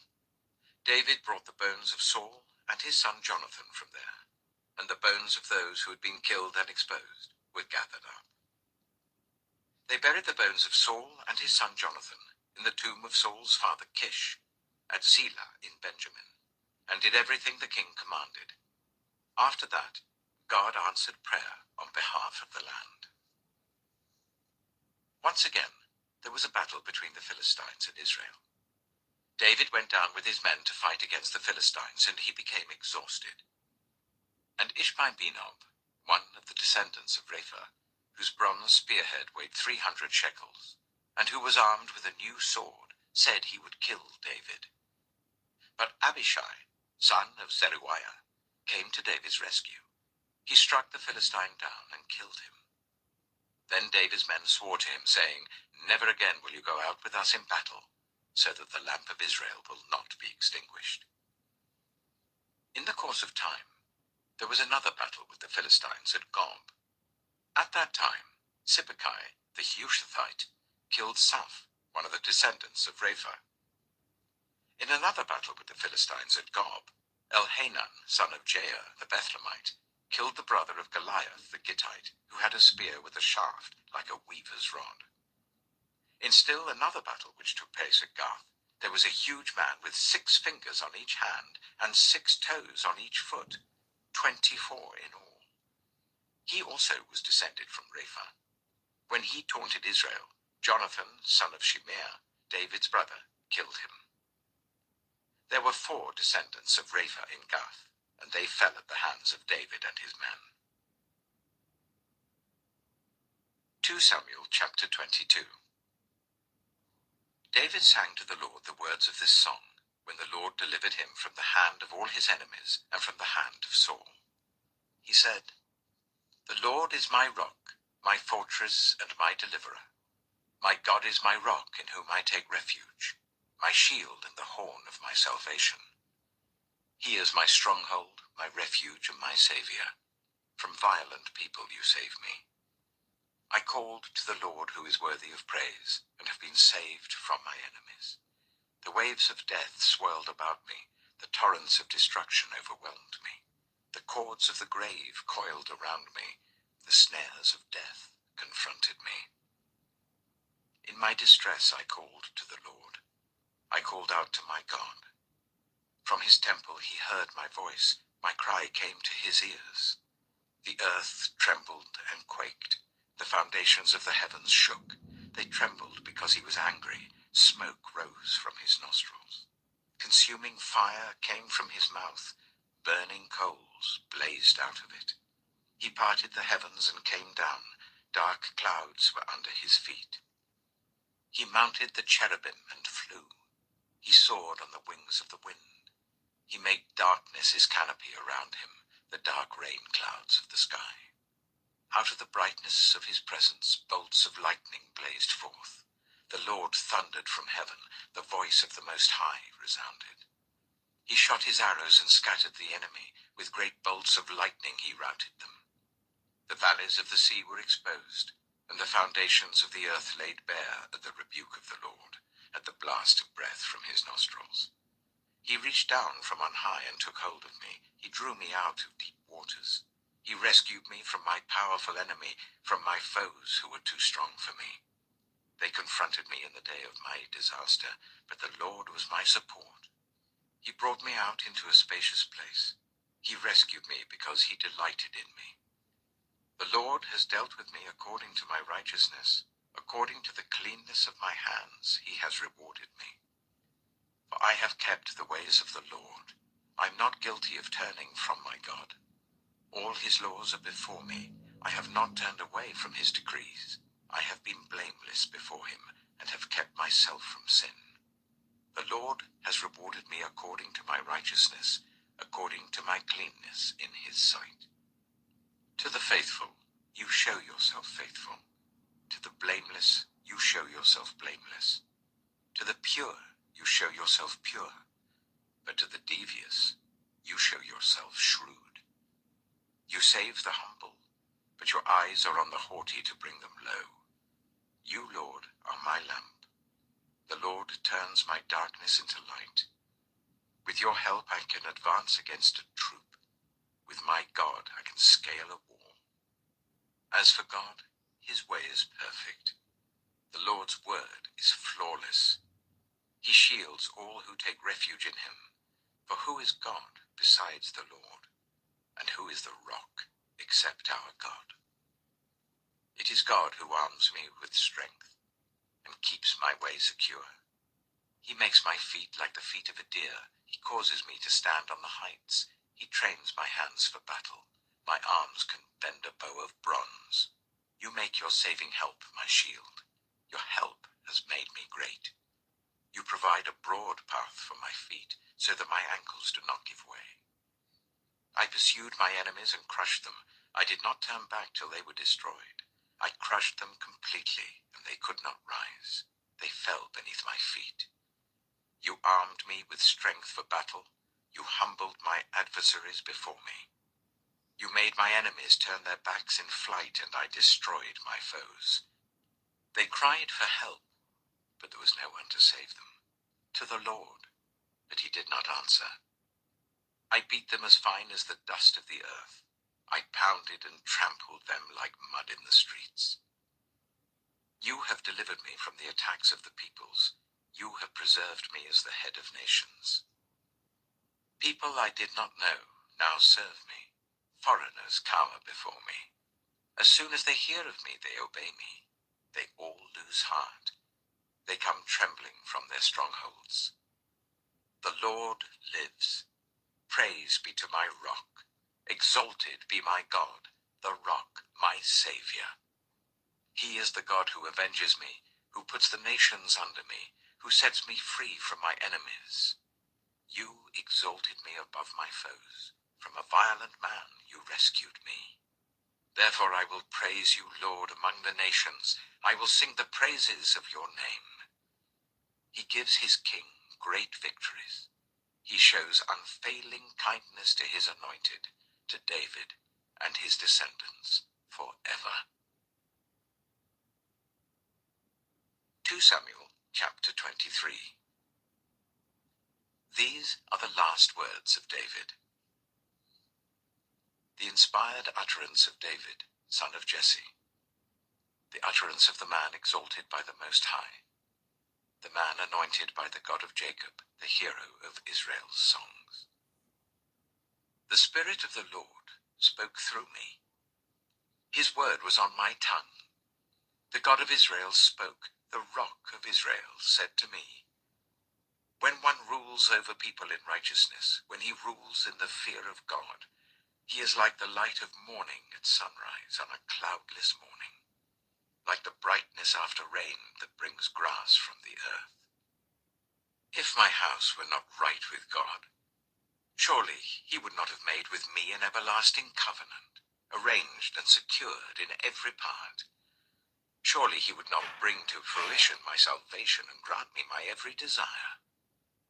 But evil men are all to be cast aside like thorns, which are not gathered with the hand.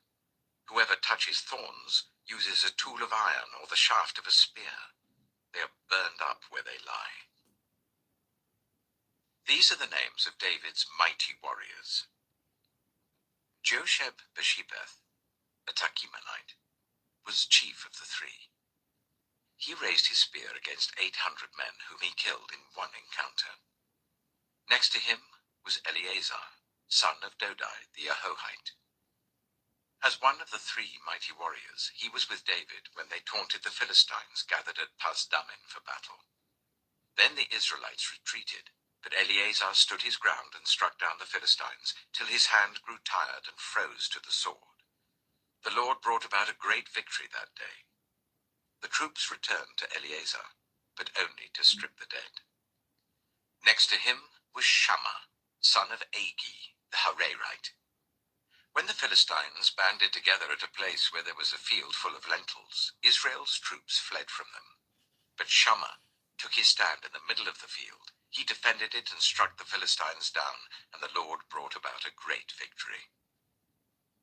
During harvest time, 3 of the 30 chief warriors came down to David at the cave of Adullam, while a band of Philistines were encamped in the valley of Rephaim. At that time, David was in the stronghold, and the Philistine garrison was at Bethlehem. David longed for water, and said, "Oh, that someone would get me a drink of water from the well near the gate of Bethlehem." So the 3 mighty warriors broke through the Philistine lines, drew water from the well near the gate of Bethlehem, and carried it back to David. But he refused to drink it. Instead, he poured it out before the Lord. "Far be it from me, Lord, to do this," he said. "Is it not the blood of men who went at the risk of their lives?" And David would not drink it.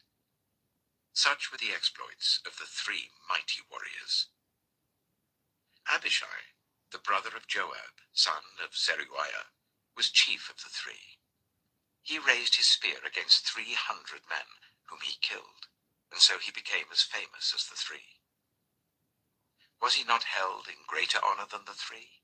He became their commander, even though he was not included among them. Benaiah, son of Jehoiada, a valiant fighter from Kabzeel, performed great exploits. He struck down Moab's 2 mightiest warriors. He also went down into a pit on a snowy day and killed a lion. And he struck down a huge Egyptian. Although the Egyptian had a spear in his hand, Benaiah went against him with a club. He snatched the spear from the Egyptian's hand and killed him with his own spear. Such were the exploits of Benaiah, son of Jehoiada. He too was as famous as the 3 mighty warriors. He was held in greater honor than any of the 30, but he was not included among the 3. And David put him in charge of his bodyguard. Among the 30 were Asahel, the brother of Joab, Elhanan, son of Dodo, from Bethlehem, Shammah, the Harodite, Elika, the Harodite, Helez, the Paltite, Ira, son of Ikesh, from Tekoa, Abiezer, from Anathoth, Sibbecai, the Hushathite, Zalmon, the Ahohite, Maharai, the Netophathite, Heled, son of Baanah, the Netophathite, Ittai, son of Ribai, from Gibeah in Benjamin, Benaiah, the Pirathonite, Hiddai, from the ravines of Gaash, Abi-Albon, the Arbathite, Asmaveth, the Bariumite, Eliabah, the Shaalbonite, the sons of Jashen, Jonathan, son of Shammah, the Hararite, Ahiam, son of Sherah, the Hararite, Eliphalet, son of Ahasbai, the Maacathite, Eliam, son of Ahithophel, the Gilonite, Hezro, the Carmelite, Perai, the Arbite, Igal, son of Nathan from Zobah, the son of Hagrai, Zelek, the Ammonite, Naharai, the Beerothite, the armor-bearer of Joab, son of Zeruiah, Ira, the Ithrite, Gareb, the Ithrite, and Uriah, the Hittite. There were 37 in all. 2 Samuel, chapter 24. Again the anger of the Lord burned against Israel, and he incited David against them, saying, "Go and take a census of Israel and Judah." So the king said to Joab and the army commanders with him, "Go throughout the tribes of Israel from Dan to Beersheba, and enroll the fighting men, so that I may know how many there are." But Joab replied to the king, "May the Lord your God multiply the troops 100 times over, and may the eyes of my lord the king see it. But why does my lord the king want to do such a thing?" The king's word, however, overruled Joab and the army commanders. So they left the presence of the king to enroll the fighting men of Israel. After crossing the Jordan, they camped near Aroer, south of the town in the gorge, and then went through Gad and on to Jazer. They went to Gilead and the region of Tatim Hodshai, and on to Dan Jair and around towards Sidon. Then they went towards the fortress of Tyre and all the towns of the Hivites and Canaanites. Finally, they went on to Beersheba in the Negev of Judah. After they had gone through the entire land, they came back to Jerusalem at the end of 9 months and 20 days. Joab reported the number of the fighting men to the king. In Israel, there were 800,000 able-bodied men who could handle a sword, and in Judah, 500,000. David was conscience-stricken after he had counted the fighting men, and he said to the Lord, I have sinned greatly in what I have done. Now, Lord, I beg you, take away the guilt of your servant. I've done a very foolish thing. Before David got up the next morning, the word of the Lord had come to Gad, the prophet, David's seer. Go and tell David, this is what the Lord says. I'm giving you 3 options. Choose one of them for me to carry out against you. So Gad went to David and said to him, Shall there come on you 3 years of famine in your land, or 3 months of fleeing from your enemies while they pursue you, or 3 days of plague in your land? Now then, think it over and decide how I should answer the one who sent me. David said to Gad, I am in deep distress. Let us fall into the hands of the Lord, for his mercy is great, but do not let me fall into human hands. So the Lord sent a plague on Israel from that morning until the end of the time designated, and 70,000 of the people from Dan to Beersheba died.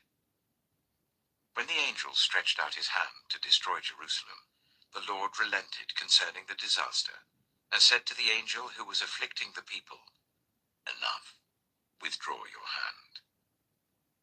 The angel of the Lord was then at the threshing floor of Araunah the Jebusite. When David saw the angel who was striking down the people, he said to the Lord, I have sinned. I, the shepherd, have done wrong. These are but sheep. What have they done? Let your hand fall on me and my family.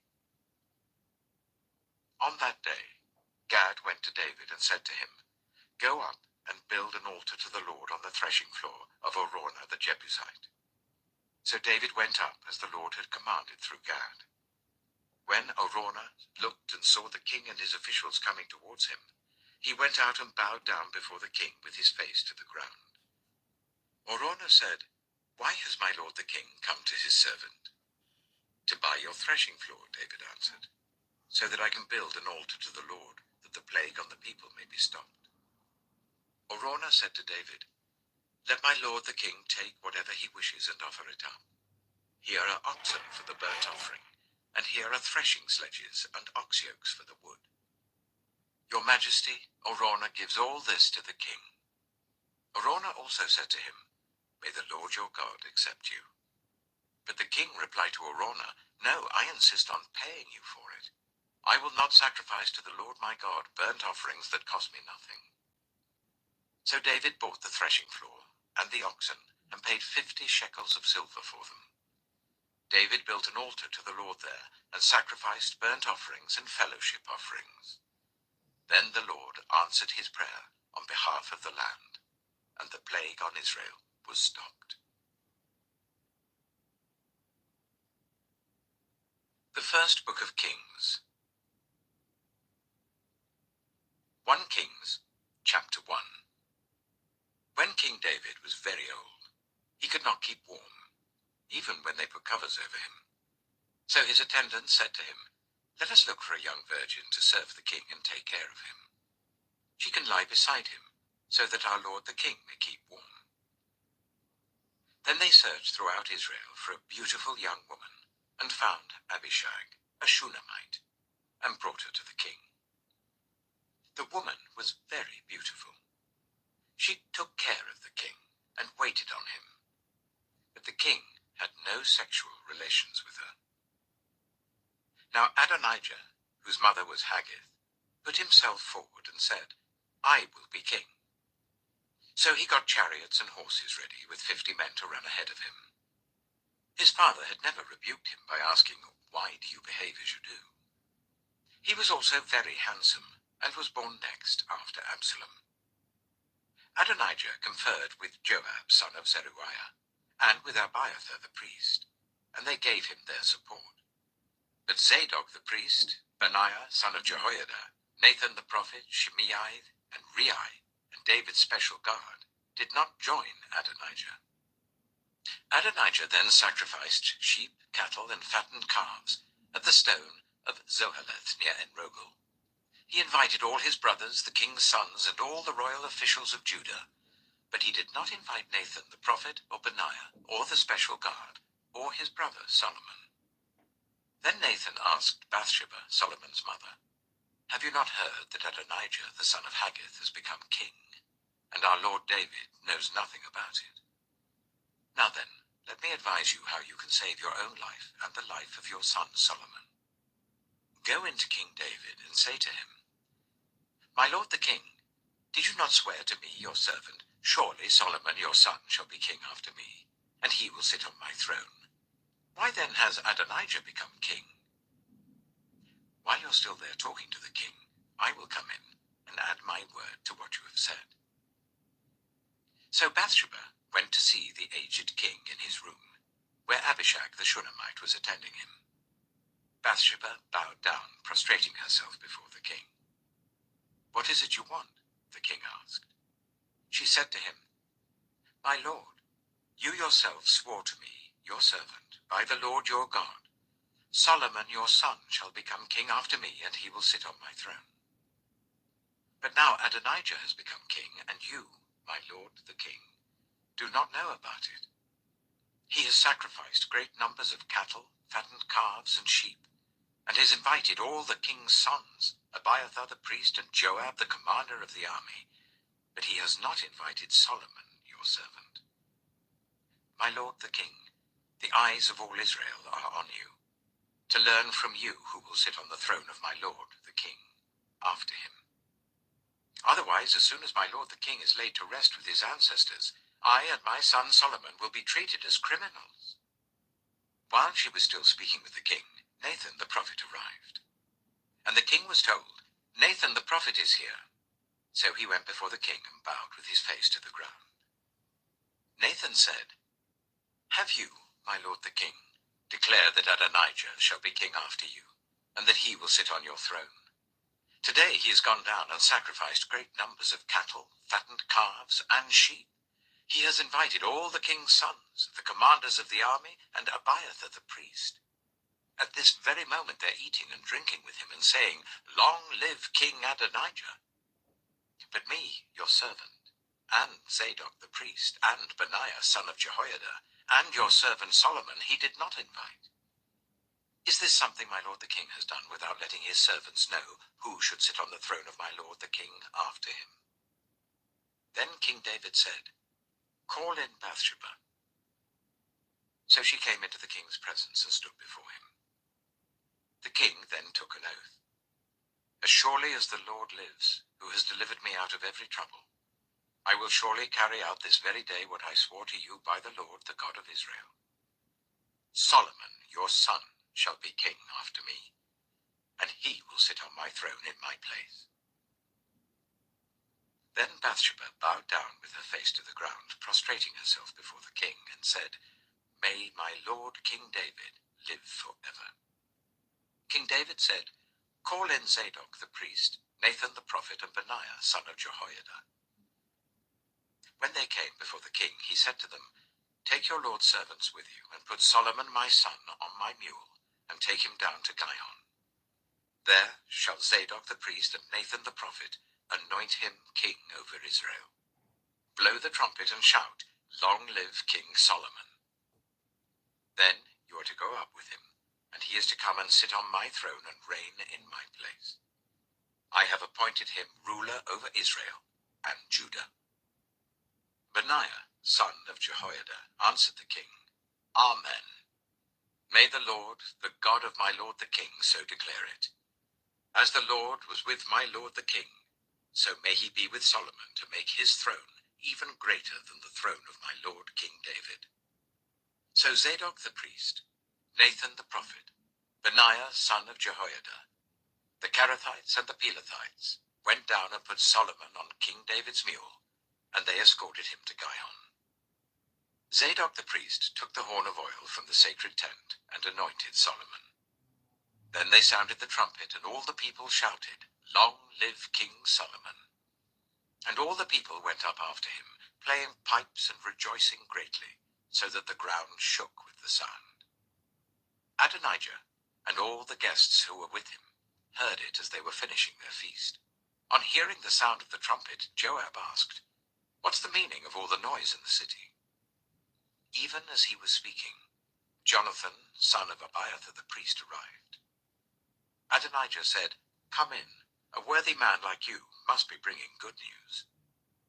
"Not at all," Jonathan answered. "Our Lord King David has made Solomon king. The king has sent with him Zadok the priest, Nathan the prophet, Benaiah son of Jehoiada, the Kerethites and the Pelethites, and they have put him on the king's mule. And Zadok the priest and Nathan the prophet have anointed him king at Gihon. From there they have gone up cheering, and the city resounds with it. That's the noise you hear. Moreover, Solomon has taken his seat on the royal throne. Also, the royal officials have come to congratulate our Lord King David, saying, 'May your God make Solomon's name more famous than yours, and his throne greater than yours.' And the king bowed in worship on his bed and said, 'Praise be to the Lord, the God of Israel, who has allowed my eyes to see a successor on my throne today.'" At this, all Adonijah's guests rose in alarm and dispersed. But Adonijah, in fear of Solomon, went and took hold of the horns of the altar. Then Solomon was told, "Adonijah is afraid of King Solomon and is clinging to the horns of the altar. He says, 'Let King Solomon swear to me today that he will not put his servant to death with the sword.'" Solomon replied, "If he shows himself to be worthy, not a hair of his head will fall to the ground. But if evil is found in him, he will die." Then King Solomon sent men, and they brought him down from the altar. And Adonijah came and bowed down to King Solomon, and Solomon said, "Go to your home." 1 Kings chapter 2. When the time drew near for David to die, he gave a charge to Solomon his son. "I am about to go the way of all the earth," he said. "So be strong, act like a man, and observe what the Lord your God requires. Walk in obedience to him, and keep his decrees and commands, his laws and regulations, as written in the law of Moses. Do this so that you may prosper in all you do and wherever you go, and that the Lord may keep his promise to me. If your descendants watch how they live, and if they walk faithfully before me with all their heart and soul, you will never fail to have a successor on the throne of Israel. Now you yourself know what Joab, son of Zeruiah, did to me, what he did to the two commanders of Israel's armies, Abner, son of Ner, and Amasa, son of Jether. He killed them, shedding their blood in peacetime, as if in battle. And with that blood he stained the belt around his waist and the sandals on his feet. Deal with him according to your wisdom, but do not let his grey head go down to the grave in peace. But show kindness to the sons of Barzillai of Gilead, and let them be among those who eat at your table. They stood by me when I fled from your brother Absalom. And remember, you have with you Shimei, son of Gera the Benjaminite from Bahurim, who called down bitter curses on me the day I went to Mahanaim. When he came down to meet me at the Jordan, I swore to him by the Lord, I will not put you to death by the sword. But now, do not consider him innocent. You are a man of wisdom. You will know what to do to him. Bring his grey head down to the grave in blood." Then David rested with his ancestors and was buried in the city of David. He had reigned for 40 years over Israel, 7 years in Hebron and 33 in Jerusalem. So Solomon sat on the throne of his father David, and his rule was firmly established. Now Adonijah, the son of Haggith, went to Bathsheba, Solomon's mother. Bathsheba asked him, "Do you come peacefully?" He answered, "Yes, peacefully." Then he added, "I have something to say to you." "You may say it," she replied. "As you know," he said, "the kingdom was mine. All Israel looked to me as their king, but things changed, and the kingdom has gone to my brother, for it has come to him from the Lord. Now I have one request to make of you. Do not refuse me." "You may make it," she said. So he continued, "Please ask King Solomon that he will not refuse you, to give me Abishag the Shunammite as my wife." "Very well," Bathsheba replied. "I will speak to the king for you." When Bathsheba went to King Solomon to speak to him for Adonijah, the king stood up to meet her, bowed down to her, and sat down on his throne. He had a throne brought for the king's mother, and she sat down at his right hand. "I have one small request to make of you," she said. "Do not refuse me." The king replied, "Make it, my mother. I will not refuse you." So she said, "Let Abishag the Shunammite be given in marriage to your brother Adonijah." King Solomon answered his mother, "Why do you request Abishag the Shunammite for Adonijah? You might as well request the kingdom for him. After all, he is my older brother. Yes, for him and for Abiathar the priest, and Joab son of Zeruiah." Then King Solomon swore by the Lord, "May God deal with me, be it ever so severely, if Adonijah does not pay with his life for this request. And now, as surely as the Lord lives, he who has established me securely on the throne of my father David, and has founded a dynasty for me as he promised, Adonijah shall be put to death today."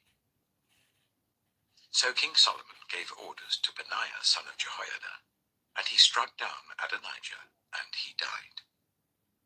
To Abiathar the priest, the king said, "Go back to your fields in Anathoth. You deserve to die, but I will not put you to death now, because you carried the ark of the sovereign Lord before my father David, and shared all my father's hardships."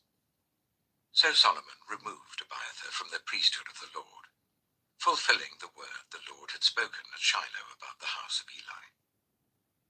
When the news reached Joab, who had conspired with Adonijah, though not with Absalom, he fled to the tent of the Lord and took hold of the horns of the altar. King Solomon was told that Joab had fled to the tent of the Lord and was beside the altar. Then Solomon ordered Benaiah son of Jehoiada, "Go, strike him down." So Benaiah entered the tent of the Lord and said to Joab, "The king says, 'Come out.'" But he answered, "No, I will die here." Benaiah reported to the king, "This is how Joab answered me." Then the king commanded Benaiah, "Do as he says. Strike him down and bury him, and so clear me and my whole family of the guilt of the innocent blood that Joab shed. The Lord will repay him for the blood he shed, because without my father David knowing it, he attacked 2 men and killed them with the sword. Both of them, Abner, son of Ner, commander of Israel's army, and Amasa, son of Jether, commander of Judah's army, were better men and more upright than he. May the guilt of their blood rest on the head of Joab and his descendants forever. But on David and his descendants, his house and his throne, may there be the Lord's peace forever." So Benaiah, son of Jehoiada, went up and struck down Joab and killed him, and he was buried at his home out in the country. The king put Benaiah, son of Jehoiada, over the army in Joab's position, and replaced Abiathar with Zadok the priest. Then the king sent for Shimei and said to him, "Build yourself a house in Jerusalem and live there, but do not go anywhere else. The day you leave and cross the Kidron Valley, you can be sure you will die. Your blood will be on your own head." Shimei answered the king, "What you say is good. Your servant will do as my lord the king has said." And Shimei stayed in Jerusalem for a long time. But 3 years later, 2 of Shimei's slaves ran off to Achish, son of Maacah, king of Gath, and Shimei was told, "Your slaves are in Gath." At this he saddled his donkey and went to Achish at Gath in search of his slaves. So Shimei went away and brought the slaves back from Gath. When Solomon was told that Shimei had gone from Jerusalem to Gath and had returned, the king summoned Shimei and said to him, "Did I not make you swear by the Lord and warn you? On the day you leave to go anywhere else, you can be sure you will die. At that time you said to me, 'What you say is good, I will obey.' Why then did you not keep your oath to the Lord and obey the command I gave you?" The king also said to Shimei, "You know in your heart all the wrong you did to my father David. Now the Lord will repay you for your wrongdoing. But King Solomon will be blessed, and David's throne will remain secure before the Lord forever." Then the king gave the order to Benaiah, son of Jehoiada, and he went out and struck Shimei down, and he died. The kingdom was now established in Solomon's hands. 1 Kings chapter 3. Solomon made an alliance with Pharaoh, king of Egypt, and married his daughter. He brought her to the city of David until he finished building his palace and the temple of the Lord, and the wall around Jerusalem. The people, however, were still sacrificing at the high places, because a temple had not yet been built for the name of the Lord. Solomon showed his love for the Lord by walking according to the instructions given him by his father David, except that he offered sacrifices and burned incense on the high places. The king went to Gibeon to offer sacrifices, for that was the most important high place, and Solomon offered 1,000 burnt offerings on that altar. At Gibeon, the Lord appeared to Solomon during the night in a dream, and God said, "Ask for whatever you want me to give you." Solomon answered, "You have shown great kindness to your servant, my father David, because he was faithful to you and righteous and upright in heart. You have continued this great kindness to him and have given him a son to sit on his throne this very day. Now, Lord my God, you have made your servant king in place of my father David, but I am only a little child and do not know how to carry out my duties. Your servant is here among the people you have chosen, a great people, too numerous to count or number. So give your servant a discerning heart, to govern your people, and to distinguish between right and wrong. For who is able to govern this great people of yours?" The Lord was pleased that Solomon had asked for this. So God said to him, "Since you have asked for this, and not for long life or wealth for yourself, nor have asked for the death of your enemies, but for discernment in administering justice, I will do what you have asked. I will give you a wise and discerning heart, so that there will never have been anyone like you, nor will there ever be. Moreover, I will give you what you have not asked for, both wealth and honor, so that in your lifetime you will have no equal among kings. And if you walk in obedience to me and keep my decrees and commands, as David your father did, I will give you a long life." Then Solomon awoke, and he realized it had been a dream. He returned to Jerusalem, stood before the ark of the Lord's covenant, and sacrificed burnt offerings and fellowship offerings. Then he gave a feast for all his court. Now 2 prostitutes came to the king and stood before him. One of them said, "Pardon me, my lord. This woman and I live in the same house. I had a baby while she was there with me. The 3rd day after my child was born, this woman also had a baby. We were alone. There was no one in the house but the 2 of us. During the night, this woman's son died because she lay on him. So she got up in the middle of the night and took my son from my side, while I, your servant, was asleep. She put him by her breast and put her dead son by my breast. The next morning, I got up to nurse my son, and he was dead. But when I looked at him closely in the morning light, I saw that it wasn't the son I had borne." The other woman said, "No, the living one is my son, the dead one is yours." But the first one insisted, "No, the dead one is yours, the living one is mine." And so they argued before the king. The king said, "This one says, 'My son is alive and your son is dead,' while that one says, 'No, your son is dead and mine is alive.'" Then the king said, "Bring me a sword." So they brought a sword for the king. He then gave an order, "Cut the living child in two, and give half to one and half to the other." The woman, whose son was alive, was deeply moved out of love for her son and said to the king, "Please, my lord, give her the living baby. Don't kill him." But the other said, "Neither I nor you shall have him. Cut him in two." Then the king gave his ruling. "Give the living baby to the first woman. Do not kill him. She is his mother." When all Israel heard the verdict the king had given, they held the king in awe, because they saw that he had wisdom from God to administer justice. 1 Kings chapter 4. So King Solomon ruled over all Israel, and these were his chief officials: Azariah, son of Zadok the priest; Elihoreph and Ahijah, sons of Shisha, secretaries; Jehoshaphat, son of Elihud, recorder; Benaiah, son of Jehoiada, commander-in-chief; Zadok and Abiathar, priests; Azariah, son of Nathan, in charge of the district governors; Zabud, son of Nathan, a priest and advisor to the king; Ahisha, palace administrator; Adoniram, son of Abda, in charge of forced labor. Solomon had 12 district governors over all Israel, who supplied provisions for the king and the royal household. Each one had to provide supplies for 1 month in the year.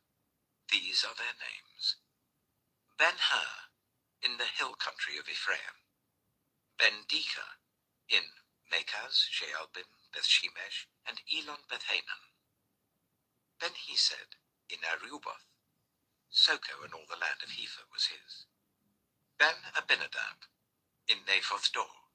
He was married to Taphar, daughter of Solomon; Baana, son of Ahilud, in Taanach and Megiddo, and in all of Beth-Shan, next to Zarathan below Jezreel, from Beth-Shan to Abel-Maholah, across to Jokmeam; Ben-Jeba, in Ramoth-Gilead.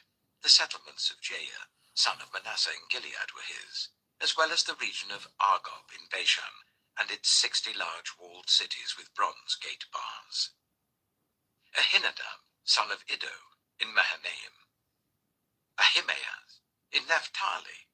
He had married Basemath, daughter of Solomon; Baana, son of Hushai, in Asher and in Aloth; Jehoshaphat, son of Peruah, in Issachar; Shimei, son of Elah, in Benjamin; Jeba, son of Uri, in Gilead, the country of Sihon, king of the Amorites, and the country of Og, king of Bashan. He was the only governor over the district. The people of Judah and Israel were as numerous as the sand on the seashore. They ate, they drank, and they were happy. And Solomon ruled over the kingdoms from the river Euphrates to the land of the Philistines, as far as the border of Egypt. These countries brought tribute, and were Solomon's subjects all his life. Solomon's daily provisions were 30 cors of the finest flour, and 60 cors of meal, 10 head of stall-fed cattle, 20 of pasture-fed cattle, and 100 sheep and goats, as well as deer, gazelles, roebucks, and choice fowl. For he ruled over all the kingdoms west of the river Euphrates, from Tifsha to Gaza, and had peace on all sides. During Solomon's lifetime, Judah and Israel, from Dan to Beersheba, lived in safety, everyone under their own vine and under their own fig tree. Solomon had 4,000 stalls for chariot horses and 12,000 horses. The district governors, each in his month, supplied provisions for King Solomon and all who came to the king's table. They saw to it that nothing was lacking. They also brought to the proper place their quotas of barley and straw for the chariot horses and the other horses. God gave Solomon wisdom and very great insight, and a breadth of understanding as measureless as the sand on the seashore. Solomon's wisdom was greater than the wisdom of all the people of the East, and greater than all the wisdom of Egypt. He was wiser than anyone else, including Ethan the Ezrahite, wiser than Heman, Calcol, and Dada, the sons of Mahol. And his fame spread to all the surrounding nations. He spoke 3,000 proverbs, and his songs numbered 1,005. He spoke about plant life, from the cedar of Lebanon to the hyssop that grows out of walls. He also spoke about animals and birds, reptiles and fish. From all nations people came to listen to Solomon's wisdom, sent by all the kings of the world who had heard of his wisdom. 1 Kings chapter 5. When Hiram, king of Tyre, heard that Solomon had been anointed king to succeed his father David, he sent his envoys to Solomon, because he had always been on friendly terms with David. Solomon sent back this message to Hiram. You know that because of the wars waged against my father David from all sides, he could not build a temple for the name of the Lord his God until the Lord put his enemies under his feet. But now the Lord my God has given me rest on every side, and there is no adversary or disaster. I intend therefore to build a temple for the name of the Lord my God, as the Lord told my father David when he said, Your son, whom I will put on the throne in your place, will build the temple for my name. So give orders that cedars of Lebanon be cut for me. My men will work with yours, and I will pay you for your men whatever wages you set. You know that we have no one so skilled in felling timber as the Sidonians. When Hiram heard Solomon's message, he was greatly pleased, and said, Praise be to the Lord today, for he has given David a wise son to rule over this great nation. So Hiram sent word to Solomon, I have received the message you sent me, and will do all you want in providing the cedar and the juniper logs. My men will haul them down from Lebanon to the Mediterranean Sea, and I will float them as rafts by sea to the place you specify. There I will separate them, and you can take them away. And you are to grant my wish by providing food for my royal household. In this way, Hiram kept Solomon supplied with all the cedar and juniper logs he wanted, and Solomon gave Hiram 20,000 cors of wheat as food for his household, in addition to 20,000 baths of pressed olive oil. Solomon continued to do this for Hiram year after year. The Lord gave Solomon wisdom, just as he had promised him. There were peaceful relations between Hiram and Solomon, and the two of them made a treaty. King Solomon conscripted laborers from all Israel, 30,000 men. He sent them off to Lebanon in shifts of 10,000 a month, so that they spent 1 month in Lebanon and 2 months at home. Adoniram was in charge of the forced labor. Solomon had 70,000 carriers and 80,000 stonecutters in the hills, as well as 3,300 foremen who supervised the project and directed the workers. At the king's command, they removed from the quarry large blocks of high-grade stone to provide a foundation of dressed stone for the temple. The craftsmen of Solomon and Hiram and workers from Byblos cut and prepared the timber and stone for the building of the temple. 1 Kings chapter 6.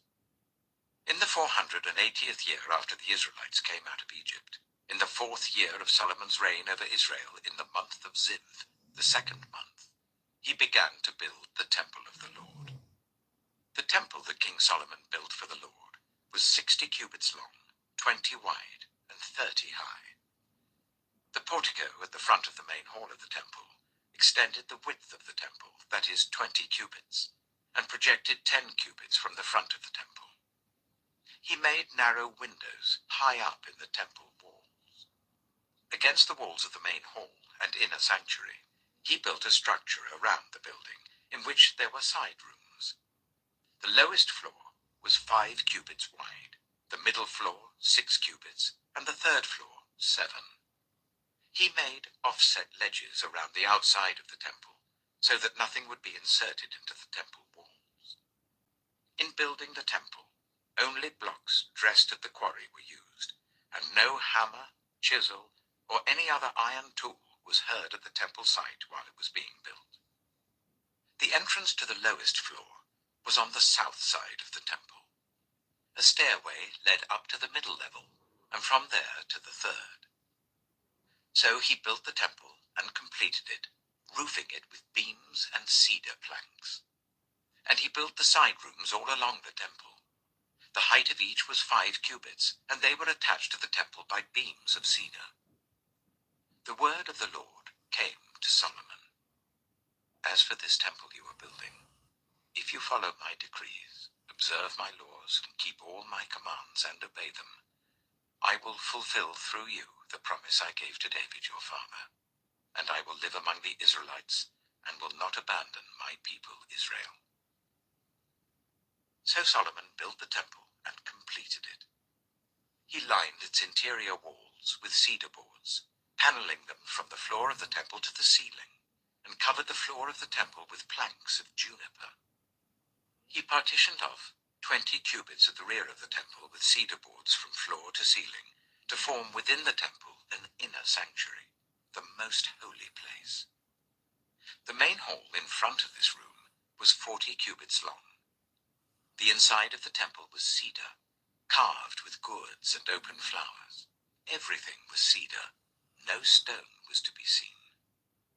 He prepared the inner sanctuary within the temple to set the Ark of the Covenant of the Lord there.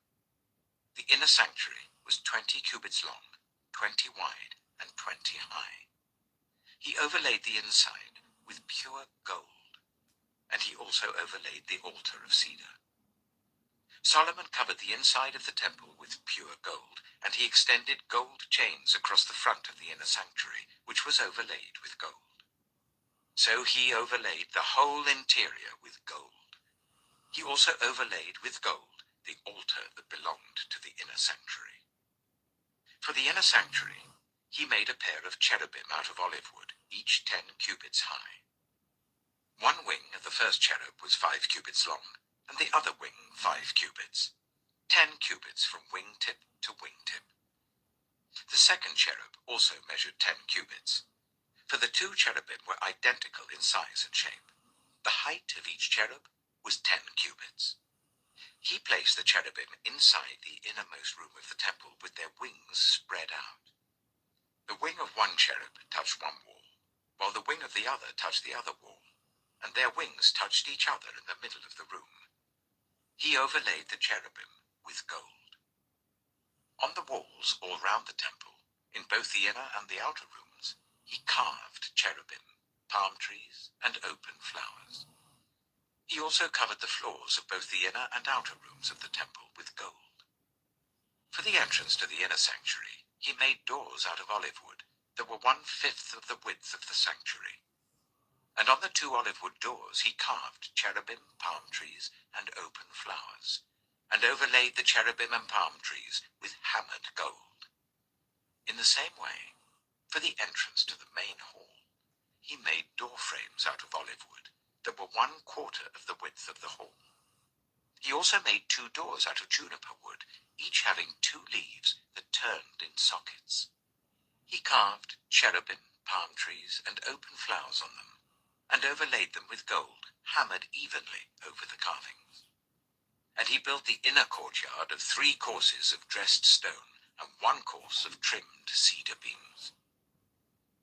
The foundation of the temple of the Lord was laid in the 4th year, in the month of Ziv.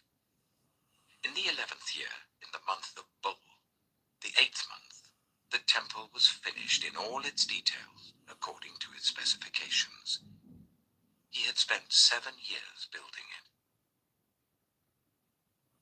1 Kings chapter 7. It took Solomon 13 years, however, to complete the construction of his palace. He built the palace of the forest of Lebanon, 100 cubits long, 50 wide, and 30 high, with 4 rows of cedar columns supporting trimmed cedar beams. It was roofed with cedar above the beams that rested on the columns, 45 beams, 15 to a row. Its windows were placed high in sets of 3, facing each other.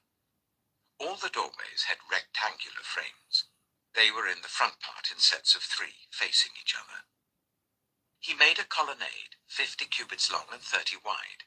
In front of it was a portico, and in front of that were pillars and an overhanging roof. He built the throne hall, the hall of justice, where he was to judge, and he covered it with cedar from floor to ceiling. And the palace in which he was to live, set farther back, was similar in design.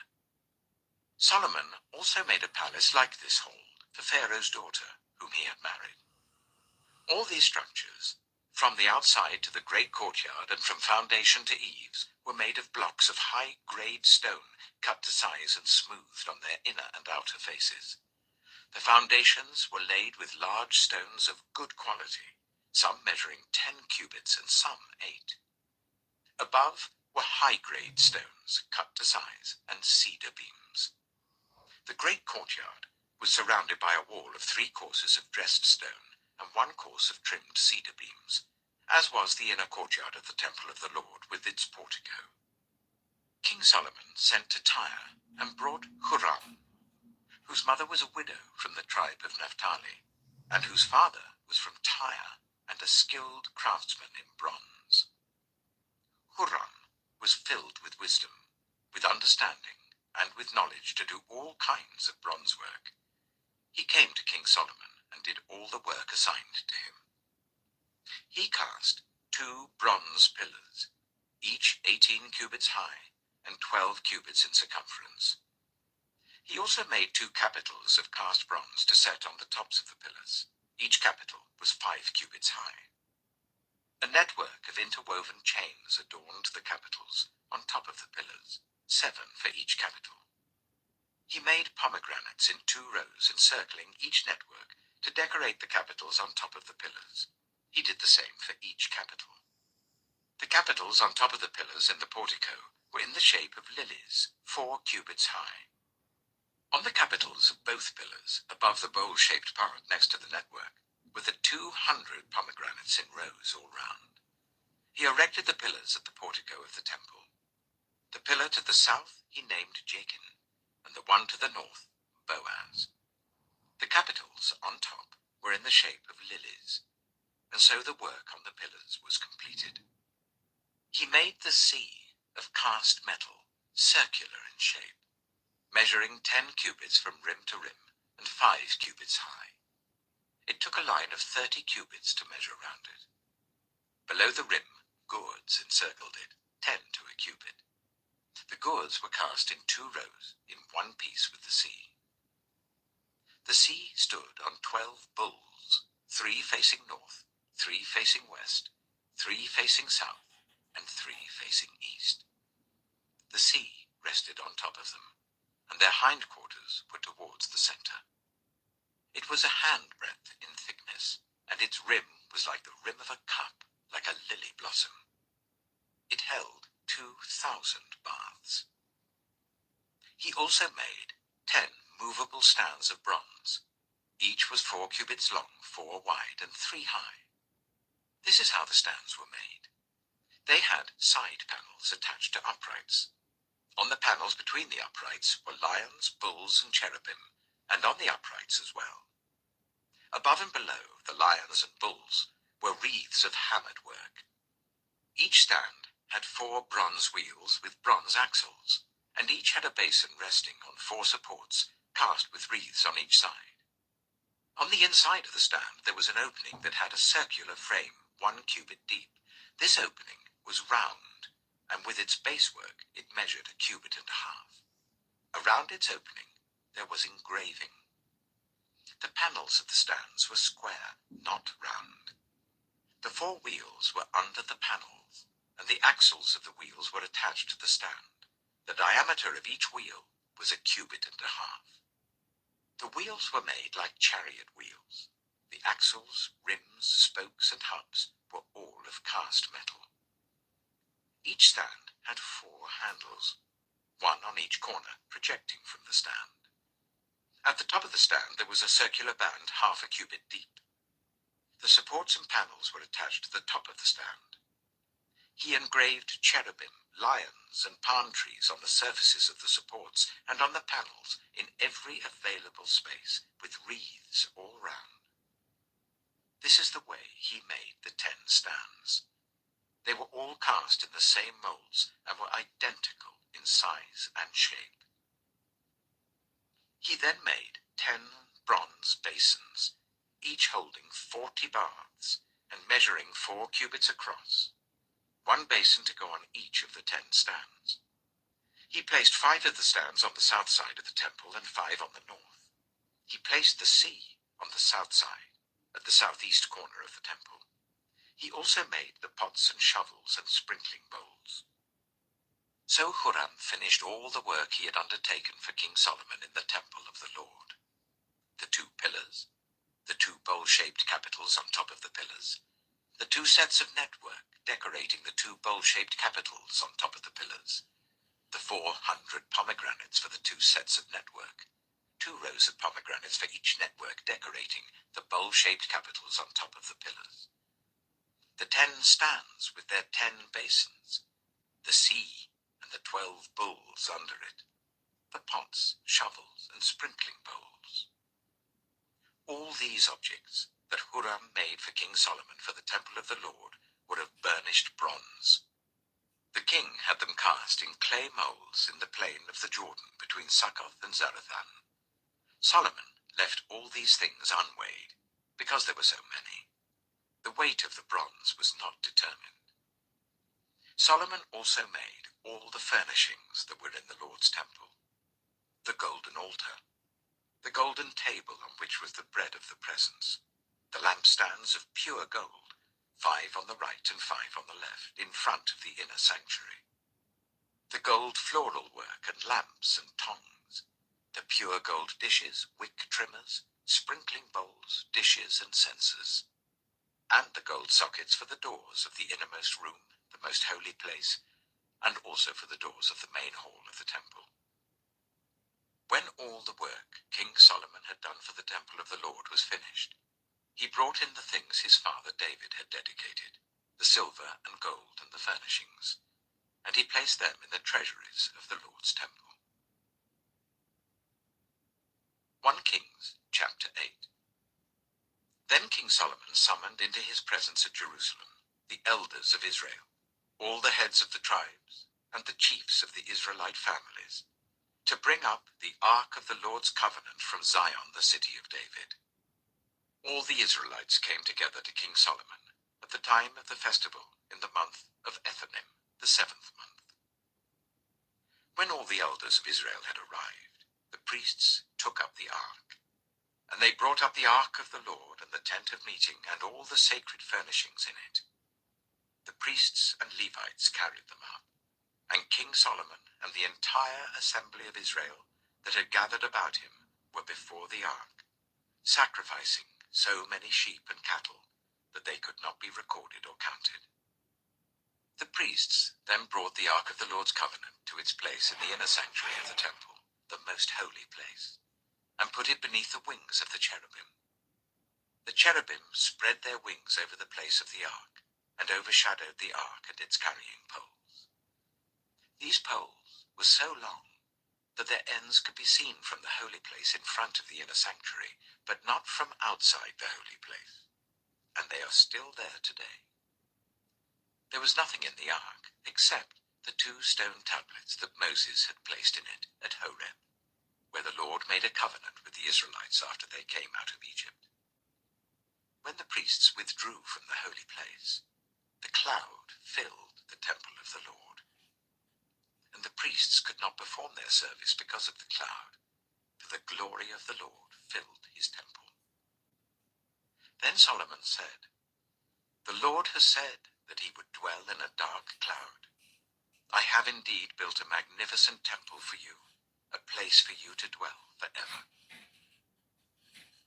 While the whole assembly of Israel was standing there, the king turned round and blessed them. Then he said, "Praise be to the Lord, the God of Israel, who with his own hand has fulfilled what he promised with his own mouth to my father David. For he said, 'Since the day I brought my people Israel out of Egypt, I have not chosen a city in any tribe of Israel to have a temple built, so that my name might be there. But I have chosen David to rule my people Israel.' My father David had it in his heart to build a temple for the name of the Lord, the God of Israel. But the Lord said to my father David, You did well to have it in your heart to build a temple for my name. Nevertheless, you are not the one to build the temple, but your son, your own flesh and blood. He is the one who will build the temple for my name. The Lord has kept the promise he made. I have succeeded David my father, and now I sit on the throne of Israel, just as the Lord promised, and I have built the temple for the name of the Lord, the God of Israel. I have provided a place there for the ark, in which is the covenant of the Lord that he made with our ancestors when he brought them out of Egypt. Then Solomon stood before the altar of the Lord in front of the whole assembly of Israel, spread out his hands towards heaven, and said, Lord, the God of Israel, there is no God like you in heaven above or on earth below. You who keep your covenant of love with your servants, who continue wholeheartedly in your way. You have kept your promise to your servant David my father. With your mouth you have promised, and with your hand you have fulfilled it, as it is today. Now, Lord, the God of Israel, keep for your servant David my father the promises you made to him when you said, You shall never fail to have a successor to sit before me on the throne of Israel, if only your descendants are careful in all they do to walk before me faithfully as you have done. And now, God of Israel, let your word that you promised your servant David my father come true. But will God really dwell on earth? The heavens, even the highest heaven, cannot contain you. How much less this temple I have built? Yet give attention to your servant's prayer and his plea for mercy, Lord my God. Hear the cry and the prayer that your servant is praying in your presence this day. May your eyes be open towards this temple night and day, this place of which you said, My name shall be there, so that you will hear the prayer your servant prays towards this place. Hear the supplication of your servant and of your people Israel when they pray towards this place. Hear from heaven your dwelling place, and when you hear, forgive. When anyone wrongs their neighbor and is required to take an oath, and they come and swear the oath before your altar in this temple, then hear from heaven and act. Judge between your servants, condemning the guilty by bringing down on their heads what they have done, and vindicating the innocent by treating them in accordance with their innocence. When your people Israel have been defeated by an enemy because they have sinned against you, and when they turn back to you and give praise to your name, praying and making supplication to you in this temple, then hear from heaven and forgive the sin of your people Israel, and bring them back to the land you gave to their ancestors. When the heavens are shut up, and there is no rain because your people have sinned against you, and when they pray towards this place and give praise to your name and turn from their sin because you have afflicted them, then hear from heaven and forgive the sin of your servants, your people Israel. Teach them the right way to live, and send rain on the land you gave your people for an inheritance. When famine or plague comes to the land, or blight or mildew, locusts or grasshoppers, or when an enemy besieges them in any of their cities, whatever disaster or disease may come, and when a prayer or plea is made by anyone among your people Israel, being aware of the afflictions of their own hearts, and spreading out their hands towards this temple, then hear from heaven your dwelling place. Forgive and act. Deal with everyone according to all they do, since you know their hearts, for you alone know every human heart, so that they will fear you all the time they live in the land you gave our ancestors. As for the foreigner, who does not belong to your people Israel, but has come from a distant land because of your name, for they will hear of your great name and your mighty hand and your outstretched arm. When they come and pray towards this temple, then hear from heaven your dwelling place. asks of you, so that all the peoples of the earth may know your name and fear you, as do your own people Israel, and may know that this house I have built bears your name. When your people go to war against their enemies, wherever you send them, and when they pray to the Lord towards the city you have chosen and the temple I have built for your name, then hear from heaven their prayer and their plea, and uphold their cause. When they sin against you, for there is no one who does not sin, and you become angry with them and give them over to their enemies, who take them captive to their own lands, far away or near. And if they have a change of heart in the land where they are held captive, and repent, and plead with you in the land of their captors, and say, we have sinned, we have done wrong, we have acted wickedly.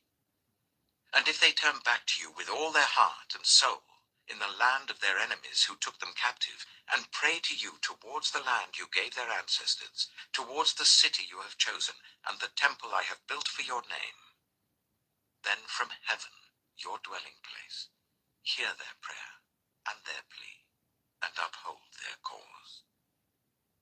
And forgive your people who have sinned against you. Forgive all the offenses they have committed against you, and cause their captors to show them mercy. For they are your people and your inheritance, whom you brought out of Egypt, out of that iron smelting furnace. May your eyes be open to your servant's plea, and to the plea of your people Israel, and may you listen to them whenever they cry out to you. For you singled them out from all the nations of the world to be your own inheritance, just as you declared through your servant Moses, when you, sovereign Lord, brought our ancestors out of Egypt. When Solomon had finished all these prayers and supplications to the Lord, he rose from before the altar of the Lord, where he had been kneeling, with his hands spread out towards heaven. He stood and blessed the whole assembly of Israel in a loud voice, saying, Praise be to the Lord, who has given rest to his people Israel, just as he promised. Not one word has failed of all the good promises he gave through his servant Moses. May the Lord our God be with us as he was with our ancestors. May he never leave us nor forsake us. May he turn our hearts to him, to walk in obedience to him and keep the commands, decrees, and laws he gave our ancestors. And may these words of mine, which I have prayed before the Lord, be near to the Lord our God day and night, that he may uphold the cause of his servant and the cause of his people Israel, according to each day's need, so that all the peoples of the earth may know that the Lord is God and that there is no other. And may your hearts be fully committed to the Lord our God, to live by his decrees and obey his commands, as at this time. Then the king and all Israel with him offered sacrifices before the Lord. Solomon offered a sacrifice of fellowship offerings to the Lord, 22,000 cattle and 120,000 sheep and goats. So the king and all the Israelites dedicated the temple of the Lord. On that same day, the king consecrated the middle part of the courtyard in front of the temple of the Lord, and there he offered burnt offerings, grain offerings, and the fat of the fellowship offerings, because the bronze altar that stood before the Lord was too small to hold the burnt offerings, the grain offerings, and the fat of the fellowship offerings.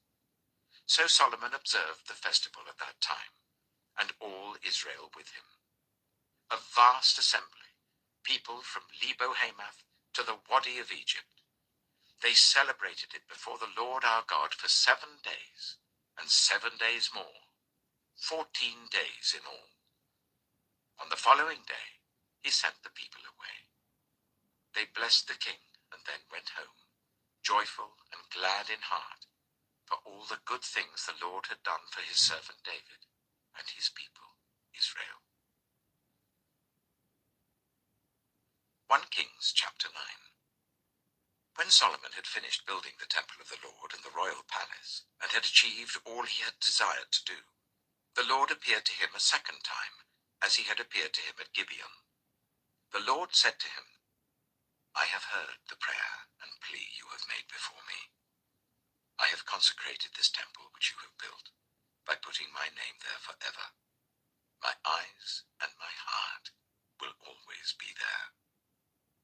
As for you, if you walk before me faithfully, with integrity of heart and uprightness, as David your father did, and do all I command and observe my decrees and laws, I will establish your royal throne over Israel forever, as I promised David your father when I said, you shall never fail to have a successor on the throne of Israel.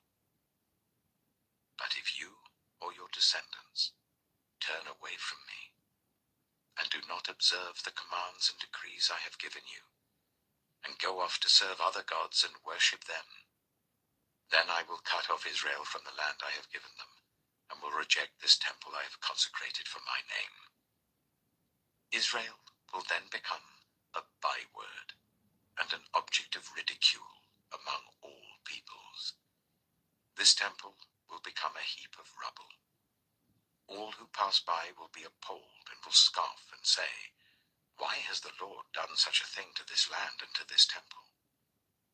People will answer, because they have forsaken the Lord their God, who brought their ancestors out of Egypt, and have embraced other gods, worshipping and serving them.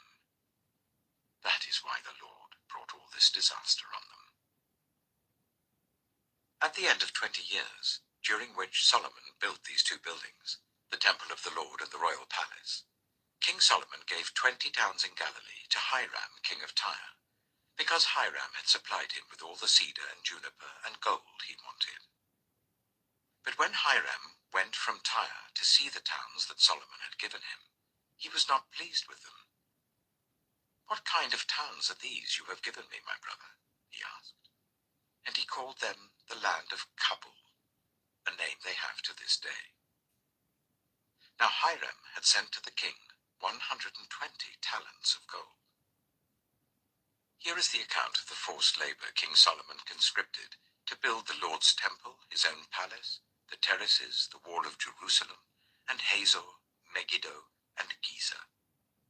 Pharaoh, king of Egypt, had attacked and captured Giza. He had set it on fire.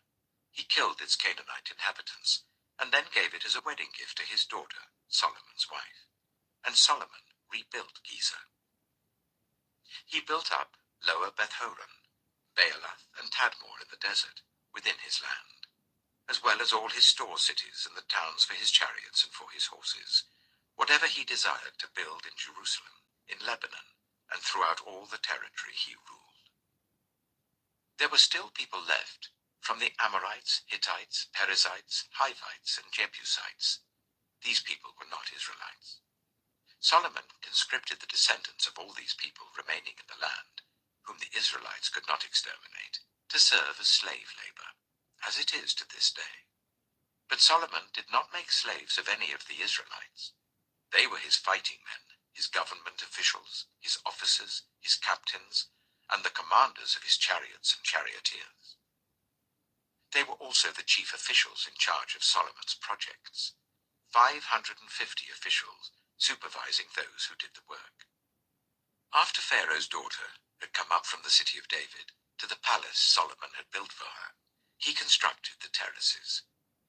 3 times a year Solomon sacrificed burnt offerings and fellowship offerings on the altar he had built for the Lord, burning incense before the Lord along with them, and so fulfilled the temple obligations.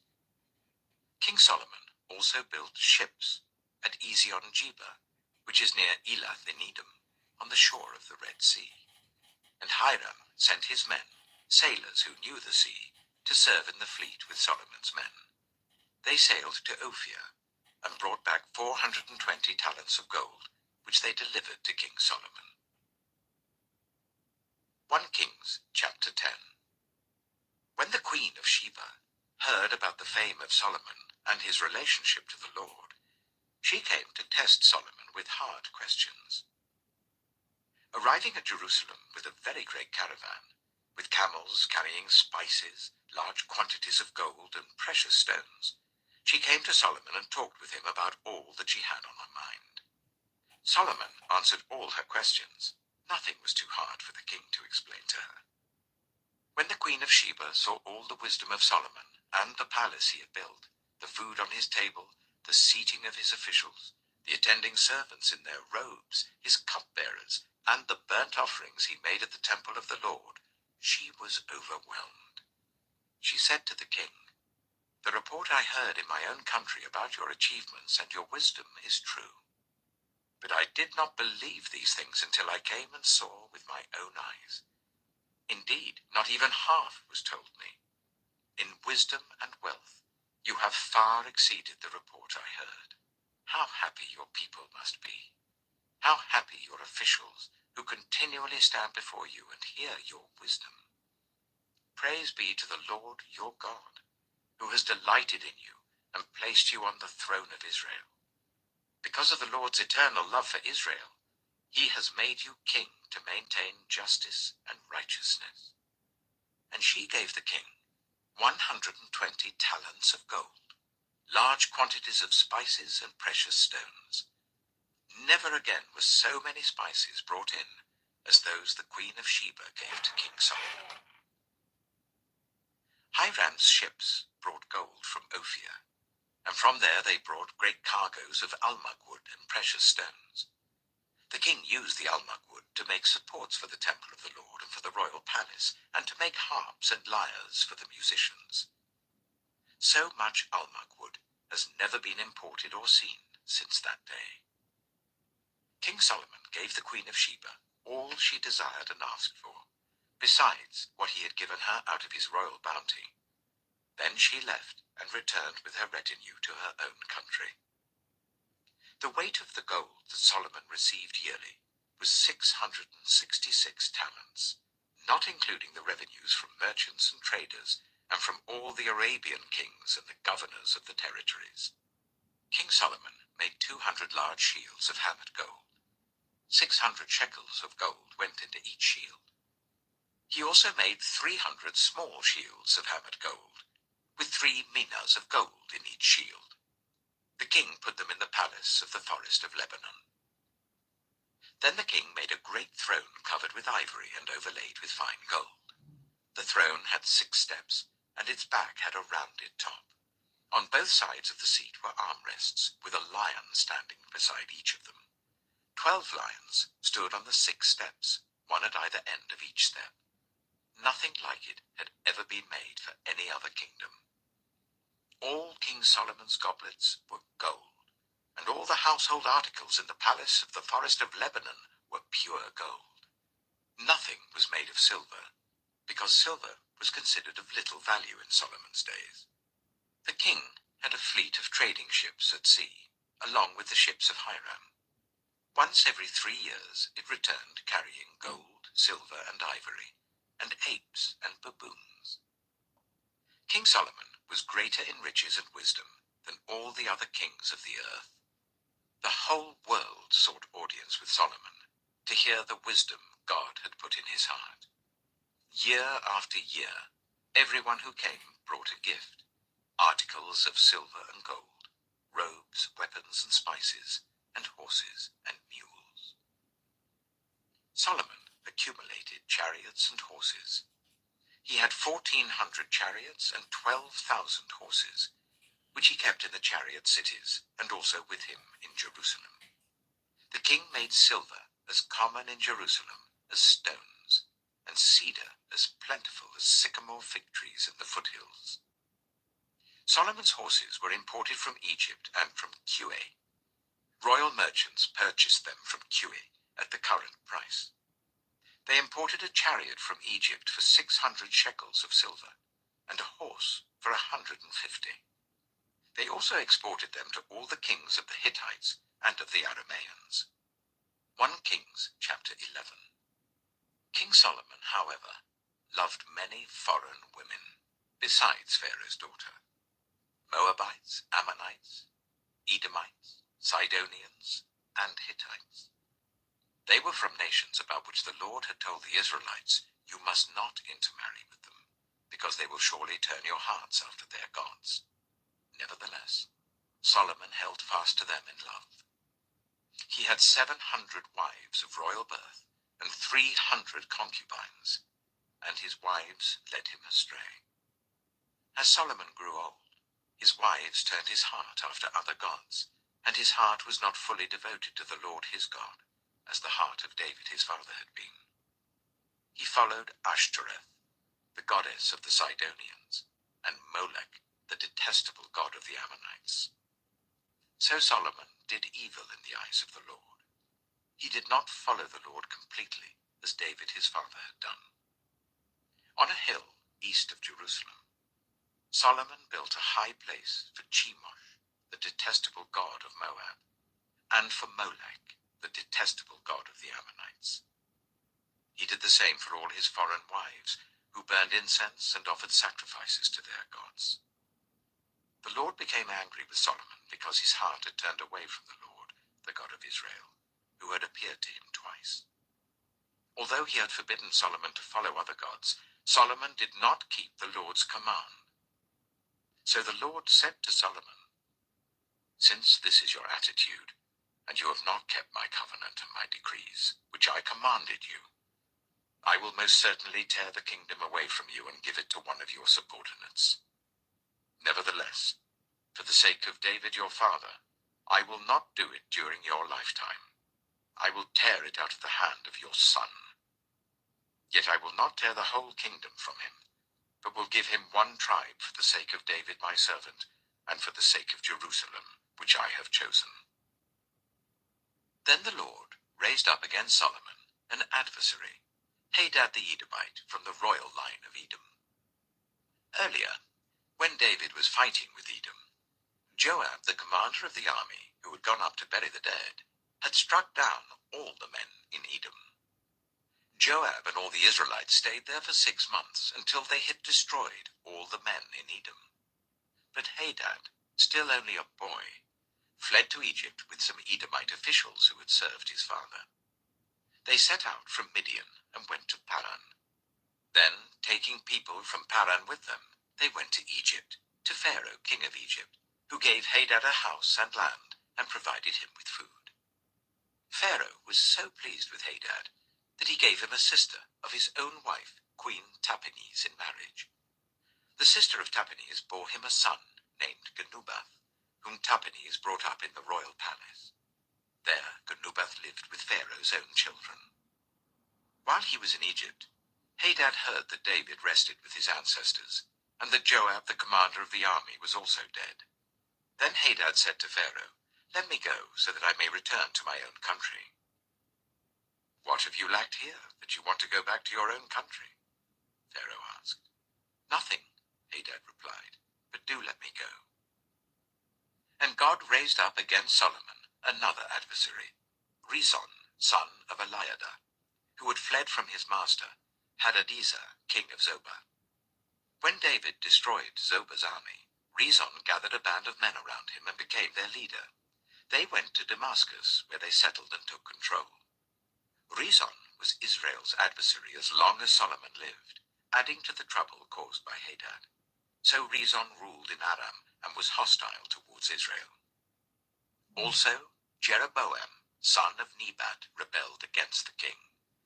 He was one of Solomon's officials, an Ephraimite from Zeradah, and his mother was a widow named Zeruah. Here is the account of how he rebelled against the king. Solomon had built the terraces and had filled in the gap in the wall of the city of David his father. Now Jeroboam was a man of standing, and when Solomon saw how well the young man did his work, he put him in charge of the whole labor force of the tribes of Joseph. About that time, Jeroboam was going out of Jerusalem, and Ahijah, the prophet of Shiloh, met him on the way, wearing a new cloak. The two of them were alone out in the country, and Ahijah took hold of the new cloak he was wearing and tore it into 12 pieces. Then he said to Jeroboam, "Take 10 pieces for yourself, for this is what the Lord, the God of Israel, says. See, I am going to tear the kingdom out of Solomon's hand and give you 10 tribes. But for the sake of my servant David and the city of Jerusalem, which I have chosen out of all the tribes of Israel, he will have 1 tribe." I will do this because they have forsaken me, and worshipped Ashtoreth, the goddess of the Sidonians, Chemosh, the god of the Moabites, and Molech, the god of the Ammonites, and have not walked in obedience to me, nor done what is right in my eyes, nor kept my decrees and laws, as David, Solomon's father, did. But I will not take the whole kingdom out of Solomon's hand. I have made him ruler all the days of his life for the sake of David my servant, whom I chose and who obeyed my commands and decrees. I will take the kingdom from his son's hands, and give you 10 tribes. I will give 1 tribe to his son, so that David my servant may always have a lamp before me in Jerusalem, the city where I chose to put my name. However, as for you, I will take you, and you will rule over all that your heart desires. You will be king over Israel. If you do whatever I command you, and walk in obedience to me, and do what is right in my eyes by obeying my decrees and commands, as David my servant did, I will be with you. I will build you a dynasty as enduring as the one I built for David, and will give Israel to you. I will humble David's descendants because of this, but not forever. Solomon tried to kill Jeroboam, but Jeroboam fled to Egypt, to Shishak the king, and stayed there until Solomon's death. As for the other events of Solomon's reign, all he did and the wisdom he displayed, are they not written in the book of the Annals of Solomon? Solomon reigned in Jerusalem over all Israel for 40 years. Then he rested with his ancestors and was buried in the city of David his father. And Rehoboam his son succeeded him as king. 1 Kings chapter 12. Rehoboam went to Shechem, for all Israel had gone there to make him king. When Jeroboam, son of Nebat, heard this, he was still in Egypt, where he had fled from King Solomon. He returned from Egypt. So they sent for Jeroboam, and he and the whole assembly of Israel went to Rehoboam and said to him, Your father put a heavy yoke on us, but now lighten the harsh labor and the heavy yoke he put on us, and we will serve you. Rehoboam answered, Go away for 3 days and then come back to me. So the people went away. Then King Rehoboam consulted the elders who had served his father Solomon during his lifetime. How would you advise me to answer these people? He asked. They replied, If today you will be a servant to these people and serve them and give them a favorable answer, they will always be your servants. But Rehoboam rejected the advice the elders gave him and consulted the young men who had grown up with him and who were serving him. He asked them, What is your advice? How should we answer these people who say to me, Lighten the yoke your father put on us? The young men who had grown up with him replied, These people have said to you, Your father put a heavy yoke on us, but make our yoke lighter.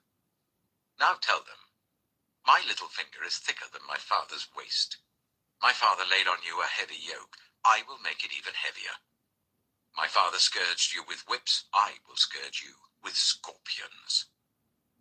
3 days later, Jeroboam and all the people returned to Rehoboam, as the king had said, Come back to me in 3 days. The king answered the people harshly, rejecting the advice given him by the elders. He followed the advice of the young men and said, My father made your yoke heavy, I will make it even heavier. My father scourged you with whips, I will scourge you with scorpions. So the king did not listen to the people, for this turn of events was from the Lord, to fulfill the word the Lord had spoken to Jeroboam son of Nebat through Ahijah the Shilonite. When all Israel saw that the king refused to listen to them, they answered the king, What share do we have in David? What part in Jesse's son? To your tents, Israel. Look after your own house, David. So the Israelites went home. But as for the Israelites who were living in the towns of Judah, Rehoboam still ruled over them. King Rehoboam sent out Adoniram, who was in charge of forced labor, but all Israel stoned him to death. King Rehoboam, however, managed to get into his chariot and escape to Jerusalem. So Israel has been in rebellion against the house of David to this day. When all the Israelites heard that Jeroboam had returned, They sent and called him to the assembly and made him king over all Israel. Only the tribe of Judah remained loyal to the house of David. When Rehoboam arrived in Jerusalem, he mustered all Judah and the tribe of Benjamin, 180,000 able young men, to go to war against Israel and to regain the kingdom for Rehoboam, son of Solomon. But this word of God came to Shemaiah, the man of God. Say to Rehoboam, son of Solomon, king of Judah, to all Judah and Benjamin, and to the rest of the people, this is what the Lord says. Do not go up to fight against your brothers, the Israelites. Go home, every one of you, for this is my doing. So they obeyed the word of the Lord and went home again, as the Lord had ordered. Then Jeroboam fortified Shechem in the hill country of Ephraim and lived there. From there he went out and built up Peniel. Jeroboam thought to himself, the kingdom is now likely to revert to the house of David. If these people go up to offer sacrifices at the temple of the Lord in Jerusalem, they will again give their allegiance to their Lord, Rehoboam, king of Judah. They will kill me and return to King Rehoboam. After seeking advice, the king made 2 golden calves. He said to the people, it is too much for you to go up to Jerusalem. Here are your gods, Israel, who brought you up out of Egypt. One he set up in Bethel, and the other in Dan. And this thing became a sin. The people came to worship the one at Bethel, and went as far as Dan to worship the other. Jeroboam built shrines on high places, and appointed priests from all sorts of people, even though they were not Levites. He instituted a festival on the 15th day of the 8th month, like the festival held in Judah, and offered sacrifices on the altar. This he did in Bethel, sacrificing to the calves he had made. And at Bethel he also installed priests at the high places he had made. On the 15th day of the 8th month, a month of his own choosing, he offered sacrifices on the altar he had built at Bethel. So he instituted the festival for the Israelites and went up to the altar to make offerings. 1 Kings chapter 13. By the word of the Lord, a man of God came from Judah to Bethel, as Jeroboam was standing by the altar to make an offering. By the word of the Lord he cried out against the altar, Altar, altar, this is what the Lord says. A son named Josiah will be born to the house of David. On you he will sacrifice the priests of the high places who make offerings here, and human bones will be burned on you. That same day, the man of God gave a sign. This is the sign the Lord has declared.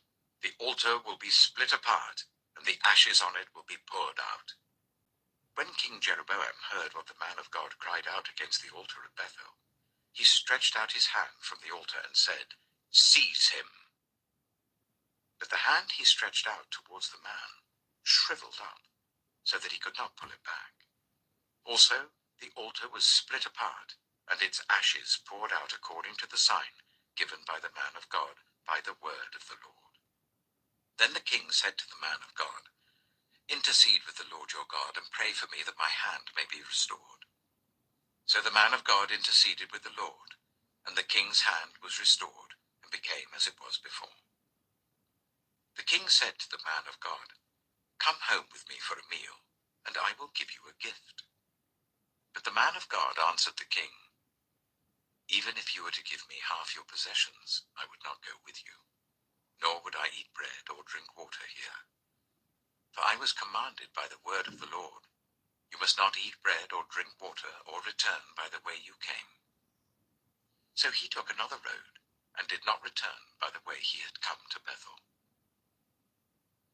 Now there was a certain old prophet living in Bethel, whose sons came and told him all that the man of God had done there that day. They also told their father what he had said to the king. Their father asked them, Which way did he go?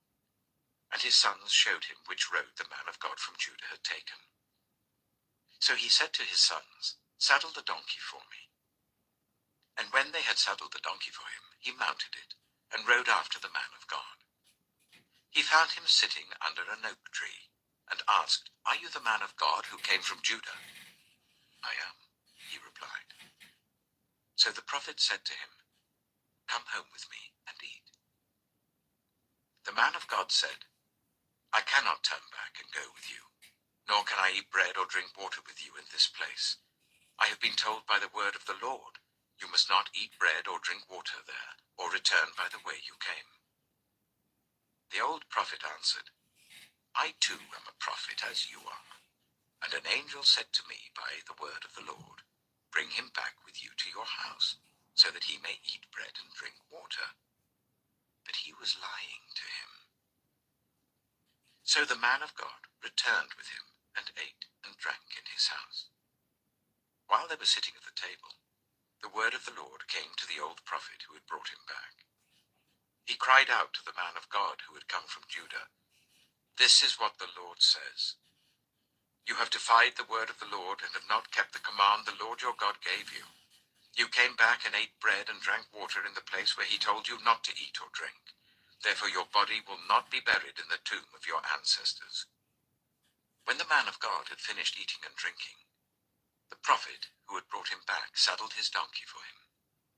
As he went on his way, a lion met him on the road and killed him, and his body was left lying on the road with both the donkey and the lion standing beside it. Some people who passed by saw the body lying there, with the lion standing beside the body, and they went and reported it in the city where the old prophet lived. When the prophet who had brought him back from his journey heard of it, he said, "It is the man of God who defied the word of the Lord. The Lord has given him over to the lion, which has mauled him and killed him, as the word of the Lord had warned him." The prophet said to his sons, "Saddle the donkey for me," and they did so. Then he went out and found the body lying on the road, with the donkey and the lion standing beside it. The lion had neither eaten the body nor mauled the donkey. So the prophet picked up the body of the man of God, laid it on the donkey, and brought it back to his own city to mourn for him and bury him.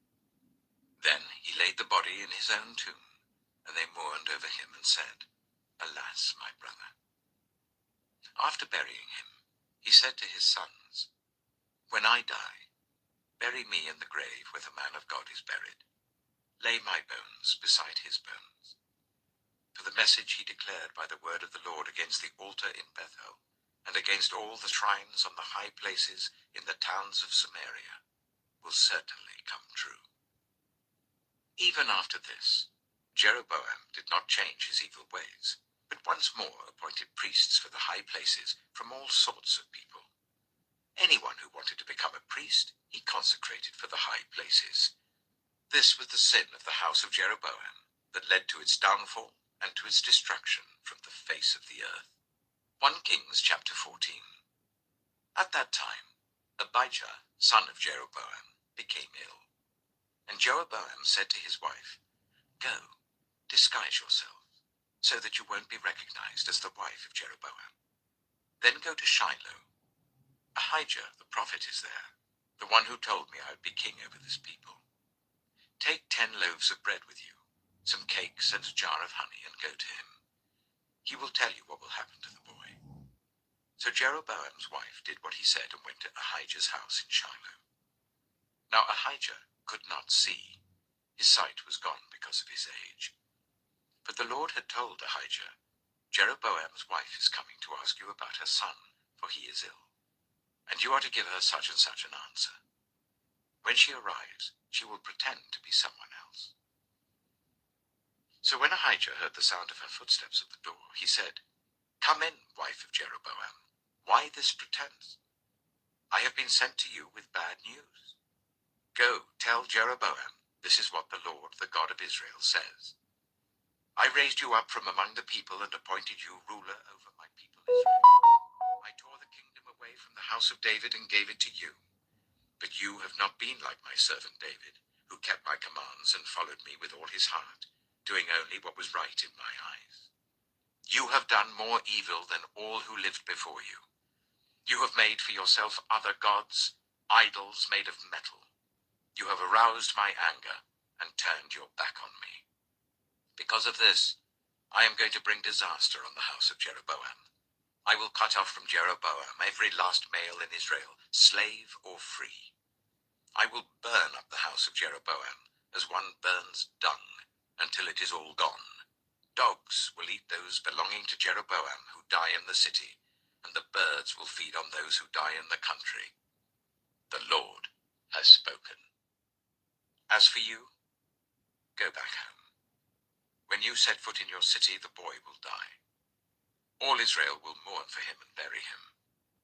He is the only one belonging to Jeroboam who will be buried, because he is the only one in the house of Jeroboam in whom the Lord, the God of Israel, has found anything good. The Lord will raise up for himself a king over Israel who will cut off the family of Jeroboam. Even now this is beginning to happen, and the Lord will strike Israel so that it will be like a reed swaying in the water. He will uproot Israel from this good land that he gave to their ancestors and scatter them beyond the river Euphrates, because they aroused the Lord's anger by making Asherah poles. And he will give Israel up because of the sins Jeroboam has committed and has caused Israel to commit. Then Jeroboam's wife got up and left and went to Tirzah. As soon as she stepped over the threshold of the house, the boy died. They buried him, and all Israel mourned for him, as the Lord had said through his servant the prophet Ahijah. The other events of Jeroboam's reign, his wars and how he ruled, are written in the book of the annals of the kings of Israel. He reigned for 22 years, and then rested with his ancestors. And Nadab, his son, succeeded him as king. Rehoboam, son of Solomon, was king in Judah. He was 41 years old when he became king, and he reigned for 17 years in Jerusalem, the city the Lord had chosen out of all the tribes of Israel in which to put his name.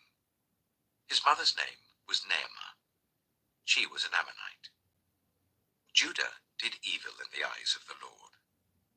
By the sins they committed, they stirred up his jealous anger more than those who were before them had done. They also set up for themselves high places, sacred stones, and Asherah poles on every high hill and under every spreading tree. There were even male shrine prostitutes in the land. The people engaged in all the detestable practices of the nations the Lord had driven out before the Israelites. In the 5th year of King Rehoboam, Shishak, king of Egypt, attacked Jerusalem. He carried off the treasures of the temple of the Lord and the treasures of the royal palace. He took everything, including all the gold shields Solomon had made. So King Rehoboam made bronze shields to replace them, and assigned these to the commanders of the guard on duty at the entrance to the royal palace. Whenever the king went to the Lord's temple, the guards bore the shields, and afterwards they returned them to the guard room. As for the other events of Rehoboam's reign, and all he did, are they not written in the book of the annals of the kings of Judah? There was continual warfare between Rehoboam and Jeroboam, and Rehoboam rested with his ancestors, and was buried with them in the city of David. His mother's name was Naamah. She was an Ammonite, and Abijah his son succeeded him as king. 1 Kings chapter 15. In the 18th reign of the year of Jeroboam son of Nebat, Abijah became king of Judah, and he reigned in Jerusalem for 3 years. His mother's name was Maacah, daughter of Abishalom. He committed all the sins his father had done before him. His heart was not fully devoted to the Lord his God, as the heart of David his forefather had been. Nevertheless, for David's sake, the Lord his God gave him a lamp in Jerusalem, by raising up a son to succeed him, and by making Jerusalem strong. For David had done what was right in the eyes of the Lord, and had not failed to keep any of the Lord's commands all the days of his life, except in the case of Uriah the Hittite. There was war between Abijah and Jeroboam throughout Abijah's lifetime. As for the other events of Abijah's reign and all he did, are they not written in the book of the annals of the kings of Judah? There was war between Abijah and Jeroboam, and Abijah rested with his ancestors and was buried in the city of David, and Asa his son succeeded him as king. In the 20th year of Jeroboam king of Israel, Asa became king of Judah, and he reigned in Jerusalem for 41 years.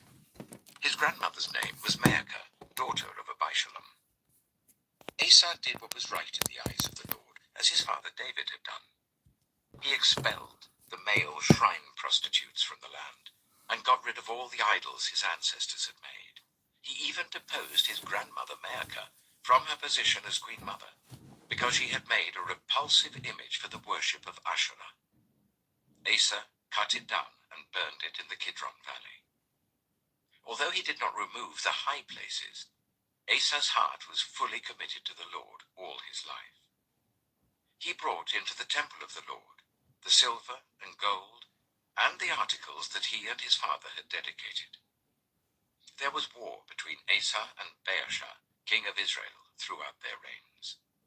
Baasha, king of Israel, went up against Judah and fortified Ramah to prevent anyone from leaving or entering the territory of Asa, king of Judah. Asa then took all the silver and gold that was left in the treasuries of the Lord's temple and of his own palace. He entrusted it to his officials and sent them to Ben-Hadad, son of Tabrimon, the son of Hezion, the king of Aram, who was ruling in Damascus.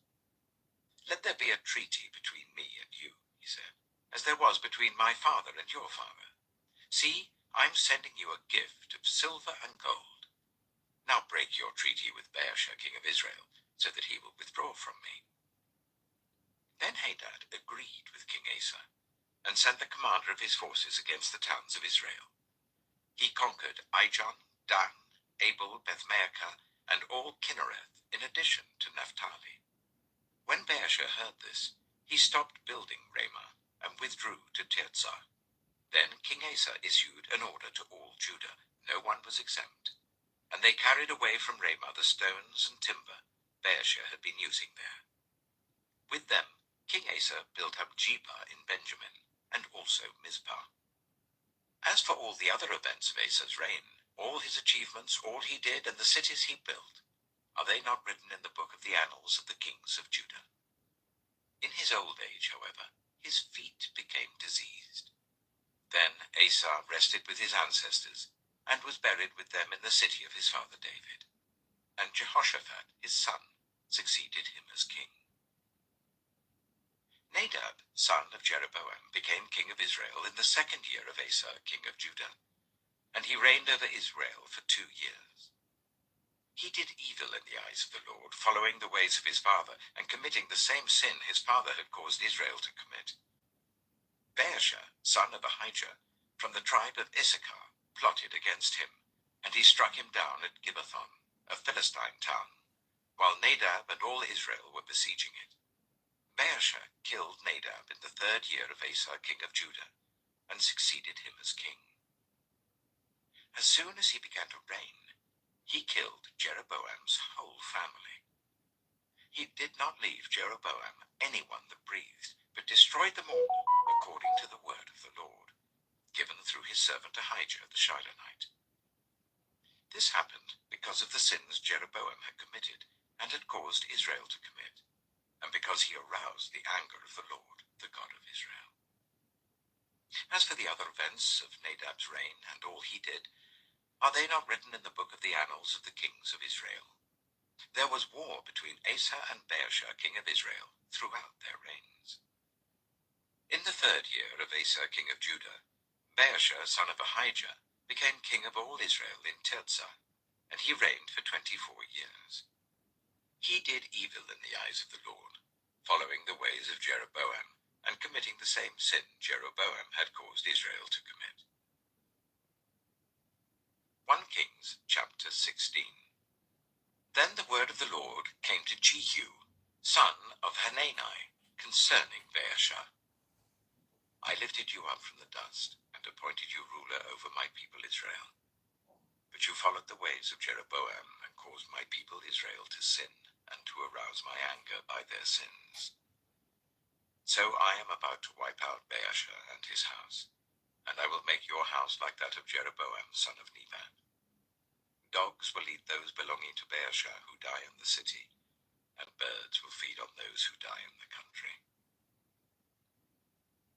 As for the other events of Baasha's reign, what he did and his achievements, are they not written in the book of the annals of the kings of Israel?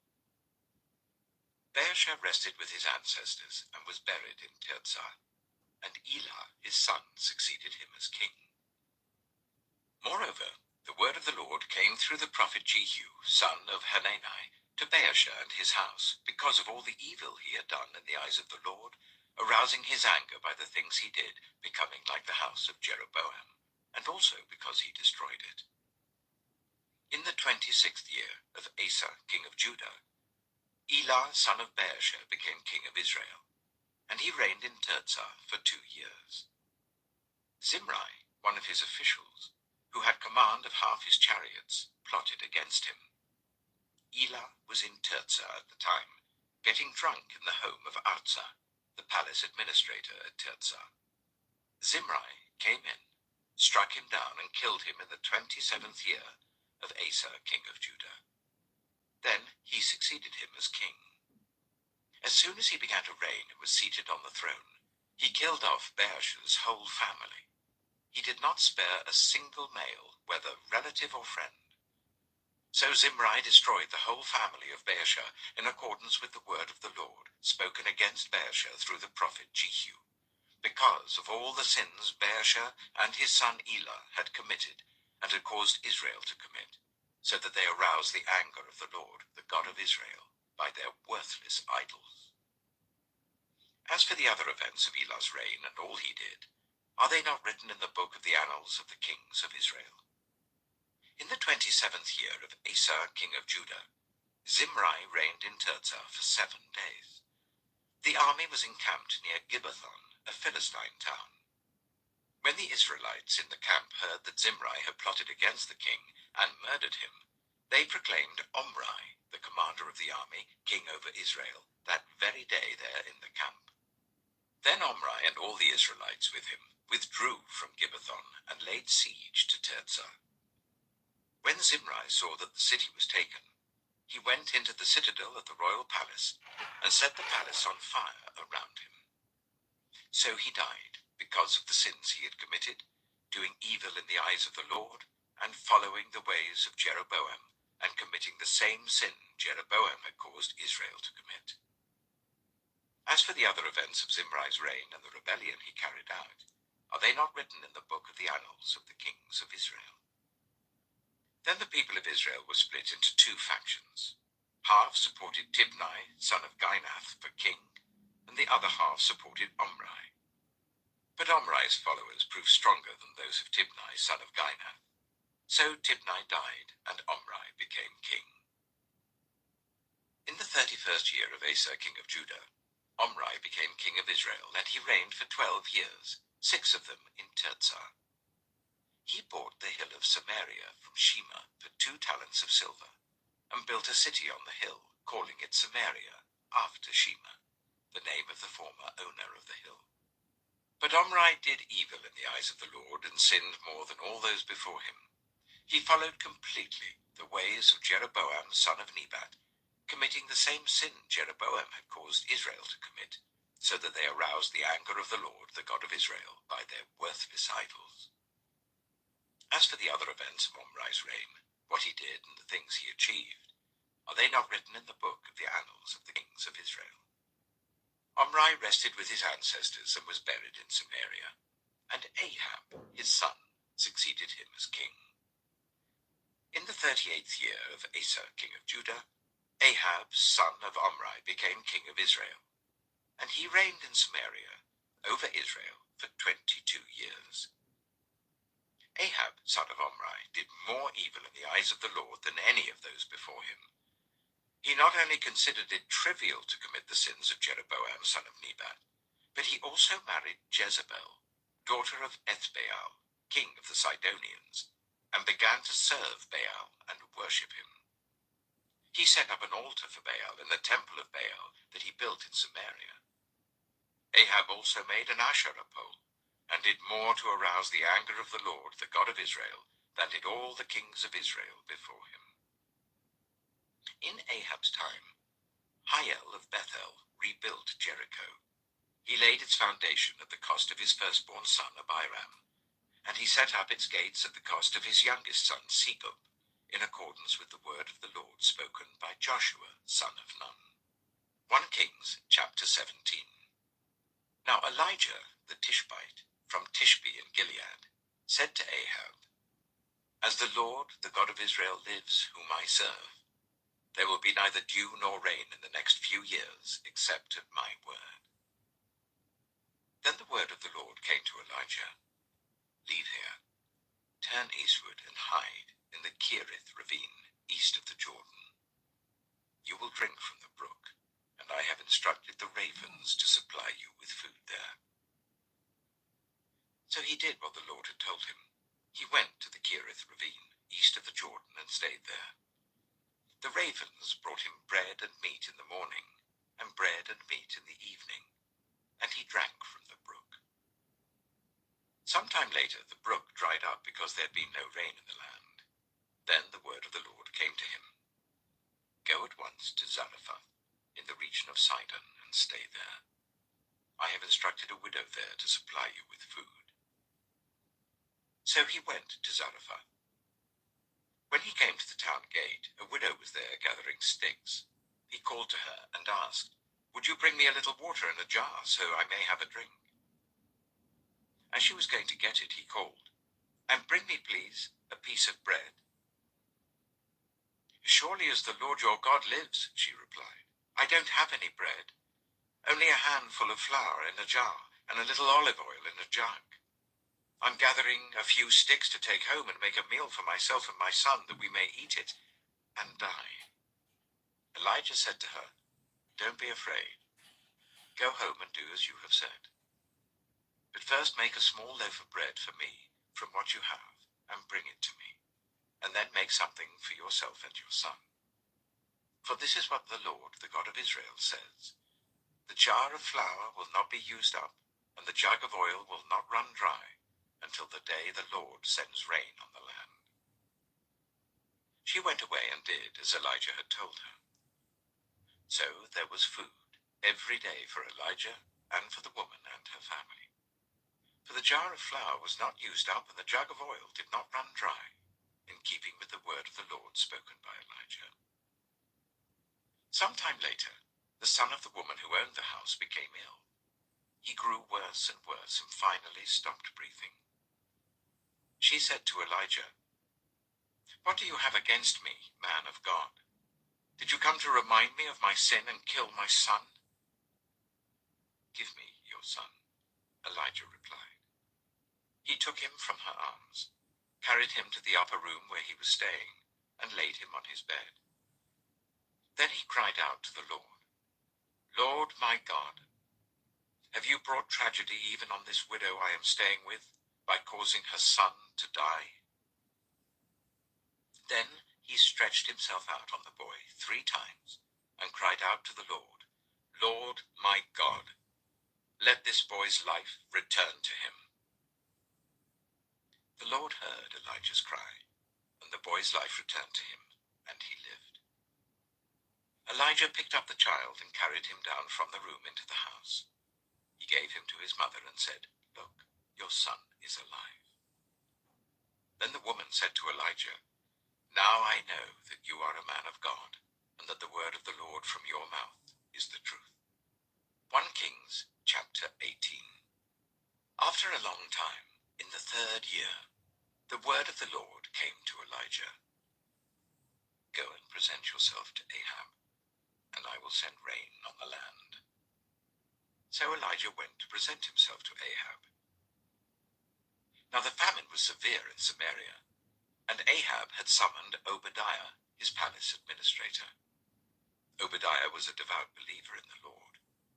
While Jezebel was killing off the Lord's prophets, Obadiah had taken 100 prophets and hidden them in 2 caves, 50 in each, and had supplied them with food and water. Ahab said to Obadiah, Go through the land to all the springs and valleys. Maybe we can find some grass to keep the horses and mules alive, so we'll not have to kill any of our animals. So they divided the land they were to cover, Ahab going in one direction and Obadiah in another. As Obadiah was walking along, Elijah met him. Obadiah recognized him, bowed to the ground, and said, "Is it really you, my lord Elijah?" "Yes," he replied. "Go tell your master, Elijah is here." "What have I done wrong?" asked Obadiah, "that you are handing your servant over to Ahab to be put to death?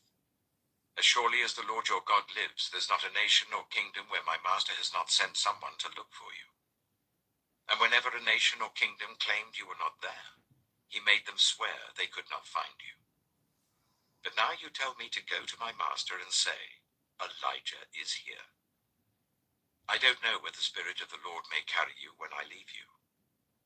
If I go and tell Ahab and he doesn't find you, he'll kill me. Yet I, your servant, have worshipped the Lord since my youth. Haven't you heard, my Lord, what I did while Jezebel was killing the prophets of the Lord? I hid 100 of the Lord's prophets in 2 caves, 50 in each, and supplied them with food and water. And now you tell me to go to my master and say, 'Elijah is here.' He will kill me." Elijah said, "As the Lord Almighty lives, whom I serve, I will surely present myself to Ahab today." So Obadiah went to meet Ahab and told him, and Ahab went to meet Elijah. When he saw Elijah, he said to him, "Is that you, you troubler of Israel?" "I've not made trouble for Israel," Elijah replied, "but you and your father's family have. You have abandoned the Lord's commands and have followed the Baals. Now summon the people from all over Israel to meet me on Mount Carmel, and bring the 450 prophets of Baal and the 400 prophets of Asherah who eat at Jezebel's table." So Ahab sent word throughout all Israel and assembled the prophets on Mount Carmel. Elijah went before the people and said, "How long will you waver between 2 opinions? If the Lord is God, follow him. But if Baal is God, follow him." But the people said nothing. Then Elijah said to them, "I am the only one of the Lord's prophets left, but Baal has 450 prophets. Get 2 bulls for us. Let Baal's prophets choose one for themselves, and let them cut it into pieces and put it on the wood, but not set fire to it. I will prepare the other bull, and put it on the wood, but not set fire to it. Then you call on the name of your God, and I will call on the name of the Lord. The God who answers by fire, he is God." Then all the people said, "What you say is good." Elijah said to the prophets of Baal, "Choose one of the bulls and prepare it first, since there are so many of you. Call on the name of your God, but do not light the fire." So they took the bull that was given to them and prepared it. Then they called on the name of Baal from morning till noon. "Baal, answer us," they shouted. But there was no response. No one answered, and they danced around the altar they had made. At noon, Elijah began to taunt them.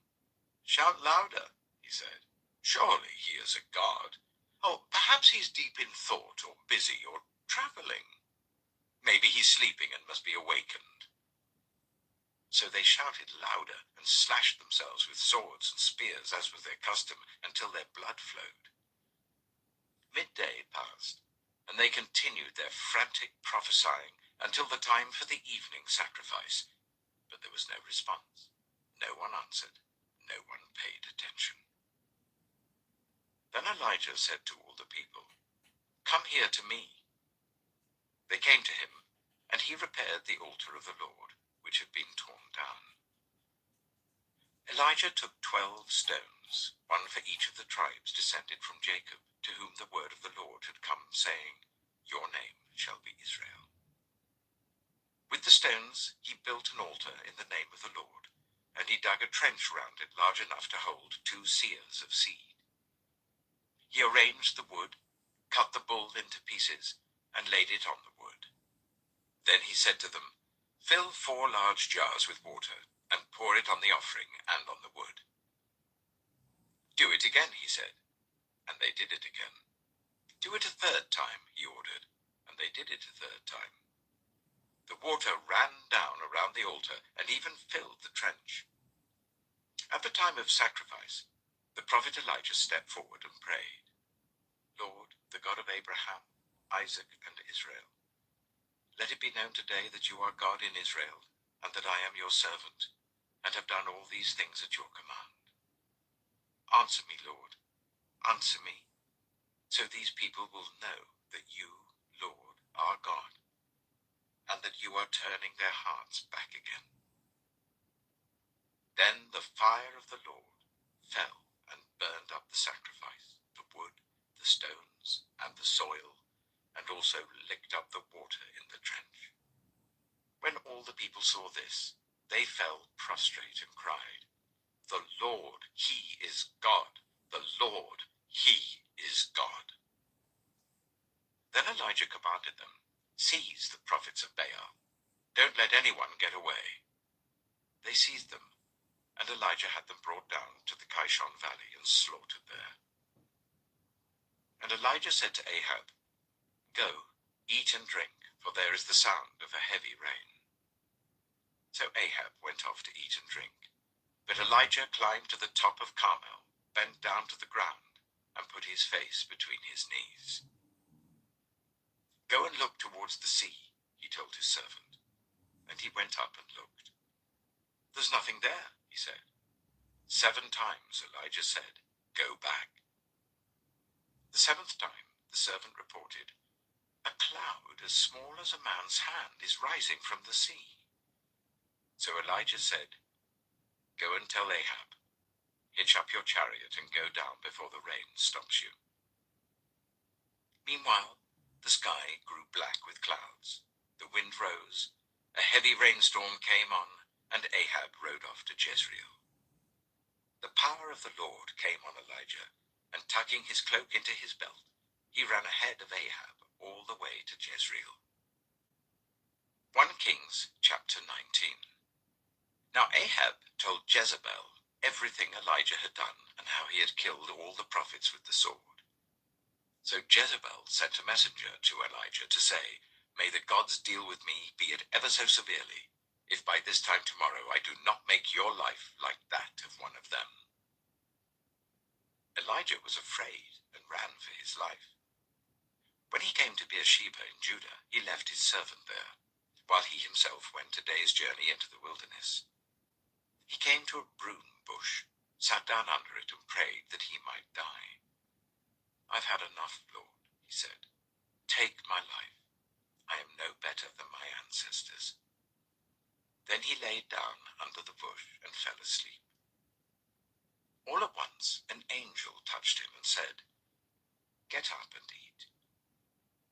He looked around, and there by his head was some bread baked over hot coals, and a jar of water. He ate and drank, and then lay down again.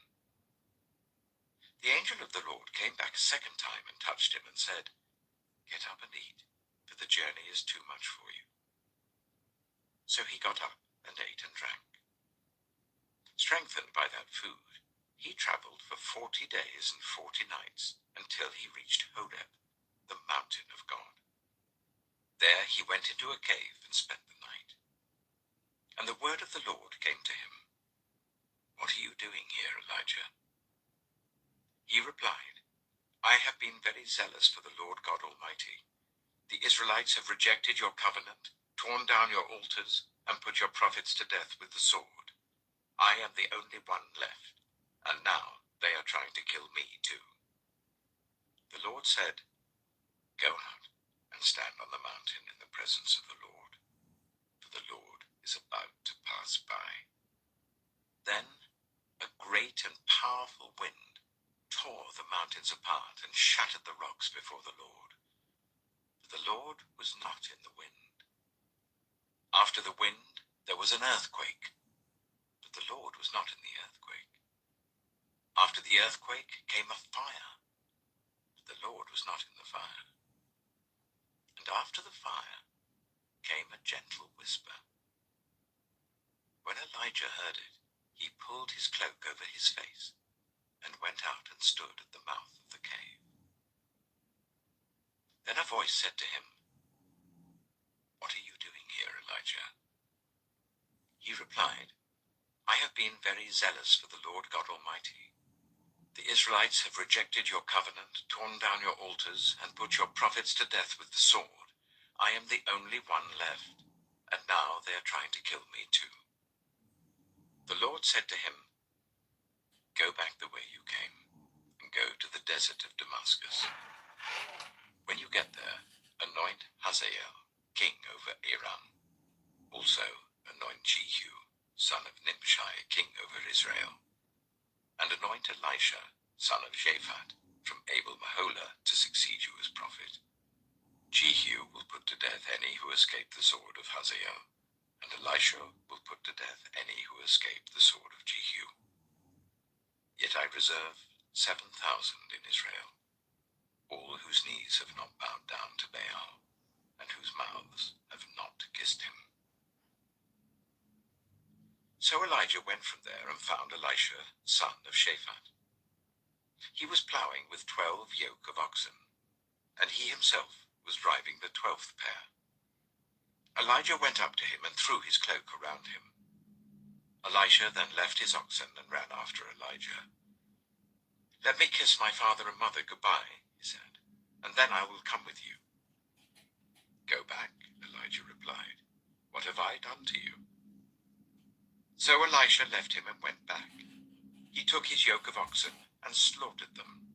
He burned the plowing equipment to cook the meat and gave it to the people, and they ate. Then he set out to follow Elijah and became his servant. 1 Kings chapter 20. Now Ben-Hadad, king of Aram, mustered his entire army. Accompanied by 32 kings with their horses and chariots, he went up and besieged Samaria and attacked it. He sent messengers into the city to Ahab, king of Israel, saying, This is what Ben-Hadad says, Your silver and gold are mine, and the best of your wives and children are mine. The king of Israel answered, Just as you say, my lord the king, I and all I have are yours. The messengers came again and said, This is what Ben-Hadad says, I sent to demand your silver and gold, your wives and your children. But about this time tomorrow, I'm going to send my officials to search your palace and the houses of your officials. They will seize everything you value and carry it away. The king of Israel summoned all the elders of the land and said to them, See how this man is looking for trouble. When he sent for my wives and my children, my silver and my gold, I did not refuse him. The elders and the people all answered, Don't listen to him or agree to his demands. So he replied to Ben-Hadad's messengers, Tell my lord the king, your servant will do all you demanded the first time, but this demand I cannot meet. They left and took the answer back to Ben-Hadad. Then Ben-Hadad sent another message to Ahab. May the gods deal with me, be it ever so severely, if enough dust remains in Samaria to give each of my men a handful. The king of Israel answered, Tell him, one who puts on his armor should not boast like one who takes it off. Ben-Hadad heard this message while he and the kings were drinking in their tents, and he ordered his men, Prepare to attack. So they prepared to attack the city. Meanwhile, a prophet came to Ahab, king of Israel, and announced, This is what the Lord says. Do you see this vast army? I will give it into your hand today, and then you will know that I am the Lord. But who will do this? Asked Ahab. The prophet replied, This is what the Lord says. The junior officers under the provincial commanders will do it. And who will start the battle? He asked. The prophet answered, You will. So Ahab summoned the 232 junior officers under the provincial commanders. Then he assembled the rest of the Israelites, 7,000 in all. They set out at noon, while Ben-Hadad and the 32 kings allied with him were in their tents getting drunk. The junior officers under the provincial commanders went out first. Now Ben-Hadad had dispatched scouts who reported, Men are advancing from Samaria. He said, If they have come out for peace, take them alive. If they've come out for war, take them alive. The junior officers under the provincial commanders marched out of the city with the army behind them, and each one struck down his opponent. At that, the Arameans fled with the Israelites in pursuit. But Ben-Hadad, king of Aram, escaped on horseback with some of his horsemen. The king of Israel advanced and overpowered the horses and chariots and inflicted heavy losses on the Arameans. Afterwards, the prophet came to the king of Israel and said, "Strengthen your position and see what must be done, because next spring the king of Aram will attack you again." Meanwhile, the officials of the king of Aram advised him, "Their gods are gods of the hills. That is why they were too strong for us. But if we fight them on the plains, surely we will be stronger than they. Do this. Remove all the kings from their commands and replace them with other officers. You must also raise an army like the one you lost, horse for horse and chariot for chariot, so we can fight Israel on the plains. Then surely we will be stronger than they." He agreed with them and acted accordingly. The next spring, Ben-Hadad mustered the Arameans and went up to Aphek to fight against Israel. When the Israelites were also mustered and given provisions, they marched out to meet them. The Israelites camped opposite them, like two small flocks of goats, while the Arameans covered the countryside. The man of God came up and told the king of Israel, "This is what the Lord says. Because the Arameans think the Lord is a God of the hills and not a God of the valleys, I will deliver this vast army into your hands, and you will know that I am the Lord."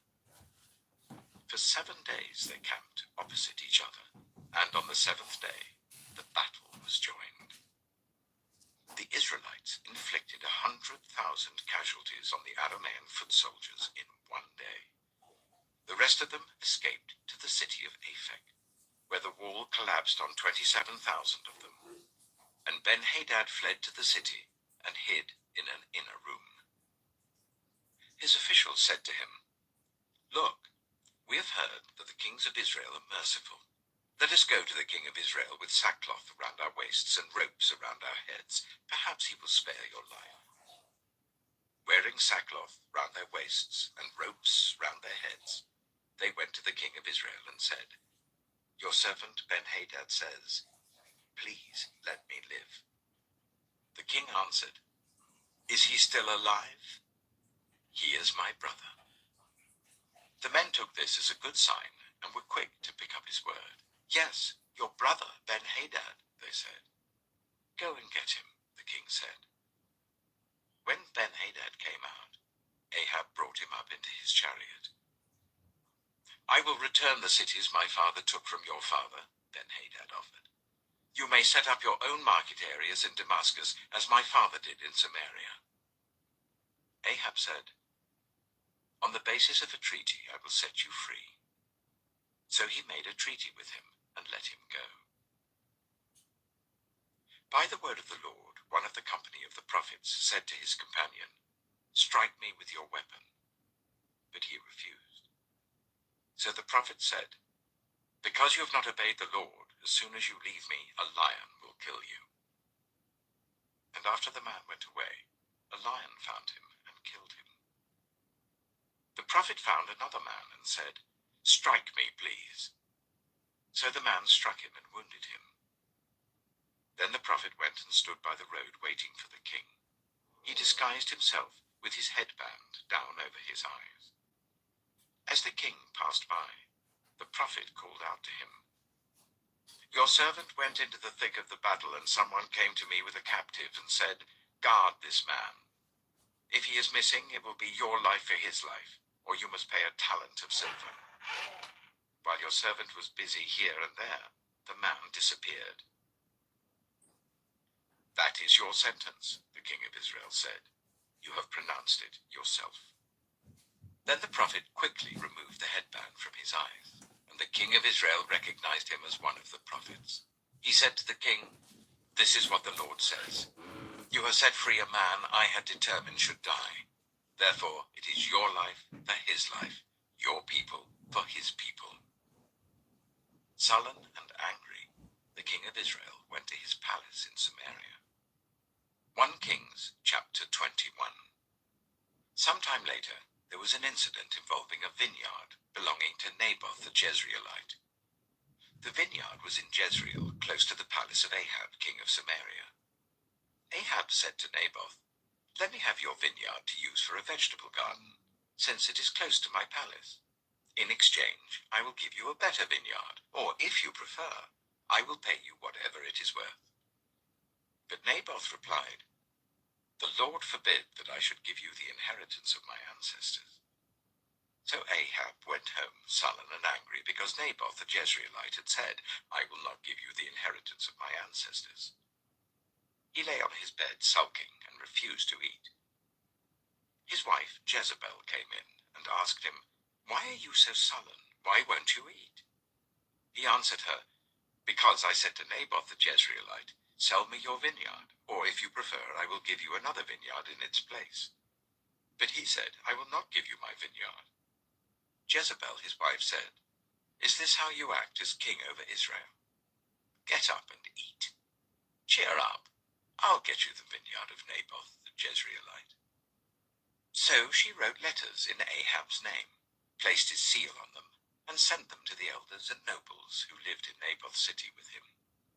In those letters she wrote, "Proclaim a day of fasting, and give Naboth a prominent seat among the people. But put 2 scoundrels opposite him, and get them to bring charges that he has cursed both God and the king. Then take him out and stone him to death." So the elders and nobles who lived in Naboth's city did as Jezebel directed in the letters she had written to them. They proclaimed a fast and seated Naboth in a prominent place among the people. Then 2 scoundrels came and sat opposite him and brought charges against Naboth before the people, saying, "Naboth has cursed both God and the king." So they took him outside the city and stoned him to death. Then they sent word to Jezebel, "Naboth has been stoned to death." As soon as Jezebel heard that Naboth had been stoned to death, she said to Ahab, "Get up and take possession of the vineyard of Naboth the Jezreelite that he refused to sell you. He is no longer alive, but dead." When Ahab heard that Naboth was dead, he got up and went down to take possession of Naboth's vineyard. Then the word of the Lord came to Elijah the Tishbite, "Go down to meet Ahab, king of Israel, who rules in Samaria. He is now in Naboth's vineyard, where he has gone to take possession of it. Say to him, 'This is what the Lord says. Have you not murdered a man and seized his property?' Then say to him, 'This is what the Lord says. In the place where dogs licked up Naboth's blood, dogs will lick up your blood. Yes, yours.'" Ahab said to Elijah, "So, you have found me, my enemy." "I have found you," he answered, "because you have sold yourself to do evil in the eyes of the Lord. He says, 'I'm going to bring disaster on you. I will wipe out your descendants and cut off from Ahab every last male in Israel, slave or free. I will make your house like that of Jeroboam, son of Nebat, and that of Baasha, son of Ahijah, because you have aroused my anger and have caused Israel to sin.' And also concerning Jezebel, the Lord says, 'Dogs will devour Jezebel by the wall of Jezreel. Dogs will eat those belonging to Ahab who die in the city, and the birds will feed on those who die in the country.' There was never anyone like Ahab, who sold himself to do evil in the eyes of the Lord, urged on by Jezebel his wife. He behaved in the vilest manner by going after idols, like the Amorites the Lord drove out before Israel." When Ahab heard these words, he tore his clothes, put on sackcloth and fasted. He lay in sackcloth and went around meekly. Then the word of the Lord came to Elijah the Tishbite, "Have you noticed how Ahab has humbled himself before me? Because he has humbled himself, I will not bring this disaster in his day, but I will bring it on his house in the days of his son." 1 Kings chapter 22. For 3 years there was no war between Aram and Israel. But in the 3rd year, Jehoshaphat, king of Judah, went down to see the king of Israel. The king of Israel had said to his officials, "Don't you know that Ramoth-Gilead belongs to us, and yet we're doing nothing to retake it from the king of Aram?" So he asked Jehoshaphat, "Will you go with me to fight against Ramoth-Gilead?" Jehoshaphat replied to the king of Israel, "I am as you are, my people as your people, my horses as your horses." But Jehoshaphat also said to the king of Israel, "First seek the counsel of the Lord." So the king of Israel brought together the prophets, about 400 men, and asked them, "Shall I go to war against Ramoth-Gilead, or shall I refrain?" "Go," they answered, "for the Lord will give it into the king's hand." But Jehoshaphat asked, "Is there no longer a prophet of the Lord here, whom we can inquire of?"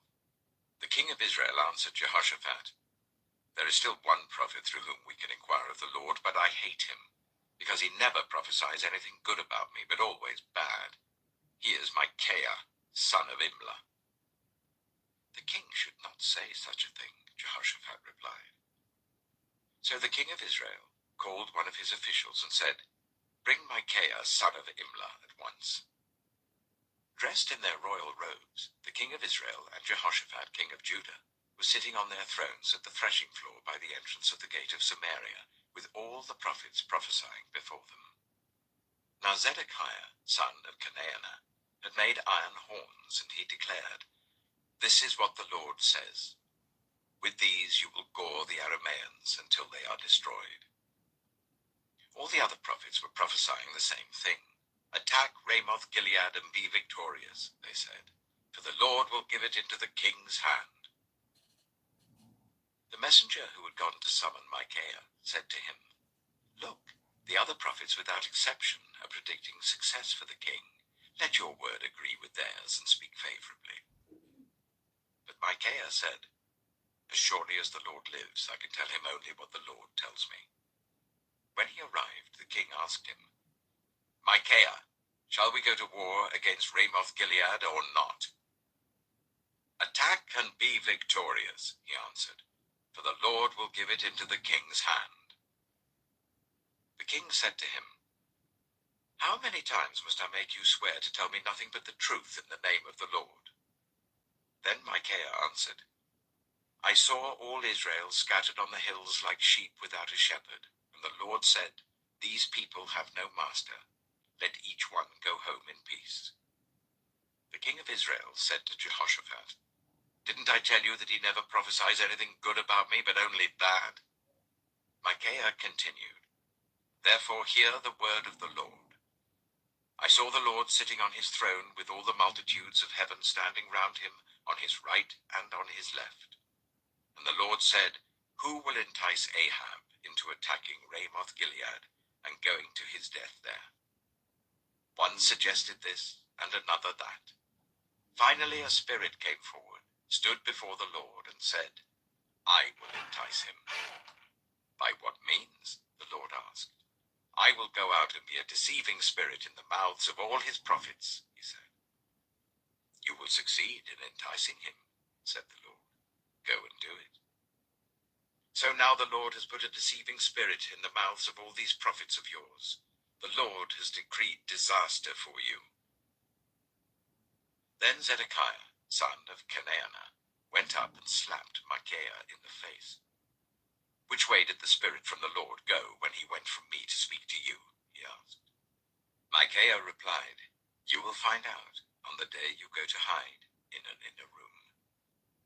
The king of Israel then ordered, "Take Micaiah and send him back to Amon, the ruler of the city, and to Joash, the king's son, and say, 'This is what the king says. Put this fellow in prison and give him nothing but bread and water until I return safely.'" Micaiah declared, "If you ever return safely, the Lord has not spoken through me." Then he added, "Mark my words, all you people." So the king of Israel and Jehoshaphat, king of Judah, went up to Ramoth-Gilead. The king of Israel said to Jehoshaphat, "I will enter the battle in disguise, but you wear your royal robes." So the king of Israel disguised himself and went into battle. Now the king of Aram had ordered his 32 chariot commanders, "Do not fight with anyone, small or great, except the king of Israel." When the chariot commanders saw Jehoshaphat, they thought, "Surely this is the king of Israel." So they turned to attack him. But when Jehoshaphat cried out, the chariot commanders saw that he was not the king of Israel and stopped pursuing him. But someone drew his bow at random and hit the king of Israel between the sections of his armor. The king told his chariot driver, "Wheel around and get me out of the fighting. I've been wounded." All day long the battle raged, and the king was propped up in his chariot facing the Arameans. The blood from his wound ran onto the floor of the chariot, and that evening he died. As the sun was setting, a cry spread through the army. "Every man to his town, every man to his land." So the king died and was brought to Samaria, and they buried him there. They washed the chariot at a pool in Samaria, where the prostitutes bathed, and the dogs licked up his blood, as the word of the Lord had declared. As for the other events of Ahab's reign, including all he did, the palace he built and adorned with ivory, and the cities he fortified, are they not written in the book of the annals of the kings of Israel? Ahab rested with his ancestors, and Ahaziah his son succeeded him as king. Jehoshaphat, son of Asa, became king of Judah in the 4th year of Ahab, king of Israel. Jehoshaphat was 35 years old when he became king, and he reigned in Jerusalem for 25 years. His mother's name was Azubah, daughter of Shilhi. In everything he followed the ways of his father Asa, and did not stray from them. He did what was right in the eyes of the Lord. The high places, however, were not removed, and the people continued to offer sacrifices and burn incense there. Jehoshaphat was also at peace with the king of Israel. As for the other events of Jehoshaphat's reign, the things he achieved and his military exploits, are they not written in the book of the annals of the kings of Judah? He rid the land of the rest of the male shrine prostitutes who remained there even after the reign of his father Asa. There was then no king in Edom. A provincial governor ruled. Now Jehoshaphat built a fleet of trading ships to go to Ophir for gold, but they never set sail. They were wrecked at Ezion-Geber. At that time, Ahaziah, son of Ahab, said to Jehoshaphat, "Let my men sail with yours." But Jehoshaphat refused. Then Jehoshaphat rested with his ancestors, and was buried with them in the city of David his father. And Jehoram his son succeeded him as king. Ahaziah, son of Ahab, became king of Israel in Samaria, in the 17th year of Jehoshaphat, king of Judah, and he reigned over Israel for 2 years. He did evil in the eyes of the Lord, because he followed the ways of his father and mother, and of Jeroboam son of Nebat, who caused Israel to sin. He served and worshipped Baal, and aroused the anger of the Lord, the God of Israel, just as his father had done. The second book of Kings. 2 Kings, chapter 1. After Ahab's death, Moab rebelled against Israel. Now Ahaziah had fallen through the lattice of his upper room in Samaria and injured himself. So he sent messengers, saying to them, "Go and consult Beelzebub, the god of Ekron, to see if I'll recover from this injury." But the angel of the Lord said to Elijah the Tishbite, "Go up and meet the messengers of the king of Samaria, and ask them, is it because there is no God in Israel that you are going off to consult Beelzebub, the god of Ekron? Therefore this is what the Lord says, you will not leave the bed you are lying on. You will certainly die." So Elijah went.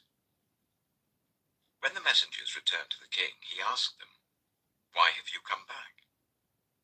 "A man came to meet us," they replied, "and he said to us, 'Go back to the king who sent you, and tell him this is what the Lord says. Is it because there is no God in Israel that you are sending messengers to consult Beelzebub, the god of Ekron? Therefore you will not leave the bed you are lying on. You will certainly die.'" The king asked them, "What kind of man was it who came to meet you and told you this?" They replied, "He had a garment of hair and had a leather belt round his waist." The king said, "That was Elijah the Tishbite." Then he sent to Elijah a captain with his company of 50 men. The captain went up to Elijah, who was sitting on the top of a hill, and said to him, "Man of God, the king says, come down." Elijah answered the captain, "If I am a man of God, may fire come down from heaven and consume you and your 50 men." Then the fire fell from heaven and consumed the captain and his men. At this the king sent to Elijah another captain with his 50 men. The captain said to him, "Man of God, this is what the king says. Come down at once." "If I am a man of God," Elijah replied, "may fire come down from heaven and consume you and your 50 men." Then the fire of God fell from heaven and consumed him and his 50 men. So the king sent a third captain with his 50 men. This third captain went up and fell on his knees before Elijah. "Man of God," he begged, "please have respect for my life and the lives of these 50 men, your servants. See, fire has fallen from heaven and consumed the first 2 captains and all their men. But now have respect for my life." The angel of the Lord said to Elijah, "Go down with him. Do not be afraid of him." So Elijah got up and went down with him to the king. He told the king, "This is what the Lord says. Is it because there is no God in Israel for you to consult, that you have sent messengers to consult Baal-zebub, the god of Ekron? Because you have done this, you will never leave the bed you are lying on. You will certainly die." So he died, according to the word of the Lord that Elijah had spoken. Because Ahaziah had no son, Joram succeeded him as king in the 2nd year of Jehoram, son of Jehoshaphat, king of Judah. As for all the other events of Ahaziah's reign, and what he did, are they not written in the book of the annals of the kings of Israel? 2 Kings, chapter 2. When the Lord was about to take Elijah up to heaven in a whirlwind, Elijah and Elisha were on their way from Gilgal. Elijah said to Elisha, "Stay here. The Lord has sent me to Bethel." But Elisha said, "As surely as the Lord lives and as you live, I will not leave you."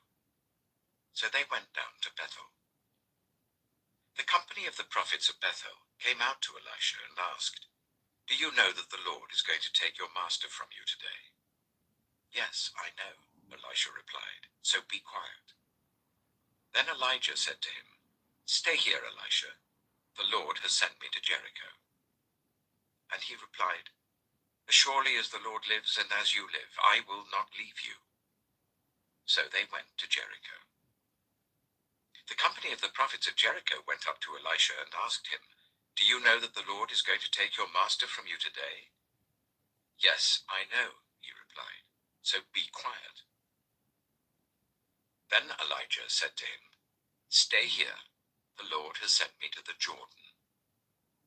And he replied, "As surely as the Lord lives and as you live, I will not leave you." So the 2 of them walked on.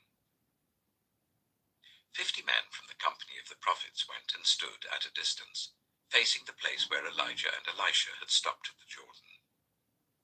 Elijah took his cloak, rolled it up, and struck the water with it.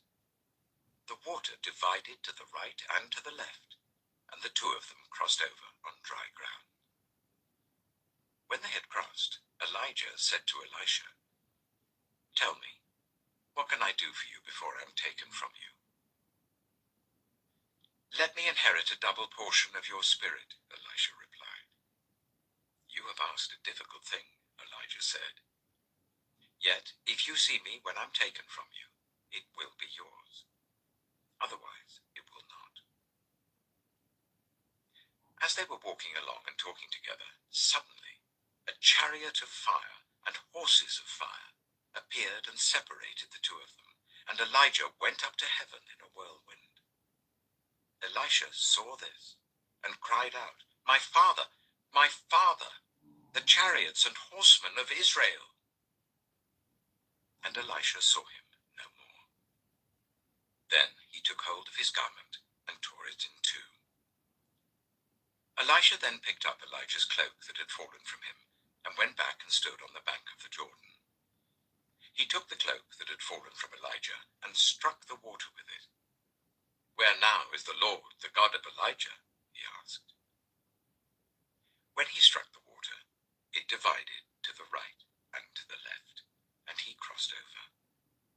The company of the prophets from Jericho who were watching said, "The spirit of Elijah is resting on Elisha." And they went to meet him and bowed to the ground before him. "Look," they said, "we your servants have 50 able men. Let them go and look for your master. Perhaps the Spirit of the Lord has picked him up and set him down on some mountain or in some valley." "No," Elisha replied, "do not send them." But they persisted until he was too embarrassed to refuse. So he said, "Send them." And they sent 50 men who searched for 3 days but did not find him. When they returned to Elisha, who was staying in Jericho, he said to them, "Didn't I tell you not to go?" The people of the city said to Elisha, "Look, our lord, this town is well situated, as you can see, but the water is bad and the land is unproductive." "Bring me a new bowl," he said, "and put salt in it." So they brought it to him. Then he went out to the spring and threw the salt into it, saying, "This is what the Lord says. I have healed this water. Never again will it cause death or make the land unproductive." And the water has remained pure to this day, according to the word Elisha had spoken. From there, Elisha went up to Bethel. As he was walking along the road, some boys came out of the town and jeered at him. "Get out of here, Baldy," they said. "Get out of here, Baldy." He turned round, looked at them, and called down a curse on them in the name of the Lord. Then 2 bears came out of the woods and mauled 42 of the boys. And he went on to Mount Carmel, and from there returned to Samaria. 2 Kings, chapter 3. Joram, son of Ahab, became king of Israel in Samaria in the 18th year of Jehoshaphat, king of Judah, and he reigned for 12 years. He did evil in the eyes of the Lord, but not as his father and mother had done. He got rid of the sacred stone of Baal that his father had made. Nevertheless, he clung to the sins of Jeroboam, son of Nebat, which he had caused Israel to commit. He did not turn away from them. Now Mesha, king of Moab, raised sheep, and he had to pay the king of Israel a tribute of 100,000 lambs and the wool of 100,000 rams. But after Ahab died, the king of Moab rebelled against the king of Israel. So at that time, King Joram set out from Samaria and mobilized all Israel. He also sent this message to Jehoshaphat, king of Judah. "The king of Moab has rebelled against me. Will you go with me to fight against Moab?" "I will go with you," he replied. "I am as you are, my people as your people, my horses as your horses." "By what route shall we attack?" he asked. "Through the desert of Edom," he answered. So the king of Israel set out with the king of Judah and the king of Edom. After a roundabout march of 7 days, the army had no more water for themselves or for the animals with them. "What?" exclaimed the king of Israel. "Has the Lord called us 3 kings together, only to deliver us into the hands of Moab?" But Jehoshaphat asked, "Is there no prophet of the Lord here, through whom we may inquire of the Lord?" An officer of the king of Israel answered, "Elisha, son of Shaphat, is here. He used to pour water on the hands of Elijah." Jehoshaphat said, "The word of the Lord is with him." So the king of Israel and Jehoshaphat and the king of Edom went down to him. Elisha said to the king of Israel, "Why do you want to involve me? Go to the prophets of your father and the prophets of your mother." "No," the king of Israel answered, "because it was the Lord who called us 3 kings together to deliver us into the hands of Moab." Elisha said, "As surely as the Lord Almighty lives, whom I serve, if I did not have respect for the presence of Jehoshaphat, king of Judah, I would not pay any attention to you. But now, bring me a harpist." While the harpist was playing, the hand of the Lord came on Elisha, and he said, "This is what the Lord says. I will fill this valley with pools of water. For this is what the Lord says. You will see neither wind nor rain, yet this valley will be filled with water, and you, your cattle, and your other animals will drink. This is an easy thing in the eyes of the Lord. He will also deliver Moab into your hands. You will overthrow every fortified city and every major town. You will cut down every good tree, pluck up all the springs, and ruin every good field with stones." The next morning, about the time for offering the sacrifice, there it was, water flowing from the direction of Edom, and the land was filled with water. Now all the Moabites had heard that the kings had come to fight against them, so every man, young and old, who could bear arms, was called up and stationed on the border. When they got up early in the morning, the sun was shining on the water. To the Moabites across the way, the water looked red, like blood. "That's blood," they said. "Those kings must have fought and slaughtered each other. Now to the plunder, Moab." But when the Moabites came to the camp of Israel, the Israelites rose up and fought them until they fled. And the Israelites invaded the land and slaughtered the Moabites. They destroyed the towns, and each man threw a stone on every good field until it was covered. They stopped up all the springs and cut down every good tree. Only Kir Hareseth was left with its stones in place, but men armed with slings surrounded it and attacked it. When the king of Moab saw that the battle had gone against him, he took with him 700 swordsmen to break through to the king of Edom, but they failed. Then he took his firstborn son, who was to succeed him as king, and offered him as a sacrifice on the city wall. The fury against Israel was great. They withdrew and returned to their own land. 2 Kings, chapter 4. The wife of a man from the company of the prophets cried out to Elisha, "Your servant, my husband, is dead, and you know that he revered the Lord. But now his creditor is coming to take my 2 boys as his slaves." Elisha replied to her, "How can I help you? Tell me, what do you have in your house?" "Your servant has nothing there at all," she said, "except a small jar of olive oil." Elisha said, "Go round and ask all your neighbors for empty jars. Don't ask for just a few. Then go inside and shut the door behind you and your sons. Pour oil into all the jars, and as each is filled, put it to one side." She left him and shut the door behind her and her sons. They brought the jars to her, and she kept pouring. When all the jars were full, she said to her son, "Bring me another one." But he replied, "There's not a jar left." Then the oil stopped flowing. She went and told the man of God, and he said, "Go, sell the oil and pay your debts. You and your sons can live on what is left."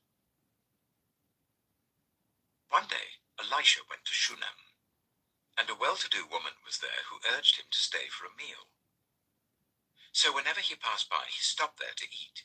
She said to her husband, "I know that this man who often comes our way is a holy man of God. Let's make a small room on the roof and put in it a bed and a table, a chair and a lamp for him.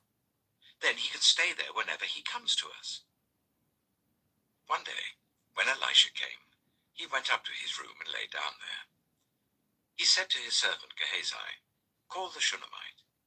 So he called her, and she stood before him. Elisha said to Gehazi, "Tell her, you have gone to all this trouble for us. Now what can be done for you? Can we speak on your behalf to the king or the commander of the army?" She replied, "I have a home among my own people." "What can be done for her?" Elisha asked. Gehazi said, She has no son, and her husband is old. Then Elisha said, Call her. So he called her, and she stood in the doorway. About this time next year, Elisha said, you will hold a son in your arms. No, my lord, she objected. Please, man of God, don't mislead your servant. But the woman became pregnant, and the next year, about that same time, she gave birth to a son, just as Elisha had told her. The child grew, and one day he went out to his father, who was with the reapers. He said to his father, My head, my head. His father told a servant, Carry him to his mother. After the servant had lifted him up and carried him to his mother, the boy sat on her lap until noon, and then he died.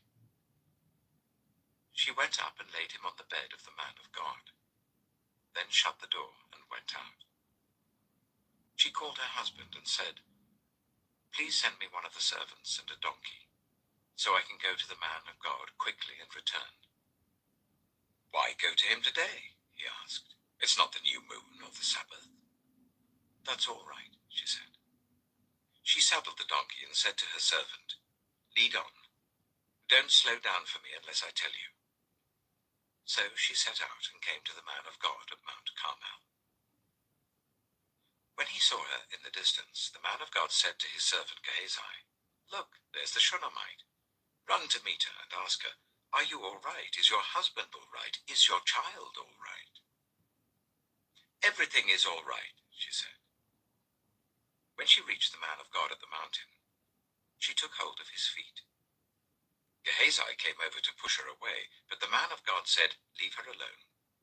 She is in bitter distress, but the Lord has hidden it from me and has not told me why. Did I ask you for a son, my lord? She said. Didn't I tell you, don't raise my hopes? Elisha said to Gehazi, Tuck your cloak into your belt. Take my staff in your hand and run. Don't greet anyone you meet, and if anyone greets you, do not answer. Lay my staff on the boy's face. But the child's mother said, As surely as the Lord lives and as you live, I will not leave you. So he got up and followed her. Gehazi went on ahead and laid the staff on the boy's face, but there was no sound or response. So Gehazi went back to meet Elisha and told him, The boy has not awakened. When Elisha reached the house, there was the boy lying dead on his couch. He went in, shut the door on the two of them, and prayed to the Lord. Then he got on the bed and lay on the boy, mouth to mouth, eyes to eyes, hands to hands. As he stretched himself out on him, the boy's body grew warm. Elisha turned away and walked back and forth in the room, and then got onto the bed and stretched out on him once more. The boy sneezed 7 times and opened his eyes. Elisha summoned Gehazi and said, Call the Shunammite, and he did. When she came, he said, Take your son. She came in, fell at his feet and bowed to the ground. Then she took her son and went out. Elisha returned to Gilgal, and there was a famine in that region. While the company of the prophets was meeting with him, he said to his servant, Put on the large pot and cook some stew for these prophets. One of them went out into the fields to gather herbs and found a wild gourd plant and picked as many of its gourds as his garment could hold. When he returned, he cut them up into the pot of stew, though no one knew what they were. The stew was poured out for the men, but as they began to eat it, they cried out, Man of God, there is death in the pot. And they could not eat it. Elisha said, Get some flour. He put it into the pot and said, Serve it to the people to eat. And there was nothing harmful in the pot. A man came from Baal Shalisha, bringing the man of God 20 loaves of barley bread baked from the first ripe corn, along with some ears of new corn. Give it to the people to eat, Elisha said. How can I set this before 100 men? His servant asked. But Elisha answered, "Give it to the people to eat, for this is what the Lord says. They will eat and have some left over." Then he set it before them, and they ate and had some left over, according to the word of the Lord. 2 Kings, chapter 5. Now Naaman was commander of the army of the king of Aram. He was a great man in the sight of his master, and highly regarded, because through him the Lord had given victory to Aram. He was a valiant soldier, but he had leprosy. Now bands of raiders from Aram had gone out and had taken captive a young girl from Israel, and she served Naaman's wife. She said to her mistress, "If only my master would see the prophet who is in Samaria, he would cure him of his leprosy." Naaman went to his master and told him what the girl from Israel had said. "By all means go," the king of Aram replied. "I will send a letter to the king of Israel." So Naaman left, taking with him 10 talents of silver, 6,000 shekels of gold, and 10 sets of clothing. The letter that he took to the king of Israel read, "With this letter I am sending my servant Naaman to you, so that you may cure him of his leprosy." As soon as the king of Israel read the letter, he tore his robes and said, "Am I God? Can I kill and bring back to life? Why does this fellow send someone to me to be cured of his leprosy? See how he is trying to pick a quarrel with me."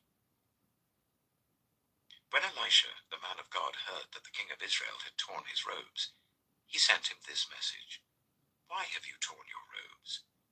Make the man come to me, and he will know that there is a prophet in Israel." So Naaman went with his horses and chariots and stopped at the door of Elisha's house. Elisha sent a messenger to say to him, "Go, wash yourself 7 times in the Jordan, and your flesh will be restored, and you will be cleansed." But Naaman went away angry and said, "I thought that he would surely come out to me and stand and call on the name of the Lord his God, wave his hand over the spot and cure me of my leprosy. Are not Abana and Pharpar, the rivers of Damascus, better than all the waters of Israel? Couldn't I wash in them and be cleansed?" So he turned and went off in a rage. Naaman's servants went to him and said, "My father, if the prophet had told you to do some great thing, would you not have done it? How much more then when he tells you, 'Wash and be cleansed'?" So he went down and dipped himself in the Jordan 7 times, as the man of God had told him. And his flesh was restored, and became clean like that of a young boy. Then Naaman and all his attendants went back to the man of God. He stood before him and said, "Now I know that there is no God in all the world except in Israel. So please accept a gift from your servant." The prophet answered, "As surely as the Lord lives whom I serve, I will not accept a thing." And even though Naaman urged him, he refused. "If you will not," said Naaman, "please let me, your servant, be given as much earth as a pair of mules can carry, for your servant will never again make burnt offerings and sacrifices to any other god but the Lord. But may the Lord forgive your servant for this one thing. When my master enters the temple of Rimmon to bow down, and he is leaning on my arm, and I have to bow there also, when I bow down in the temple of Rimmon, may the Lord forgive your servant for this." "Go in peace," Elisha said.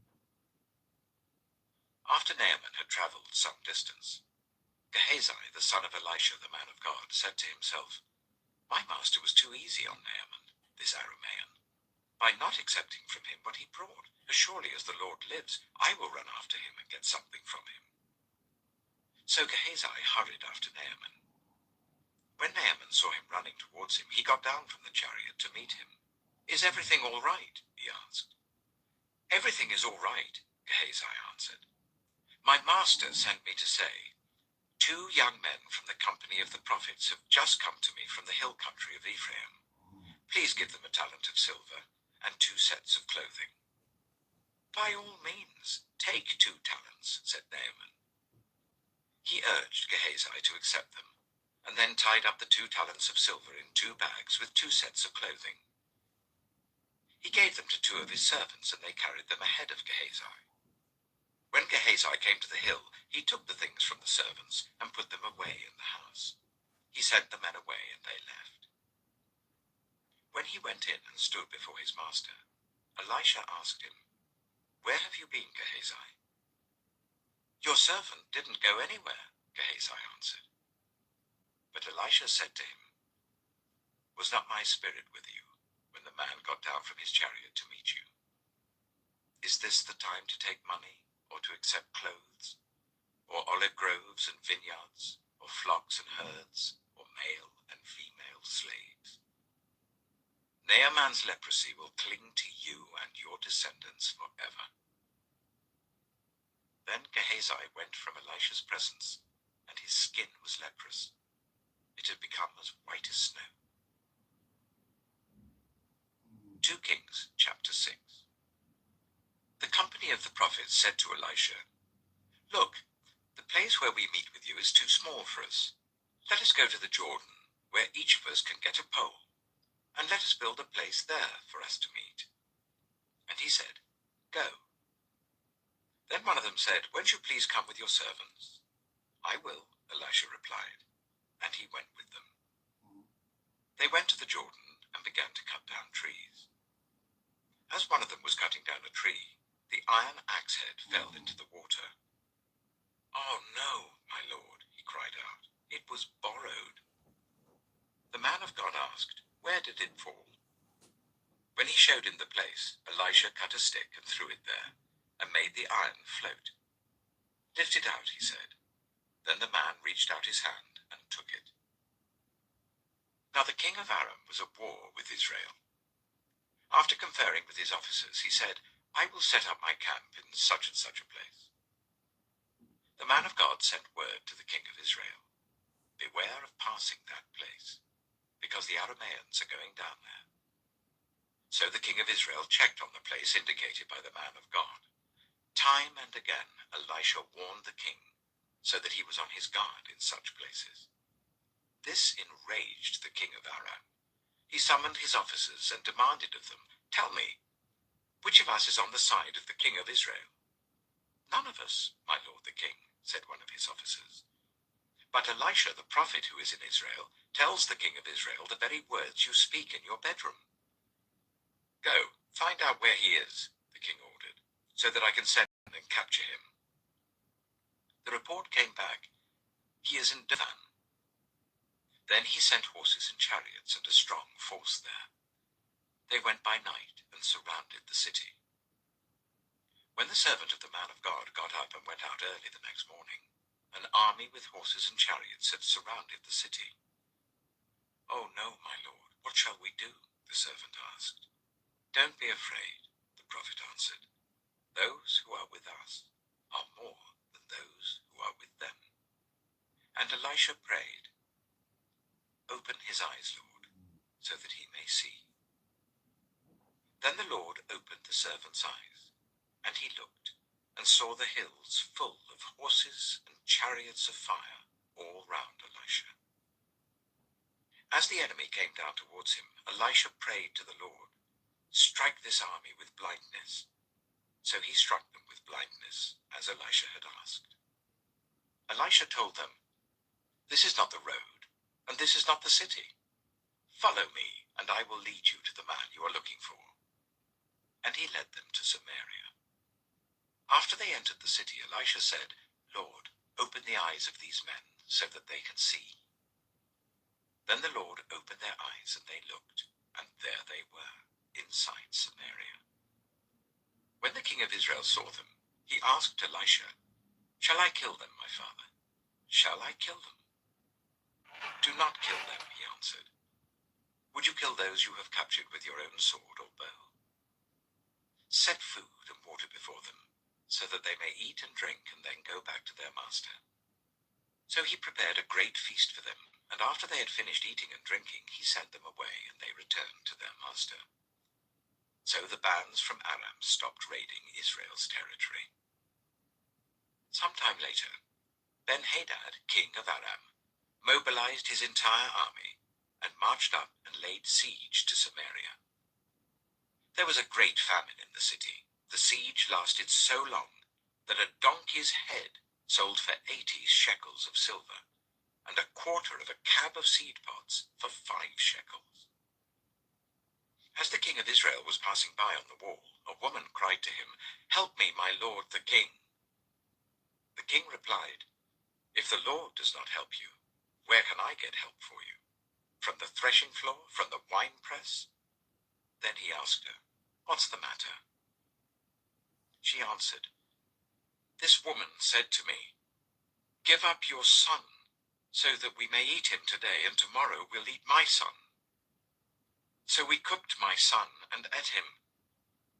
The next day I said to her, 'Give up your son, so that we may eat him.' But she had hidden him." When the king heard the woman's words, he tore his robes.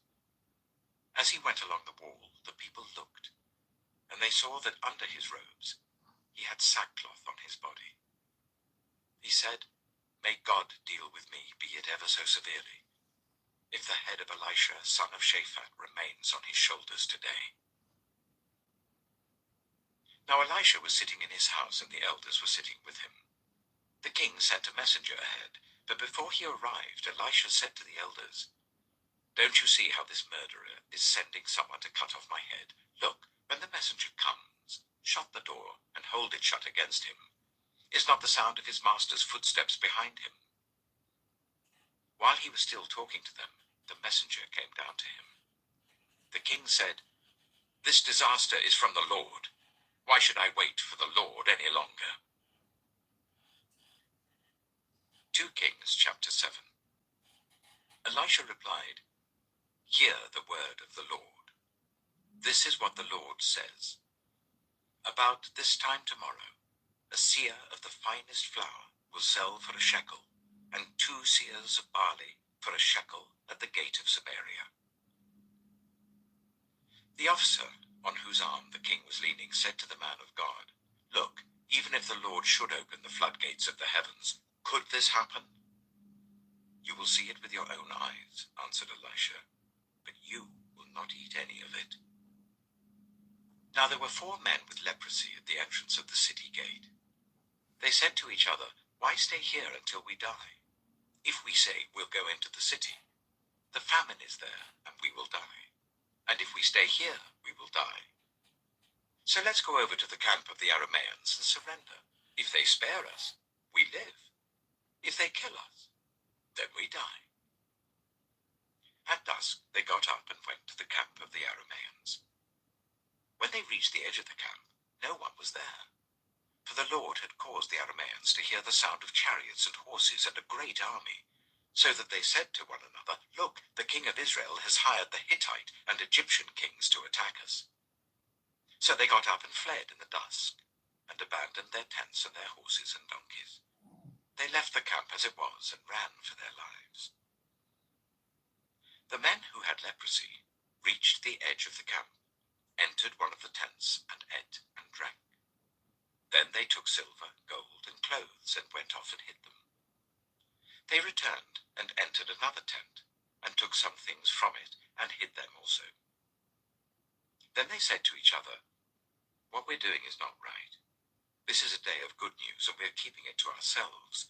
If we wait until daylight, punishment will overtake us. Let's go at once and report this to the royal palace." So they went and called out to the city gatekeepers and told them, "We went into the Aramean camp, and no one was there, not a sound of anyone. Only tethered horses and donkeys, and the tents left just as they were." The gatekeepers shouted the news, and it was reported within the palace. The king got up in the night and said to his officers, "I will tell you what the Arameans have done to us. They know we are starving, so they have left the camp to hide in the countryside, thinking they will surely come out, and then we will take them alive and get into the city." One of his officers answered, "Make some men take 5 of the horses that are left in the city. Their plight will be like that of all the Israelites left here. Yes, they will only be like all these Israelites who are doomed. So let us send them to find out what happened." So they selected 2 chariots with their horses, and the king sent them after the Aramean army. He commanded the drivers, "Go and find out what has happened." They followed them as far as the Jordan, and they found the whole road strewn with the clothing and equipment the Arameans had thrown away in their headlong flight. So the messengers returned and reported to the king. Then the people went out and plundered the camp of the Arameans. So a seah of the finest flour sold for a shekel, and 2 seahs of barley sold for a shekel, as the Lord had said. Now the king had put the officer on whose arm he leaned in charge of the gate. And the people trampled him in the gateway, and he died, just as the man of God had foretold when the king came down to his house. It happened as the man of God had said to the king, "About this time tomorrow, a seah of the finest flour will sell for a shekel, and 2 seahs of barley for a shekel at the gate of Samaria." The officer had said to the man of God, "Look, even if the Lord should open the floodgates of the heavens, could this happen?" The man of God had replied, "You will see it with your own eyes, but you will not eat any of it." And that is exactly what happened to him, for the people trampled him in the gateway, and he died. 2 Kings, chapter 8. Now Elisha had said to the woman whose son he had restored to life, "Go away with your family and stay for a while wherever you can, because the Lord has decreed a famine in the land that will last 7 years." The woman proceeded to do as the man of God said. She and her family went away and stayed in the land of the Philistines for 7 years. At the end of 7 years, she came back from the land of the Philistines and went to appeal to the king for her house and land. The king was talking to Gehazi, the servant of the man of God, and had said, "Tell me about all the great things Elisha has done." Just as Gehazi was telling the king how Elisha had restored the dead to life, the woman whose son Elisha had brought back to life came to appeal to the king for her house and land. Gehazi said, "This is the woman, my lord the king, and this is her son, whom Elisha restored to life." The king asked the woman about it, and she told him. Then he assigned an official to her case and said to him, "Give back everything that belonged to her, including all the income from her land from the day she left the country until now." Elisha went to Damascus, and Ben-Hadad, king of Aram, was ill. When the king was told, "The man of God has come all the way up here," he said to Hazael, "Take a gift with you, and go to meet the man of God. Consult the Lord through him. Ask him, 'Will I recover from this illness?'" Hazael went to meet Elisha, taking with him as a gift 40 camel loads of all the finest wares of Damascus. He went in and stood before him and said, "Your son Ben-Hadad, king of Aram, has sent me to ask, 'Will I recover from this illness?'" Elisha answered, "Go and say to him, 'You will certainly recover.' Nevertheless, the Lord has revealed to me that he will in fact die."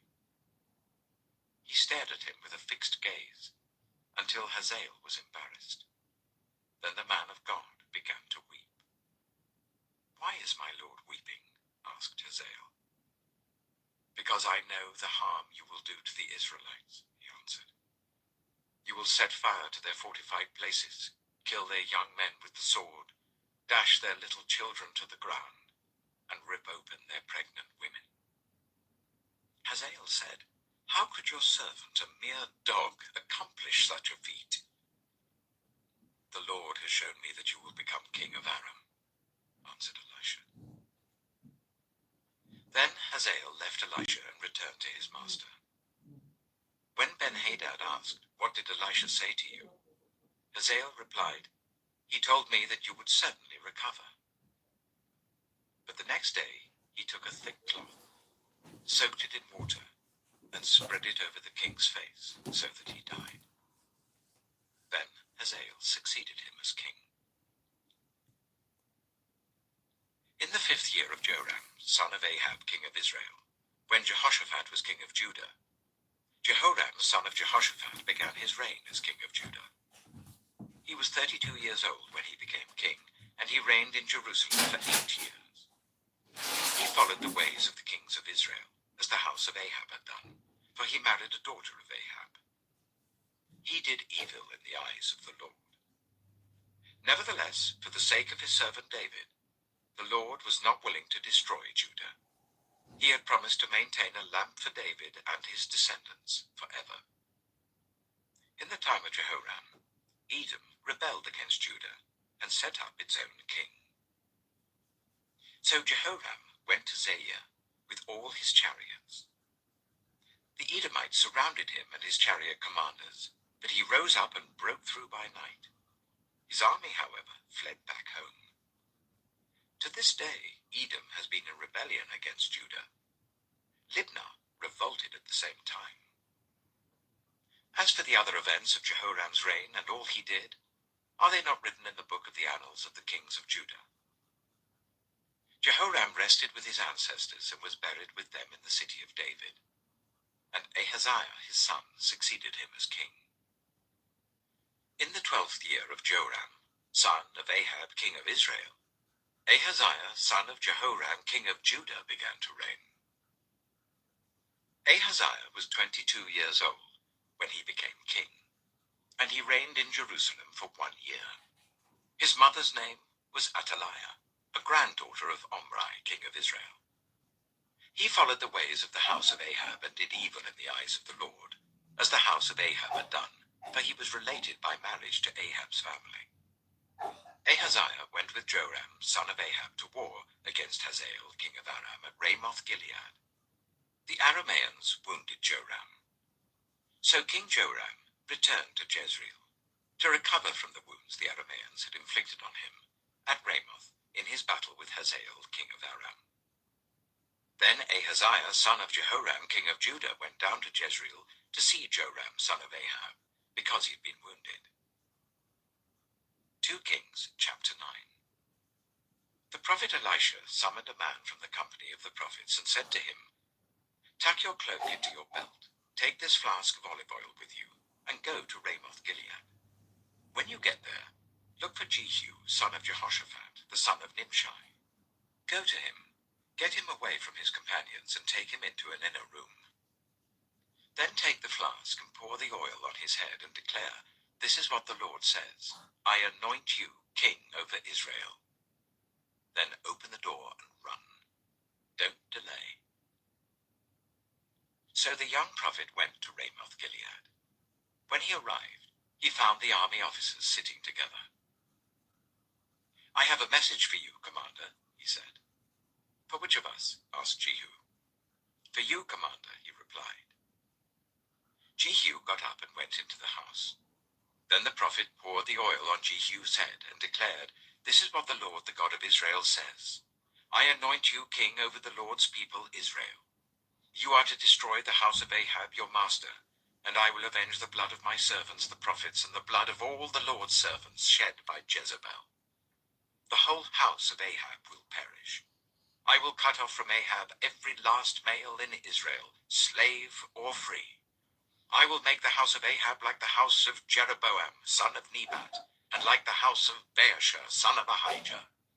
As for Jezebel, dogs will devour her on the plot of ground at Jezreel, and no one will bury her." Then he opened the door and ran. When Jehu went out to his fellow officers, one of them asked, "Is everything all right? Why did this maniac come to you?" "You know the man and the sort of things he says," Jehu replied. "That's not true," they said. "Tell us." Jehu said, "Here is what he told me. This is what the Lord says. I anoint you king over Israel." They quickly took their clothes and spread them under him on the bare steps. Then they blew the trumpet and shouted, "Jehu is king." So Jehu, son of Jehoshaphat, the son of Nimshi, conspired against Joram. Now Joram and all Israel had been defending Ramoth-Gilead against Hazael, king of Aram. But King Joram had returned to Jezreel to recover from the wounds the Arameans had inflicted on him in the battle with Hazael, king of Aram. Jehu said, "If you desire to make me king, Don't let anyone slip out of the city to go and tell the news in Jezreel." Then he got into his chariot and rode to Jezreel, because Joram was resting there, and Ahaziah king of Judah had gone down to see him.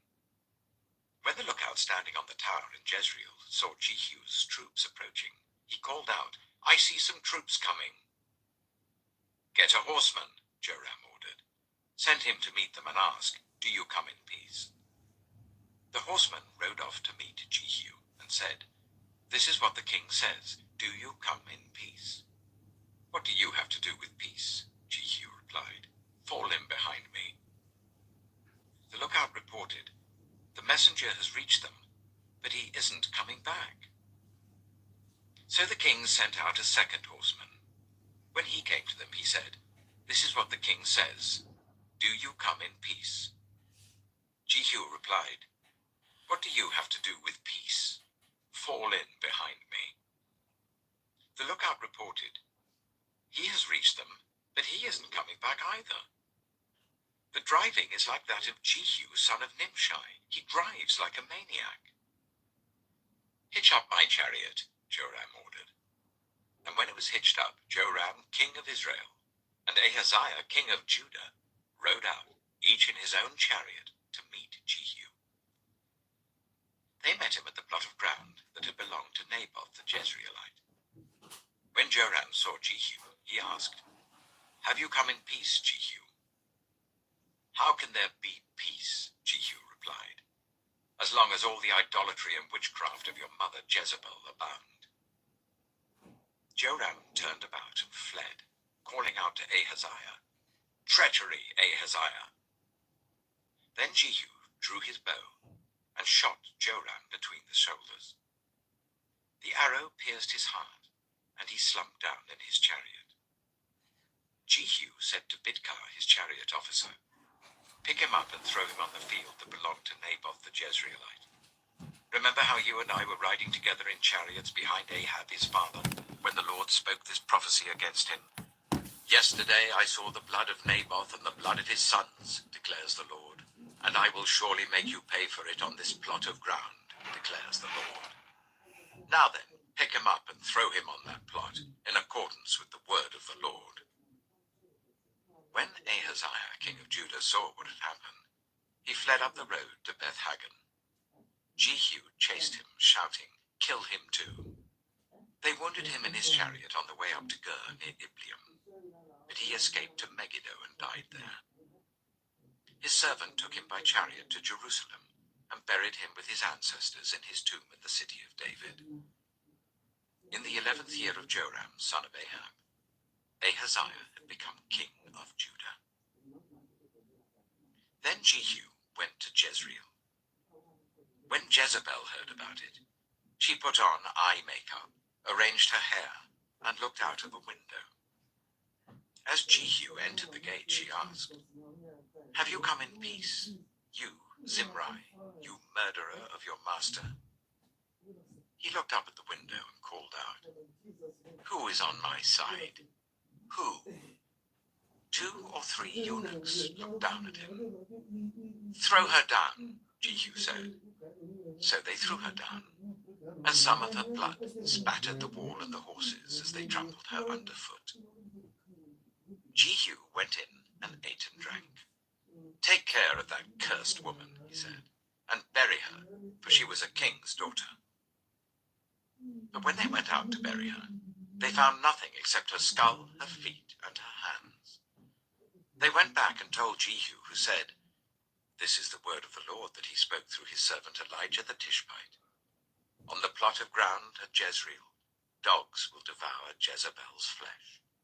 Jezebel's body will be like dung on the ground in the plot at Jezreel, so that no one will be able to say, 'This is Jezebel.'" 2 Kings, chapter 10. Now there were in Samaria 70 sons of the house of Ahab. So Jehu wrote letters and sent them to Samaria, to the officials of Jezreel, to the elders, and to the guardians of Ahab's children. He said, "You have your master's sons with you, and you have chariots and horses, a fortified city and weapons. Now as soon as this letter reaches you, choose the best and most worthy of your master's sons, and set him on his father's throne. Then fight for your master's house." But they were terrified and said, "If 2 kings could not resist him, how can we?" So the palace administrator, the city governor, the elders, and the guardians sent this message to Jehu: "We are your servants, and we will do anything you say. We will not appoint anyone as king. You do whatever you think best." Then Jehu wrote them a second letter, saying, "If you are on my side and will obey me, take the heads of your master's sons and come to me in Jezreel by this time tomorrow." Now the royal princes, 70 of them, were with the leading men of the city who were bringing them up. When the letter arrived, these men took the princes and slaughtered all 70 of them. They put their heads in baskets and sent them to Jehu in Jezreel. When the messenger arrived, he told Jehu, "They have brought the heads of the princes." Then Jehu ordered, "Put them in 2 piles at the entrance of the city gate until morning." The next morning, Jehu went out. He stood before all the people and said, "You are innocent. It was I who conspired against my master and killed him. But who killed all these? Know then that not a word the Lord has spoken against the house of Ahab will fail. The Lord has done what he announced through his servant Elijah." So Jehu killed everyone in Jezreel who remained of the house of Ahab, as well as all his chief men, his close friends, and his priests, leaving him no survivor. Jehu then set out and went toward Samaria. At Beth-eked of the shepherds, he met some relatives of Ahaziah, king of Judah, and asked, "Who are you?" They said, "We are relatives of Ahaziah, and we have come down to greet the families of the king and of the queen mother." "Take them alive," he ordered. So they took them alive and slaughtered them by the well of Beth-eked, 42 of them. He left no survivor. After he left there, he came upon Jehonadab, son of Rechab, who was on his way to meet him. Jehu greeted him and said, "Are you in accord with me, as I am with you?" "I am," Jehonadab answered. "If so," said Jehu, "give me your hand." So he did, and Jehu helped him up into the chariot. Jehu said, "Come with me and see my zeal for the Lord." Then he made him ride in his chariot. When Jehu came to Samaria, he killed all who were left there of Ahab's family. He destroyed them, according to the word of the Lord spoken to Elijah. Then Jehu brought all the people together and said to them, "Ahab served Baal a little. Jehu will serve him much. Now summon all the prophets of Baal, all his servants, and all his priests. See that no one is missing, because I am going to hold a great sacrifice for Baal. Anyone who fails to come will no longer live." But Jehu was acting deceptively in order to destroy the servants of Baal. Jehu said, "Call an assembly in honor of Baal." So they proclaimed it. Then he sent word throughout Israel, and all the servants of Baal came. Not one stayed away. They crowded into the temple of Baal until it was full from one end to the other. And Jehu said to the keeper of the wardrobe, "Bring robes for all the servants of Baal." So he brought out robes for them. Then Jehu and Jehonadab, son of Rechab, went into the temple of Baal. Jehu said to the servants of Baal, "Look around and see that no one who serves the Lord is here with you, only servants of Baal." So they went in to make sacrifices and burnt offerings. Now Jehu had posted 80 men outside with this warning: "If one of you lets any of the men I am placing in your hands escape, it will be your life for his life." As soon as Jehu had finished making the burnt offering, he ordered the guards and officers, "Go in and kill them. Let no one escape." So they cut them down with the sword. The guards and officers threw the bodies out and then entered the inner shrine of the temple of Baal. They brought the sacred stone out of the temple of Baal and burned it. They demolished the sacred stone of Baal and tore down the temple of Baal. and people have used it for a latrine to this day. So Jehu destroyed Baal worship in Israel. However, he did not turn away from the sins of Jeroboam son of Nebat, which he had caused Israel to commit, the worship of the golden calves at Bethel and Dan. The Lord said to Jehu, "Because you have done well in accomplishing what is right in my eyes, and have done to the house of Ahab all I had in mind to do, your descendants will sit on the throne of Israel to the 4th generation." Yet Jehu was not careful to keep the law of the Lord, the God of Israel, with all his heart. He did not turn away from the sins of Jeroboam, which he had caused Israel to commit. In those days, the Lord began to reduce the size of Israel. Hazael overpowered the Israelites throughout their territory east of the Jordan, in all the land of Gilead, the region of Gad, Reuben, and Manasseh, from Aroer by the Arnon Gorge, through Gilead to Bashan. As for the other events of Jehu's reign, all he did and all his achievements, are they not written in the book of the annals of the kings of Israel? Jehu rested with his ancestors and was buried in Samaria, and Jehoahaz, his son, succeeded him as king. The time that Jehu reigned over Israel in Samaria was 28 years. 2 Kings, chapter 11. When Athaliah, the mother of Ahaziah, saw that her son was dead, she proceeded to destroy the whole royal family. But Jehoshaphat, the daughter of King Jehoram and sister of Ahaziah, took Joash